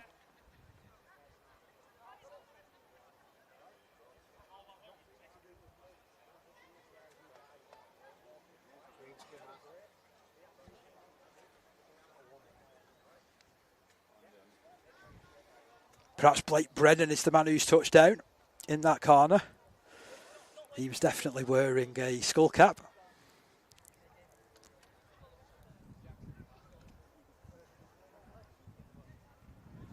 Just waiting for him to turn round. I think that is Brennan, to be fair. Oh, it is. Yes. Thank you very much, Jamie Hobbs. He's done me a real pleasure there. Meanwhile, that kick will not find the post, but it doesn't really matter. Malik Lambert going to full celebration mode. What a way to end the game. It finishes here. Glantaff 12, Malik Lambert 22. What a game. Really, really enjoyable. 12. Malik Lambert 22. Blake Brennan with the final try. So at half-time, it was 12 points to 0 in favour of Malik Lambert. Macklin and Olsen with the tries in the first half. 2 goals from the boot of Lawson. Early in the second half, McKinley scored that try just as Glantaff were a little bit wide, and at 18 points to 0, it looked like it was going to be a handsome victory for Malik Lambert, but Glantaff never said die. They got back into the game. 2 tries in the space of 4 minutes. Hassan scoring the first, and then Witchell working his way through for the second. Goal split between Di Wicks, who added the goal for the first try, Witchell converting his own score, and then right at the end, Wildboar sliding that kick into the corner, and Blake Brennan touching down. 22-18, 22-12.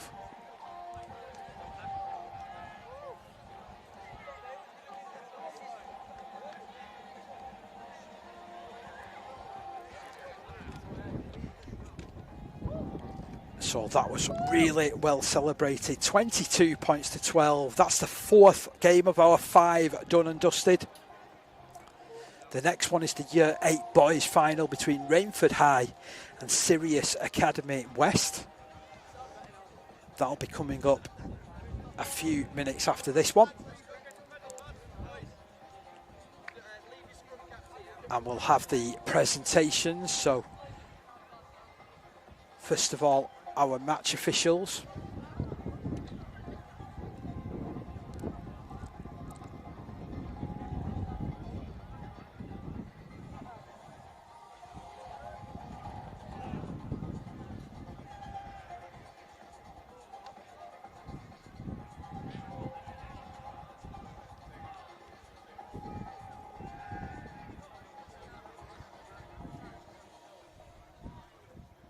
It's looking a bit crowded in that five-a-side pitch at the back of these posts, where I can see both teams for our next game warming up.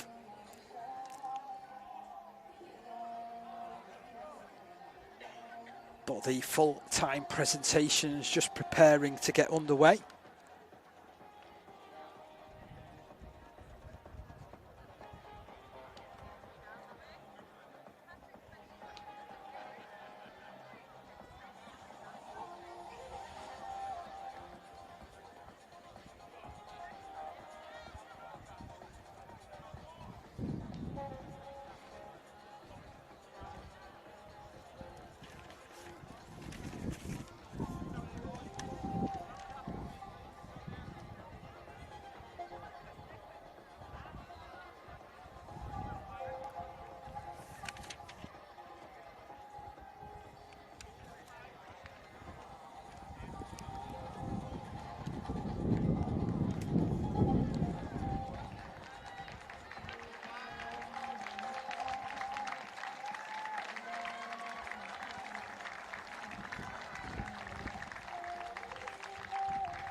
So first of all, it will be our match officials to step forward to collect their mementos. Please put your hands together for today's match officials, led by referee James Broomhead, two judges Esme Wright and Andrew Cooper.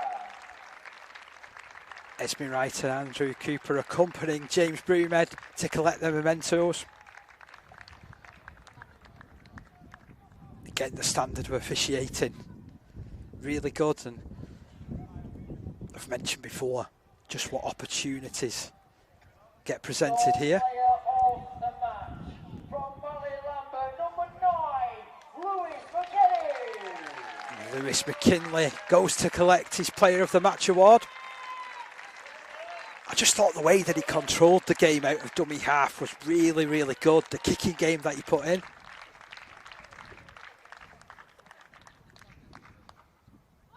Please show your appreciation for today's runners-up. In score, Glanta. And here come Glantaf to receive the runners-up medals. They played their full part today. Really impressed with some of their players.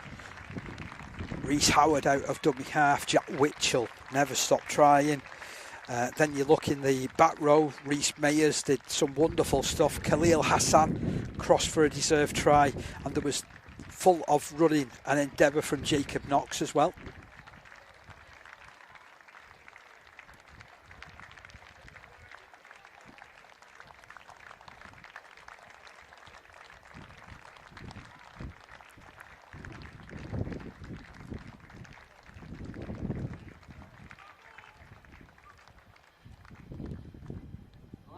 But ultimately, the day was won by Mallet Lambert. We led 12-0 at half-time, 18-0 early on in the game, and then just quelled that fight back right near the end.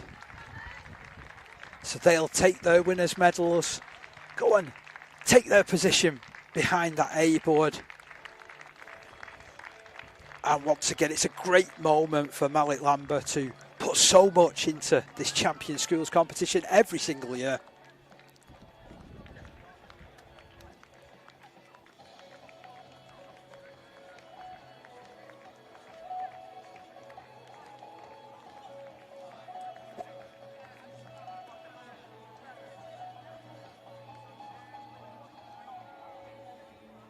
And your Year 9 Champion Schools boys winners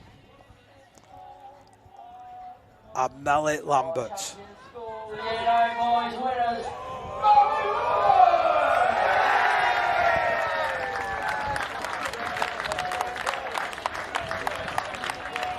Brilliant effort from everybody.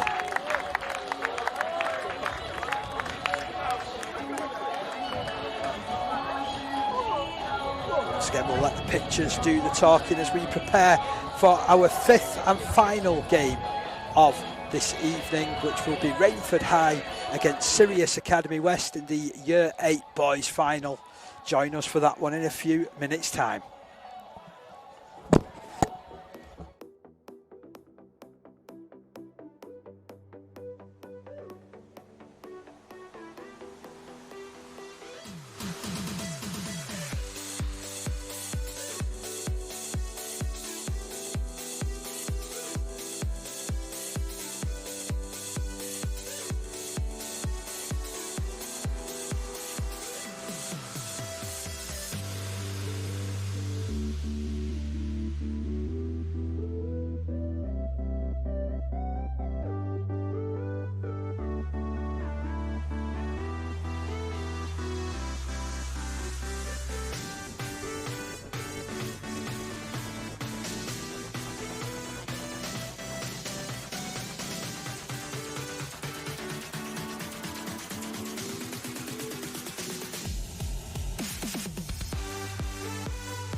Hello and welcome to this final game, our fifth and final game of this Champion Schools Finals Day here at Goole. It has been a fantastic afternoon of entertainment, and for our final flourish we have the Year 8 boys final between Rainford High of St Helens and Sirius Academy West. Really looking forward to this one. Again, I'm going to bring you the squads rather than the teams because the amount of changes that have been from the actual team sheet itself. So for Rainford, we have wearing number 5, Joey Llewellyn. Wearing number 1, Zach Nevin. Wearing 4, George Glynn. In 12 is Tom Seagrave. 16, Jacob Jackson. Wearing number 7, Oscar Lyon. Wearing 6, Sam Palfreyman. Wearing 8, Archie Lane. 9, Joseph Peart.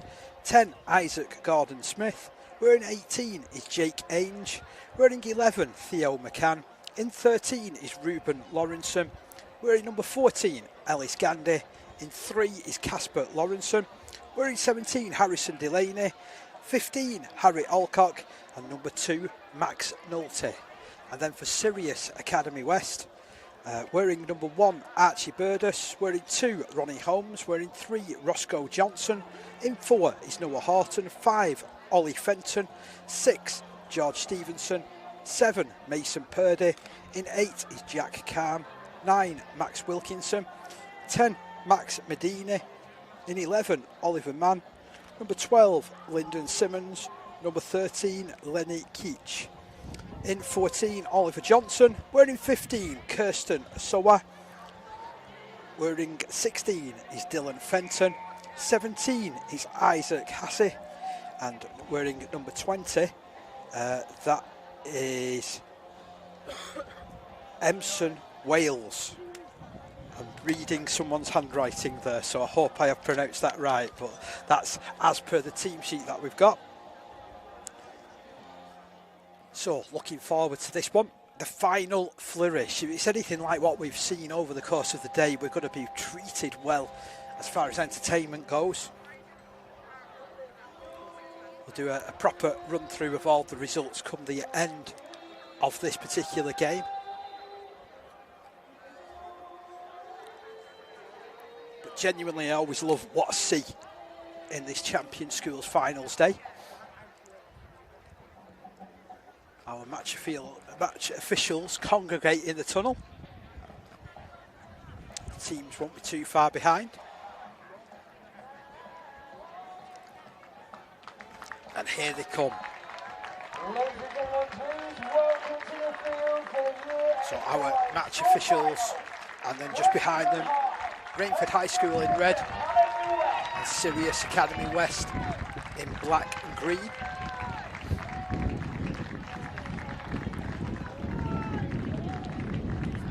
Nice clear numbers on both the back of both sets of shirts. Both teams being presented to the crowd. Nervous moments. Not just for our teams, but for our match officials as well.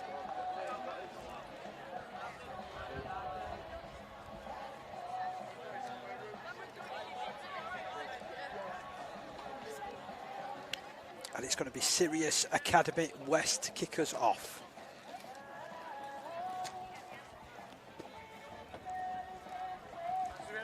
Rainford gathering for the final time ahead of kick-off. I do love this Year 8 age group as well, for the fact that you get lads that are at all different stages of the development. So there's some that look like they're going to grow into strapping 6-footers. Others still with some way to go from a growth point of view. So Rainford fan out. Just seconds away from kick-off. think we're going to get richly entertained yet again.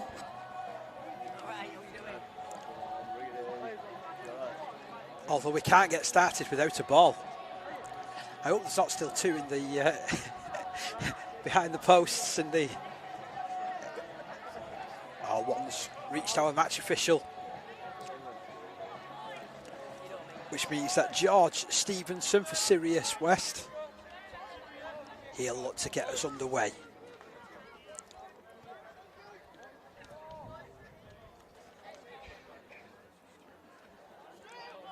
Away we go at this kick-off. And forward come Rainhill with the first spell of possession. Let's see how they can build. Running to make the 30-metre line immediately. About 12 metres in from the touchline. Picked up by Joseph Piet. Opening play out. That's a powerful pat run there from Archie Lane. Lane in the midfield, 35 metres out from his own line. Piet sends it left again. Nice hands from Rupert Lawrenson. Eventually that reaches George Glynn. Glynn challenges Ronnie Holmes, who comes up with a great stop, to be honest. He was giving a lot away in size. Charge comes in now from Theo McCann. They've reached the last set, the last tackle of the set, I should say. And the ball slipped from Piet into the midfield. Running down this left-hand side is the halfback Oscar Lyon, who gets his kick away. Oh, that was a really tricky one there. And it's bounced up perfectly. They're going to go in and open the scoring here. Ruben Lawrenson for Rainhill scores in the first minute. Oh, and the bounce of the rugby ball has proven the undoing yet again. It was a devilish sort of kick, that was.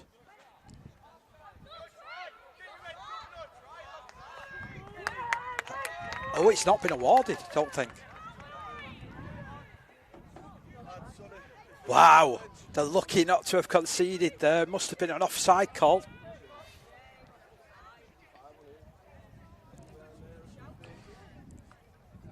I have to admit, I'd like to see that a little bit later on when I watch this back.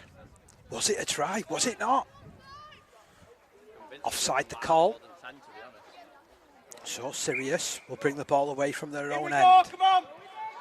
Charge forward. It's a strong carry as well.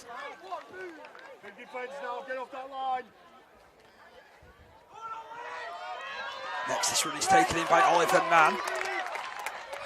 Mann stopped 30 metres from his own line. Into dummy half was Max Wilkinson. He picked up a runner down that left-hand side. Wilkinson again operating dummy half, looking where he wants to put the pass. Into the arms there of Lenny Ketch. Ketch just reaching the 40-metre line. Plays it just before that mark. Fullback Archie Burdus with the carry. Make sure you throw it. Still tackled around that same sort of area.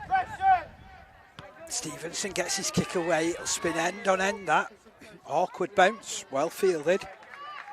And they'll start the counter-attack. Will Rainford running across the line. Oh, he's found a bit of space out wide. Then puts the brakes on the...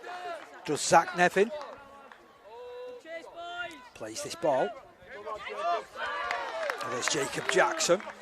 Runs in field, reaches the 40-metre line. Now they'll go forward. Athletic carry there from Archie Lane again to get beyond the halfway line. Now the ball whipped off into the middle.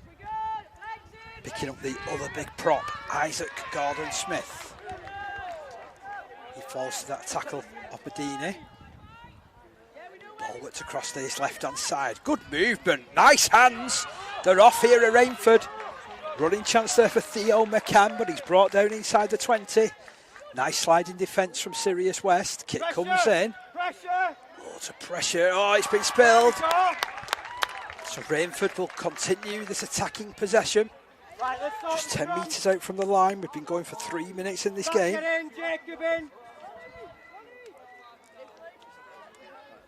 Little error coming in there. Scrum going to be fed here by Oscar Lyon.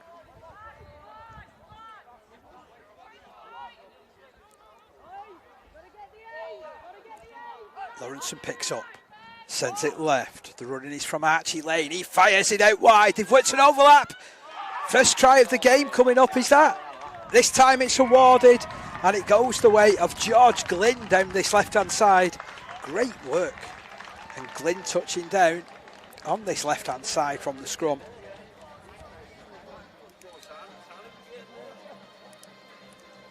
Opening score comes just in the 4th minute.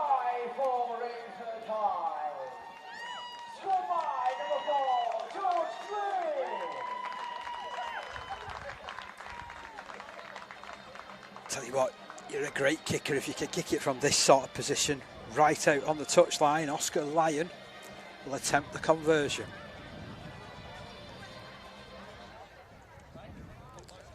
So, the early advantage goes the way of Rain Hill.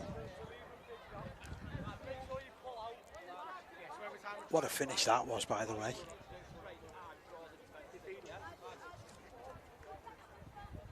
So Lyon steps in, gives it chances.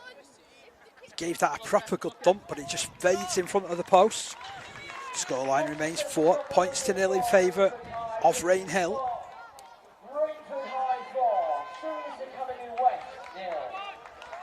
So Sirius Academy West, who haven't really got going, they'll come to the halfway line. They'll kick off yet again.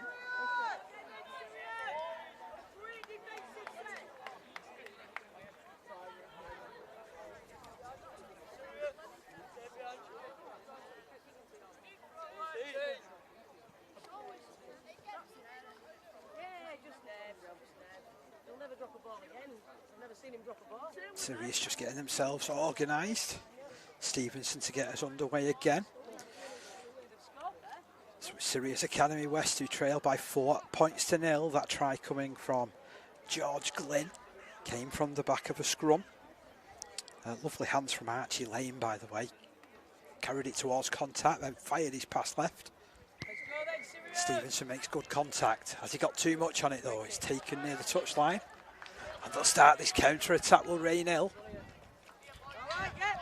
The tackle comes in and they're about 18 metres away from their own line. Big charge coming in to clear the lines. Someone's got to sacrifice! Isaac Gordon-Smith plays it. Piet picks up the support run of Archie Lane. Lane 40 metres from his own line. The space across this left-hand side. Oh, well held in the end from Theo McCann. Knew that the defence was closing in. Plays the ball to Glenn. Glenn sets off on a little 40 forward. Tackled by 2, 40 metres out from the try line. They bring it left again. Kick comes in to complete the set from Oscar Lyon. Oh, it's allowed to bounce again by Sirius. They've got to really attack this of Sirius Academy West. Let's keep them in. First proper use of possession for Sirius Academy West. Game up and running for about 6 minutes. They've had nothing but pressure on their line. Got to be played here by Noah Horton. Stepping run comes in from Stevenson, takes it back to the middle, hands it back to Horton. Strong carry. That was a good hit from Ruben Lawrenson. Just inside their own 30-metre line, trying to spread the play down the left-hand side. Good handoff there. Really strong carry coming in from Lenny Ketch. Goes over the halfway line as well. Excellent running from that young man. Now they'll try and centre the movement. The defence has been dragged in. It is the last tackle, however, so they did just enough to stop Max Mendini. And he looks up and he can't believe that that was the last tackle. Max Medini handing over the ball. 40 metres from the line for Rainford. Strong run by Theo McCann. He's showing up really well early doors. Piet brings it left. Glenn off on the run. Oh, he's off again. George Glenn doing ever so well there. Referee waves another set of 6. Charging in his Archie Lane. So Lane to the edge of the 20-metre line. Piet picks up. Hands on to the other big lad, Isaac Gordon-Smith. Runs it to within 10 of the try line. Piet opens play out right. They carry on moving the ball down that side. Little dummy and shuffle from Oscar Lyon. And he's rolled on his back, 10 metres from the try line, just to the right-hand side of the post. Picked up and sent back into the middle with Ruben Lawrenson. He then picks up Archie Lane. Oh, I thought he was going to stretch out there for a minute. Last tackle. Plenty of men down this left-hand side. Ruben Lawrenson handed on. It is going to be a try. A second try of the game. It goes to Isaac Gordon-Smith. 8 points to 0 in favour of Rainford. What a start for them. 8 and a bit minutes gone. And 8 points to 0.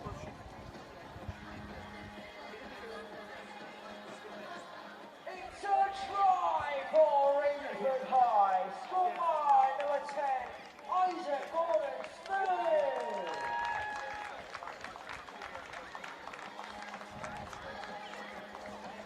This is a little bit further infield is this one. Still a very difficult conversion attempt though for Oscar Lyon.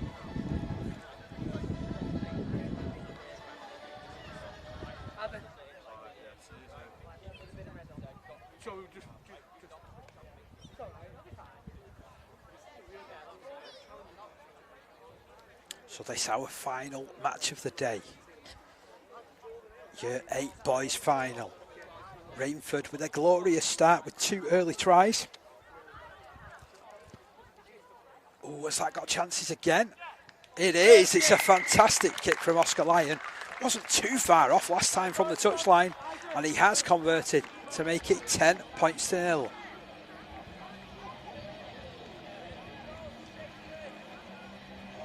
Successful conversion for Rainford High, converted by number 7, Oscar Lyon. So again, some fantastic hands there from Rainford in that attacking set. Sirius Academy West, 0. Sirius bringing themselves forward to the halfway line. They've had a couple of moments themselves. 2 runs in particular from Lenny Ketch have dragged them forward. Rainford have been clinical thus far, converting 2 of their 3 opportunities. Stevenson puts plenty of meat behind that kick. Taken on that far side by Rainford. Stepping run into contact from Zach Nevin, who wins a penalty. That's the big difference in this age group. You've got players that are like 5'2", other lads who are about 6 foot. So I think there's a few more penalties that get given in this age group. Tap taken. Again, if you're new to joining us this afternoon, because of our location within this ground at Goole, we're surrounded on 3 sides by terrace houses, so it means if anybody kicks the ball away, we might not actually retrieve it again. So it's 10 metres being ruled as it's played by Lane. Really like the way they're promoting this ball, Rainford. Working it wide, George Glynn takes the tackle on this occasion from Roscoe Johnson. Does really well there, does Roscoe Johnson. They deserve that. Worked really, really hard then, did Sirius Academy West.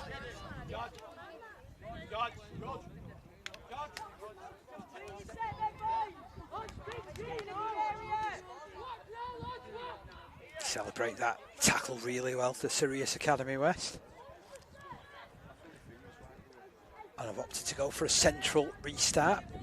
So Stevenson will play this ball to Max Wilkinson. Can they give themselves an opportunity? Medini with the first carry. Wrapped up by 3. It's actually 4 players in the end who involved themselves in that stop. Worked into this middle with Jack Calm. The defence rushes on him. Those are a couple of hard-fought metres from Calm. Wilkinson plays it right to Stevenson. Stevenson keeps it moving. Big handoff comes in from Lenny Ketch. He then hurls the ball away, NFL style. And it's picked up by Ronnie Holmes. Nowhere for him to go, though. Disappears underneath that challenge. He's tackled on his back. Oh, that's a nice run out of dummy half there from Roscoe Johnson. Reaches the halfway line and a little bit beyond. Wilkinson feeds it to Stevenson. Stevenson then handing on, looking for Oliver Mann. They're under a bit of pressure here. are Sirius Academy West, but they've got to the end of the set. Stevenson gets his kick away despite some pressure that headed his way from Archie Lane, and that's well taken on that far side by Zach Nevin again. Not too much space afforded to the young winger over on that side. He can go out of dummy half. Finding the front, so this will be a quicker play the ball for Rainford. Piet into the middle. Rangy run from the second rower on that right hand side. Ruben Lawrenson plays it down that right hand section it goes. Jake Ainge it was who was tackled. They're releasing it back into the middle. Archie Lane with the running chance. The defence converges. Last tackle has been reached. Still it's 10 points to 0 in favour of Rainhill. Ball sent long. Sorry, Rainford high. Yeah, it's been a long day as Archie Burdess runs it into contact. He's about 25 metres out from his own line. They'll make a few more metres out of dummy half now, will Sirius Academy West. Stevenson trying to drag his side into this contest. He'll play the ball near the halfway line. Wilkinson into the middle. Purdy handing on. Catch with the running. Again, they'll scheme. That's a difficult run for Oliver Mann. Makes some good yards. Last tackle signalled. Stevenson gets his kick away despite pressure. Oh, well taken there at the back from Joey Llewellyn. Looks up, it's a staggered line in front of him, but eventually they meet as one and bring him down. Just outside his own 20-metre line. Rainford pick up, go down the right-hand side. That's a big challenge, but a lovely offload down that side. Continue weaving their way forward. It was Tom Seagraves who got the pass away on that right-hand side initially. Seemed to have players over on this left, but they took it back through the middle. Ruben Lawrenson quickly moving through the gears. Over the halfway line he goes. Takes 3 players to bring him down. This first half ticks on. We're about 15, 16 minutes into play. Rainford looking strong, looking keen, looking eager, picking up the metres on that right-hand side through Tom Seagraves. He plays it, Piet into Sam Palfreyman. Palfreyman, he can't escape the clutches there of Marks. Off to the left. Kick comes in from Oscar Lyon. Oh, they're going to be, that's a great kick that. Bounces back. Lovely pick up there from Sam Palfreyman, who slides another kick in. They're chasing after this one. Oh, and the ball just beats everybody. That's unfortunate. That was a great bit of play, to be honest, from Rainford again. And they've tapped it from the wrong spot, so it's going to be brought out to the 20-metre mark. To be fair, there are a lot of lines on this pitch. It's no wonder people get a bit confused from time to time.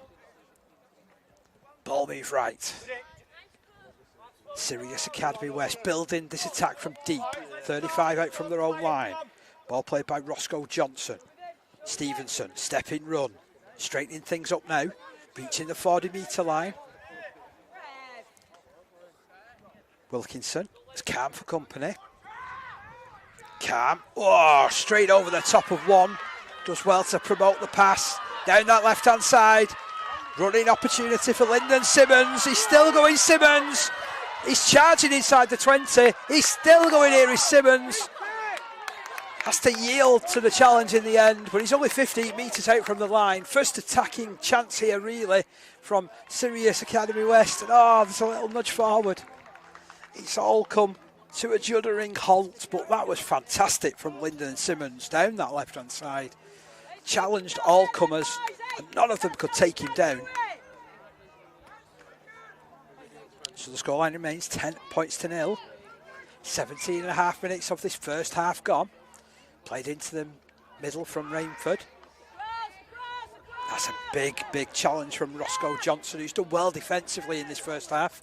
It's the space out wide, though. That's where they're spreading the play to where he has been defending in those centres. They managed to recover, and Rainford come down the middle through Archie Lane yet again. Over his own 30-metre line.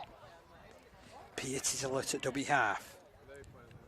Goes to his right-hand side.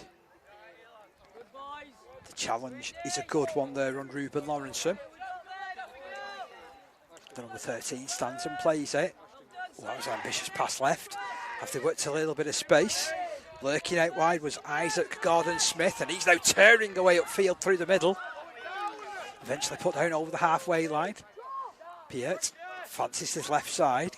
Kick comes in from Oscar Lyon to complete another set. It's allowed to bounce, and this time it goes into the arms of fullback Archie Burdus. Burdus, strong carry forward. Over his own 30-metre line, down that left-hand side. 10 metres in from touch. Now charging forward, go. Sirius Academy West. Wilkinson. Picks up the run there of Lenny Ketch. It's another smashing run from the loose forward. Into the middle it comes. This is the big number 17, Isaac Cassie. To the edge of the 30. They're growing in this game, Sirius Academy West. As Medina breaks to the 30. Ball played, Wilkinson. Hands on to Stevenson, under a bit of pressure. He slides his kick down the ground. Watching it really well is Nevin, who works his way just outside his own 10-metre line. And they'll get back into position to carry the battle forward again, will Rainford. Rainford with those 2 early tries as we're ticking on, but the last few minutes have been pretty even, and Sirius Academy West have been forcing a bit more field position. Isaac Gordon-Smith to play it. Peart picks up Lane. Good carry, but equally strong tackle around his legs from Max Wilkinson. Ball played right, nice movement. Out to Jake Ainge. Wrapped up by 3, just over the halfway line. Last tackle signalled here for Rainford. Tell you what, they've not half got through that set of 6 quickly. Kick comes in from Lyon. Lofted high. Well taken by Ollie Fenton. Fenton plays it. And Sirius Academy West makes some more metres off that play the ball. Wilkinson keeps down that channel. Oh, that's a top run coming in from Archie Burdus, the fullback. And over the halfway line. Stevenson quickly promotes the ball. Max Medina. That's a cracking run as well from the front rower. It was a slow start from Sirius Academy West, but I get the feeling they're up to speed now. Catch. Feeds it back in field. Referee says it was a forward pass though to Oliver Mann. I think it was a line ball, that one. You could see what he was trying to do. He was trying to get the ball to a man he felt was in a better position.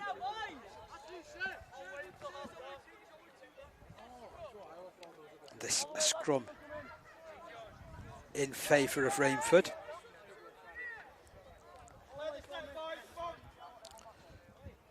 I feel we're just a couple of minutes out from half time. Got about 22 minutes played on my clock. Obviously the man with the stopwatch is our match official, Max Wilkinson. Has gone down on his haunches. I think he's struggling there, is Max.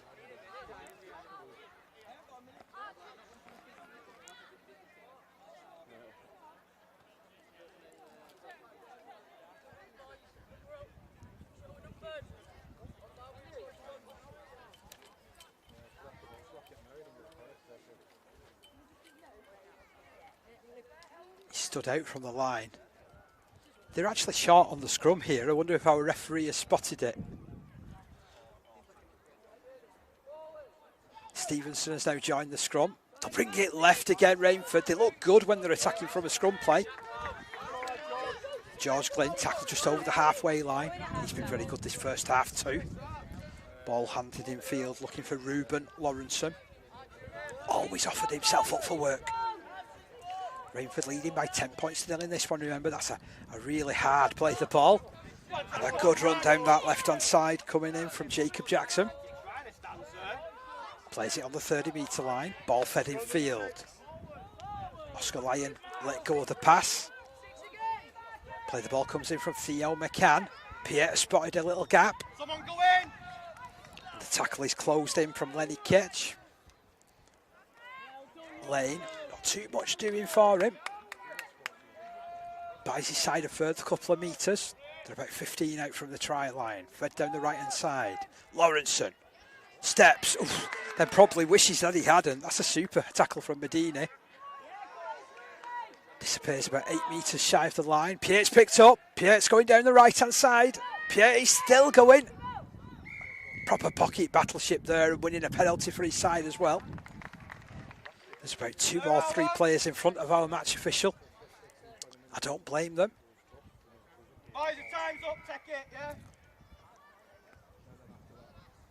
So they're going to go for the goal points here. And why not when you've got someone like Oscar Lyon who's been striking them like he has been.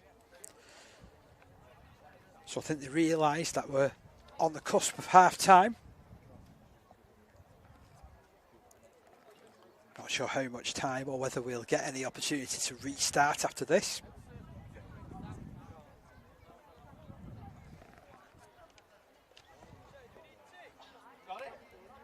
But Oscar Lyon will take all of the time that he can here. Looking to give his side a 12-0 advantage.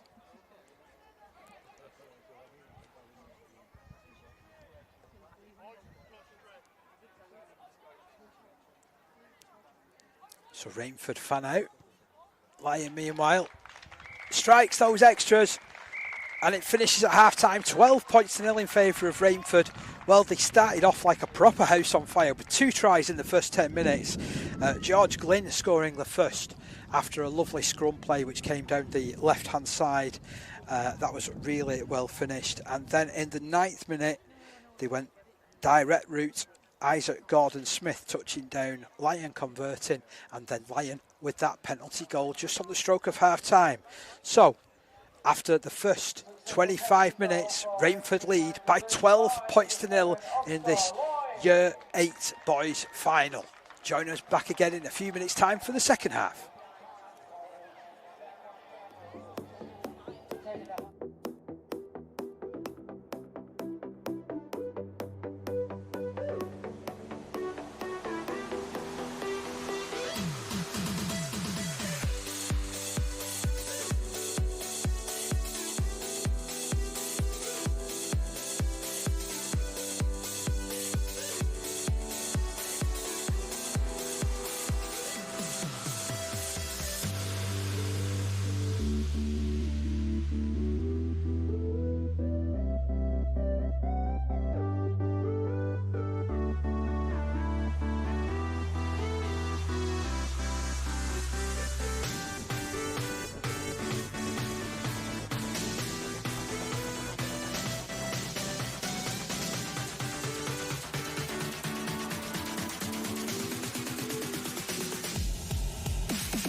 So we're back for the second half here in Goole, the final 25 minutes of play on this Champion Schools Finals Day, National Champion Schools Finals Day.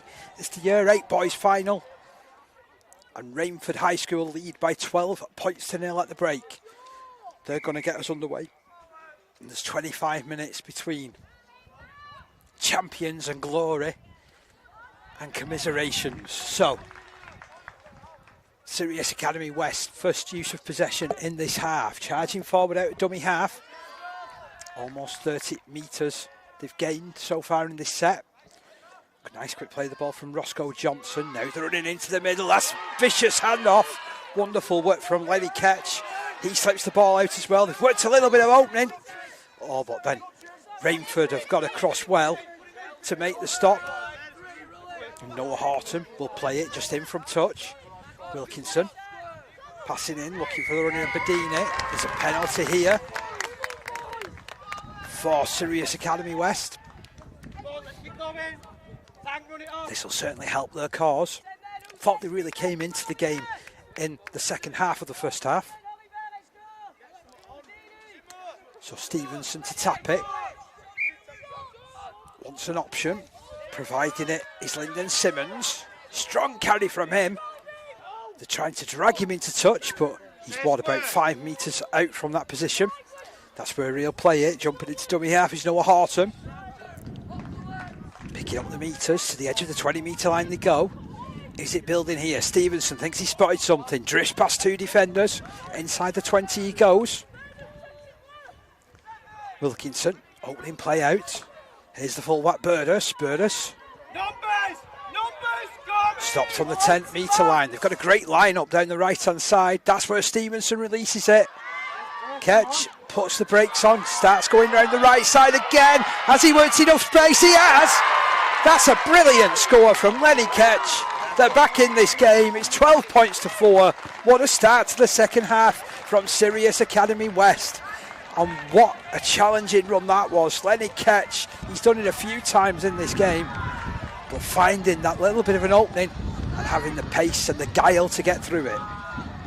Try for Sirius Academy West. The 5 to 13, Lenny King. Just 2 minutes into the new half.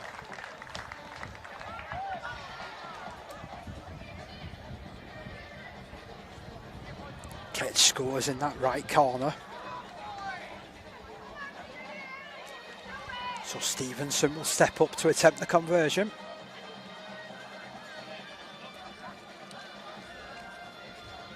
Way out over on that right hand touch line.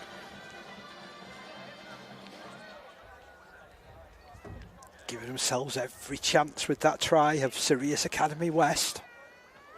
What a fantastic response at the start of this second half.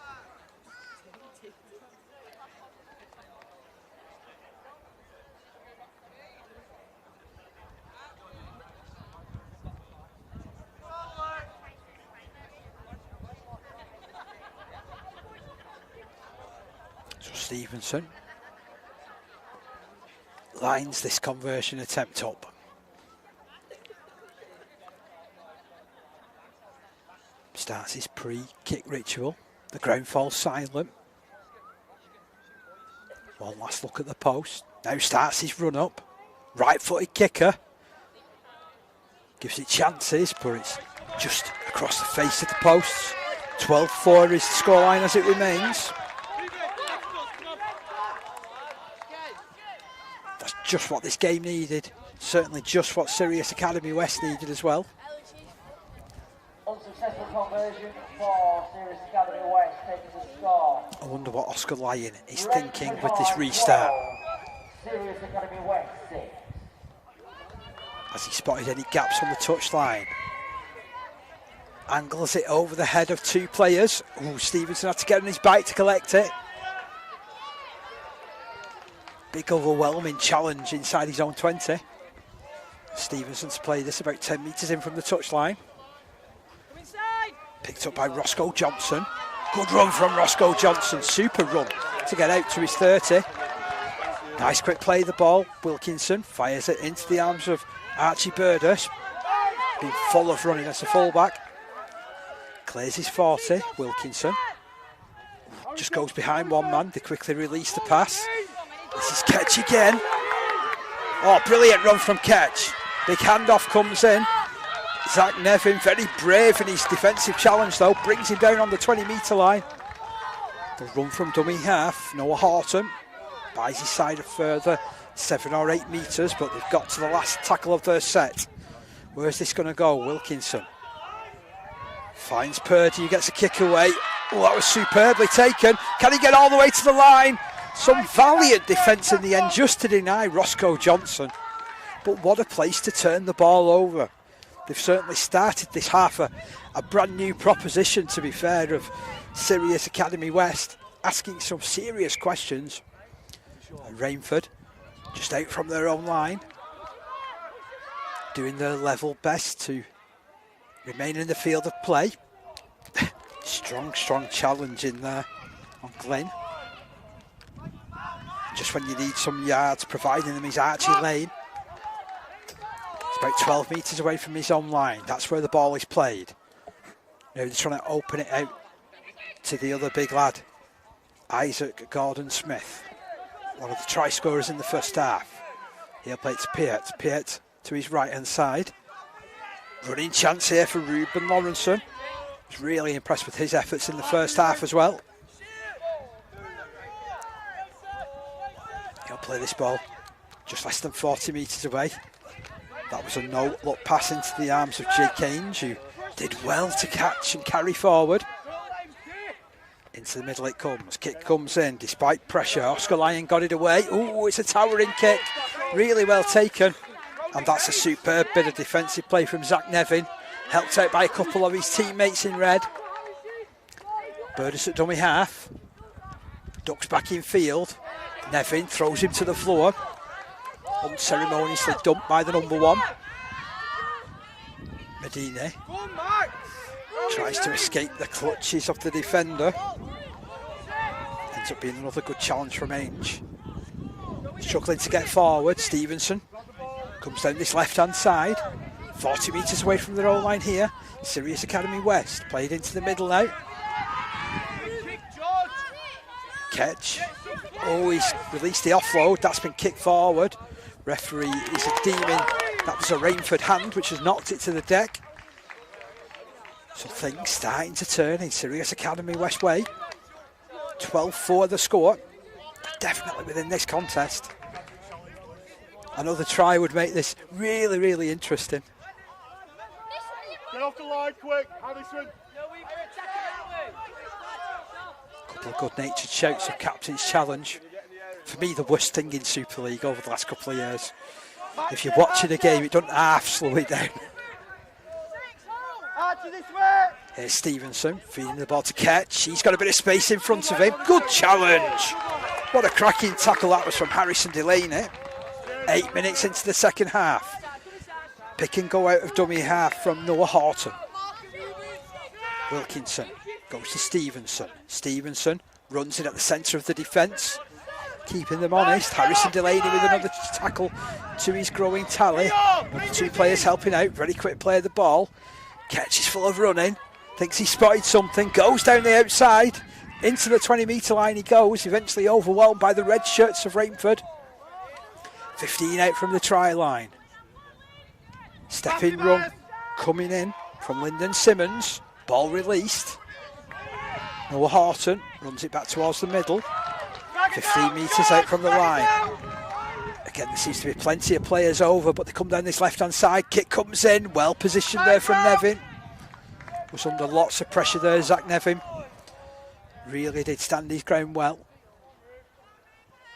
Rainford coming forward now for Ruben Lawrenson.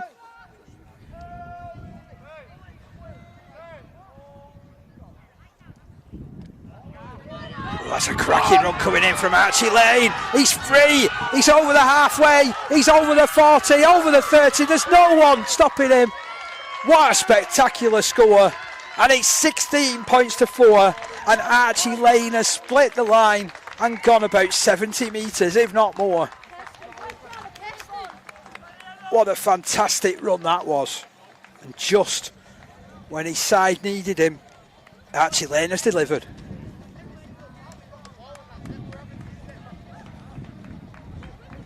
It's a try for Rainford High.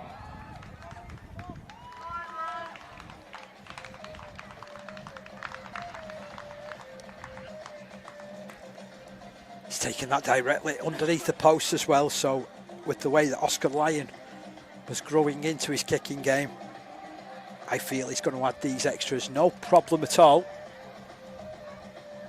for an 18-4 advantage.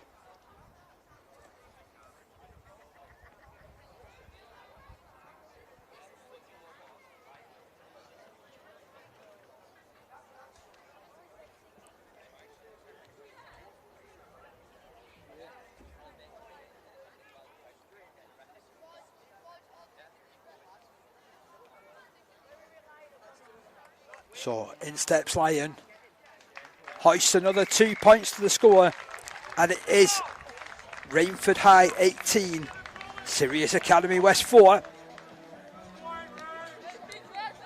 Successful conversion for Rainford High. Conversion by number 7, Oscar Lloyd. Taking the score, Rainford High 18, Sirius Academy West 6.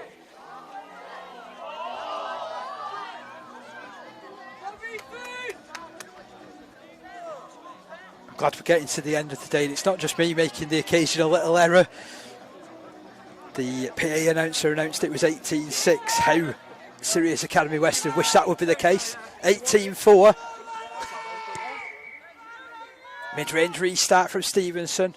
They're underneath that one again. Lane this time met really well defensively. Tell you what, though, lurking in midfield is Isaac Gordon-Smith. They've got a penalty here of Rainford. Offside is the call against Sirius Academy West. So they'll take the extra 10 metres and the extra 6 tackles on board. Lane's left struggling after that one. Been really good today, Archie Lane.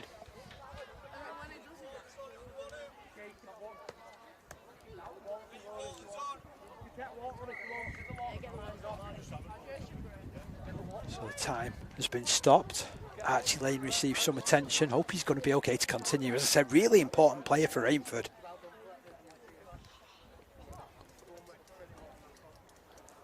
Certainly with a run like that for a try, he's put himself in the frame for the Player of the Match award.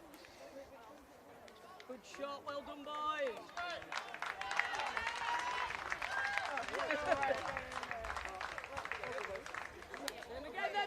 So he's going to be okay to continue his Archie Lane. They've got themselves set here of Rainford. Referee waits for everybody to clear the field. The tap is taken. And what a run coming in here from George Glynn. He sets his mark. He's off down the ground. That is superb from Glynn. Second try of the game for him. And what a powerful, powerful finish that was. He charged onto that like an express train. There was no stopping him. Moved swiftly through the gears as well. It's 22 points to 4 in the blink of an eye. It's a try for Rainford High. Score by number 4, George Glynn.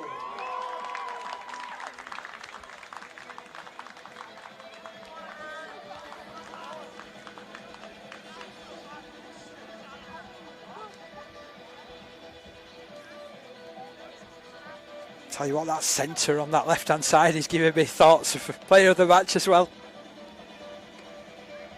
I've got to admit, it's a bigger responsibility than people give you credit for, to be honest. Usually I'd just get to commentate on a game and I'd have somebody to bounce off and give them the job.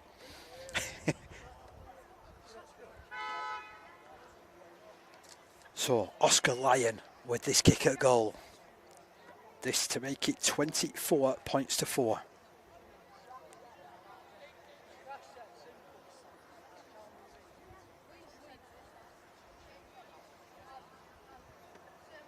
They look a good, promising team, this Rainford side. And Oscar Lyon currently kicking like a dream as well.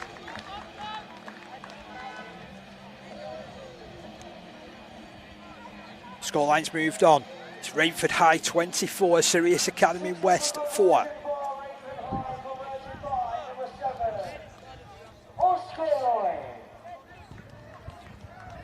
Well, they've answered back superbly of Rainford. 2 tries since Sirius Academy West put themselves on the board.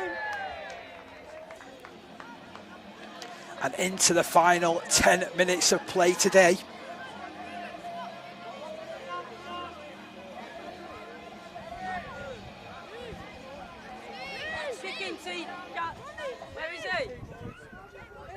What have Sirius Academy West got in response? Ellis, talk. Harrison, talk. Come on. Sam, keep going.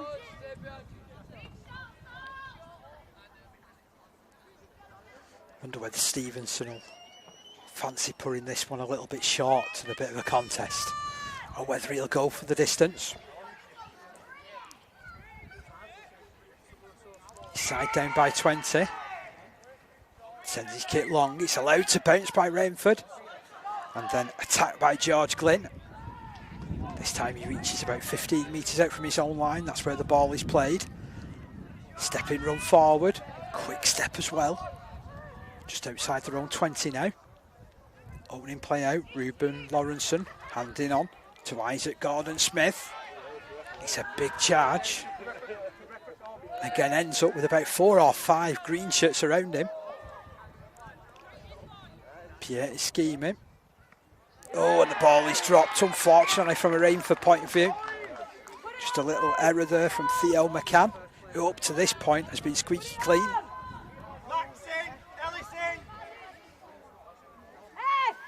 So currently 24 points to 4.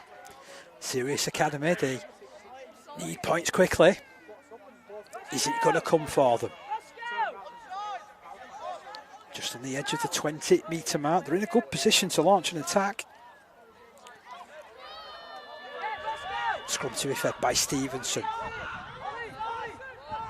Wilkinson's wondering what's on. Pull this side, yeah. Going to be picked up at the base by Wilkinson, who pushes the ball on to catch, and he in turn releases it to Noah Horton. Horton is tackled, but there's another penalty heading the way of Sirius Academy West. Certainly starting to apply a little bit of pressure again.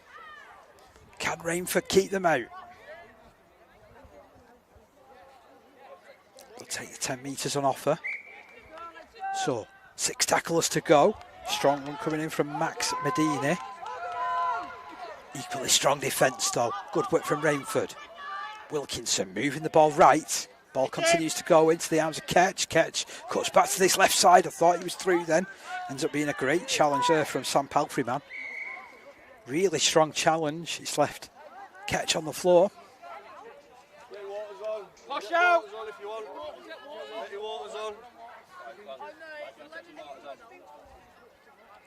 Again, hopefully he's okay to continue. He's been the pick of the Sirius Academy West players for mine. Good support as well from Roscoe Johnson in the centres. Lyndon Simmons has done well on his carries too. Big defence, boys. George Stevenson has never stopped trying to inspire his side too. This is a head knock for Ketch. So Jack Calm prepares to come back onto the field.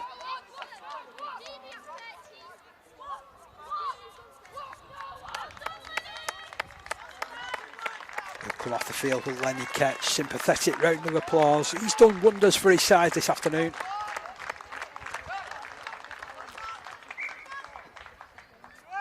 Here comes Stevenson down this left-hand side. Just loses a little bit of ground. Strong challenge heading his way from Harry Alcock. Wilkinson. On to Cam. Oh, that was some really good line speed there from Harrison Delaney. Lost a little bit of space on the movement. Trying to get it back is Medina. Picks his way through. Gives him side chances. He's just held up short of the line. Wilkinson on the last tackle. Little kick comes in from Mason Purdy. It bounces up into the arms of Rainford though. They'll look to clear their lines. Here's Piet. Came up with a good run when his side needed it. Inside his own 20, that's where he'll play the ball. And they'll come down this right-hand side. Oh, superb run this. Brilliant run from Harrison Delaney to get over the halfway line. Joseph Peart handing the ball on to Lyon. Lyon ducks.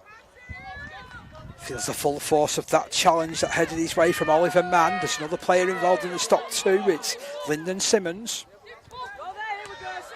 Big run coming in from Isaac Gordon-Smith. Nice meters. Oh, that's that ball been stolen. Yes, it has. There was a good 2 or 3 in that challenge, to be fair. Don't think you're ever going to get away with a ball steal in that sort of position.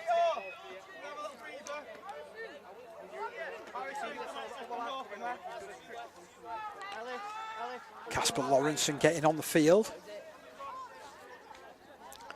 Harrison Delaney swapping sides and going on the left-hand side of the field. So tap to be taken by Oscar Lyon.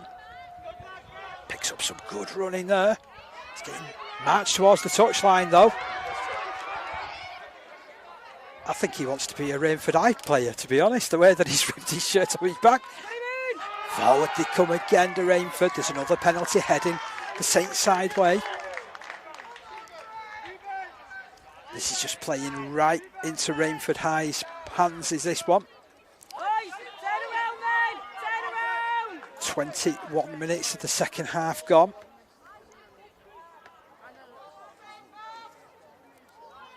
Push across, Oliver! Oliver! Push across! Pierre to tap this. 10 metres out. 24-4. Here's Glynn after his third try. Been really good down that left-hand side today. Infield it's fed. Lane keeps it moving to no one in particular, but it's cleaned up by Lyon. Quick feet from him. Takes it into the teeth of the defence. 15 metres out from the try line. Let's go! Let's go! Go out! This is Ruben Lawrenson. Passing to his right-hand side to Alcock. Alcock gets to within 10 metres of the try line.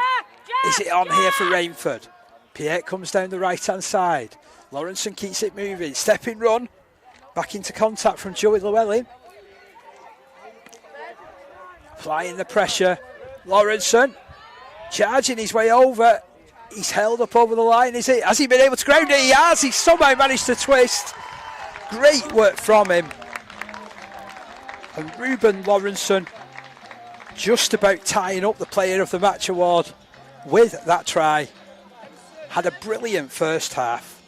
And has been thereabouts in the second as well. It's a try for Rainford High.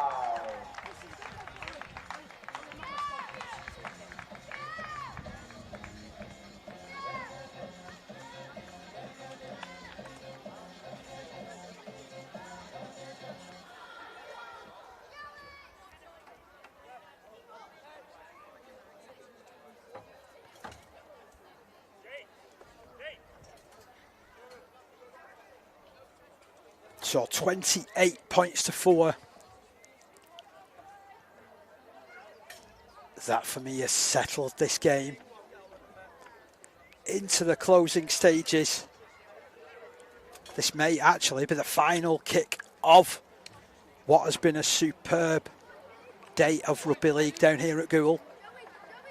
Many thanks to Goole Vikings for hosting this Champion Schools Finals Day.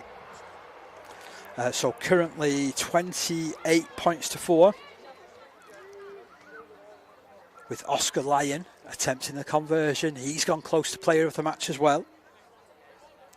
But ultimately, I've gone for Ruben Lawrenson for his work rate.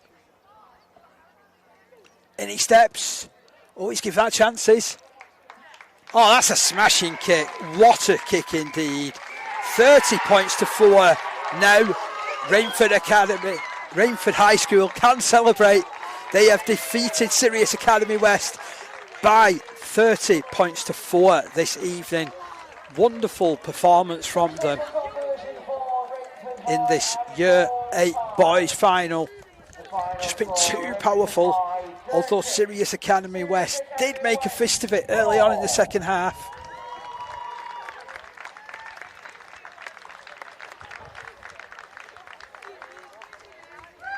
Got some strong players, have this Rainford High School. I look forward to seeing how they develop, how they move forward. Hopefully there's many of them that are currently playing for community clubs. That's what it's all about.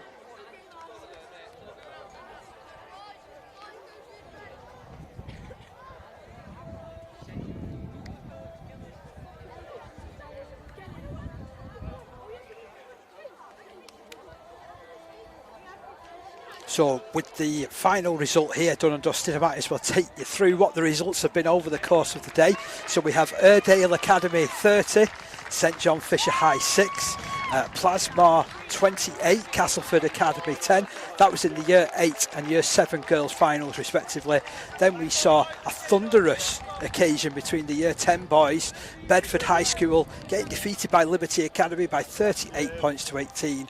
The Year 9 boys final saw Glantaf just get beat by Mallet Lambert by 22 points to 12.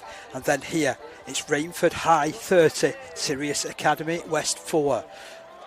Both sides preparing to line up, and for the final time we'll get ready for the presentations.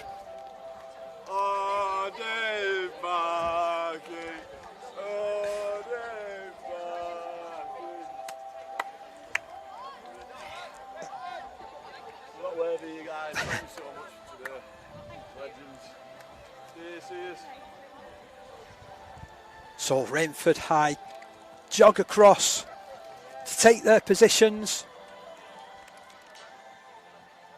and as I say, for the final time it's going to be a presentation to our match officials. What a tremendous job they have all done today. I do love this competition, this day in particular, one of my favourite of the Rugby League calendar. Some people like the Magic event, other people like Wembley. I'm the sort of guy who loves these Champion Schools finals days. So here come the officials to take their mementos. Referee Calvary, substitutes Esme Wright and Andrew Cooper.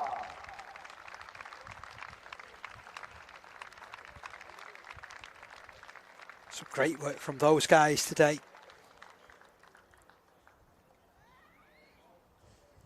And then for every winner, there is, of course, a runners-up. Sirius Academy West gave their all.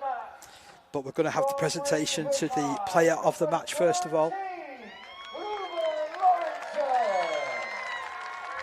I think I've got that choice right as well, judging from the cheers in the background for Ruben Lawrenson.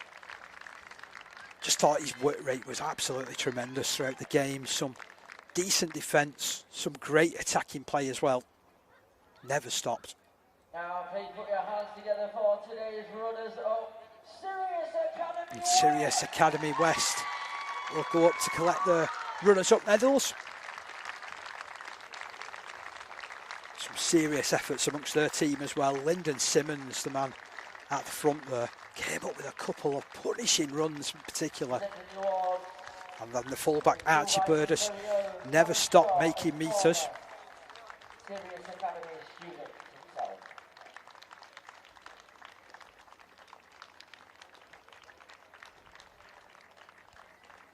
Been a massive effort, and of course it is for all of the schools that take place and take their position and play out this wonderful, wonderful finals day.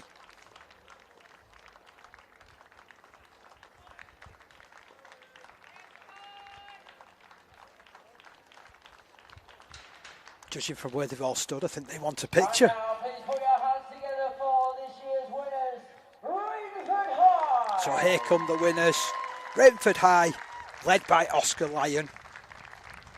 His goal kicking very, very good.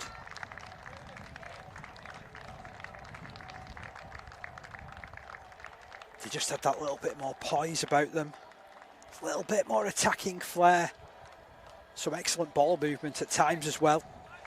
And we're just ultimately that bit stronger from Sirius Academy West.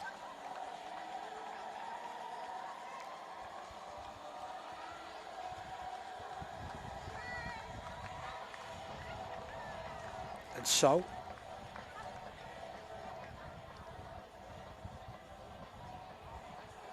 your Year 8 boys winners in this National Schools Finals Day Your Year 8 boys champion schools winners. is Rainford High. So much hard work has gone into this. So much effort has been given by players, by parents, by teachers who ensure this competition goes on year after year after year. As I mentioned, absolutely fantastic, and a real pleasure to see so many young rugby league players. And who knows, this could be the very start of the journey of them stepping forward. But on behalf of your cameraman, Jamie Hobbs, myself, Dave Parkinson, we'll let the pictures do the talking for the final time. And thank you once again for joining us this afternoon and evening as we have witnessed another spectacular Champion Schools game. Hopefully, we'll see you again next year. But go and enjoy the rest of your weekend.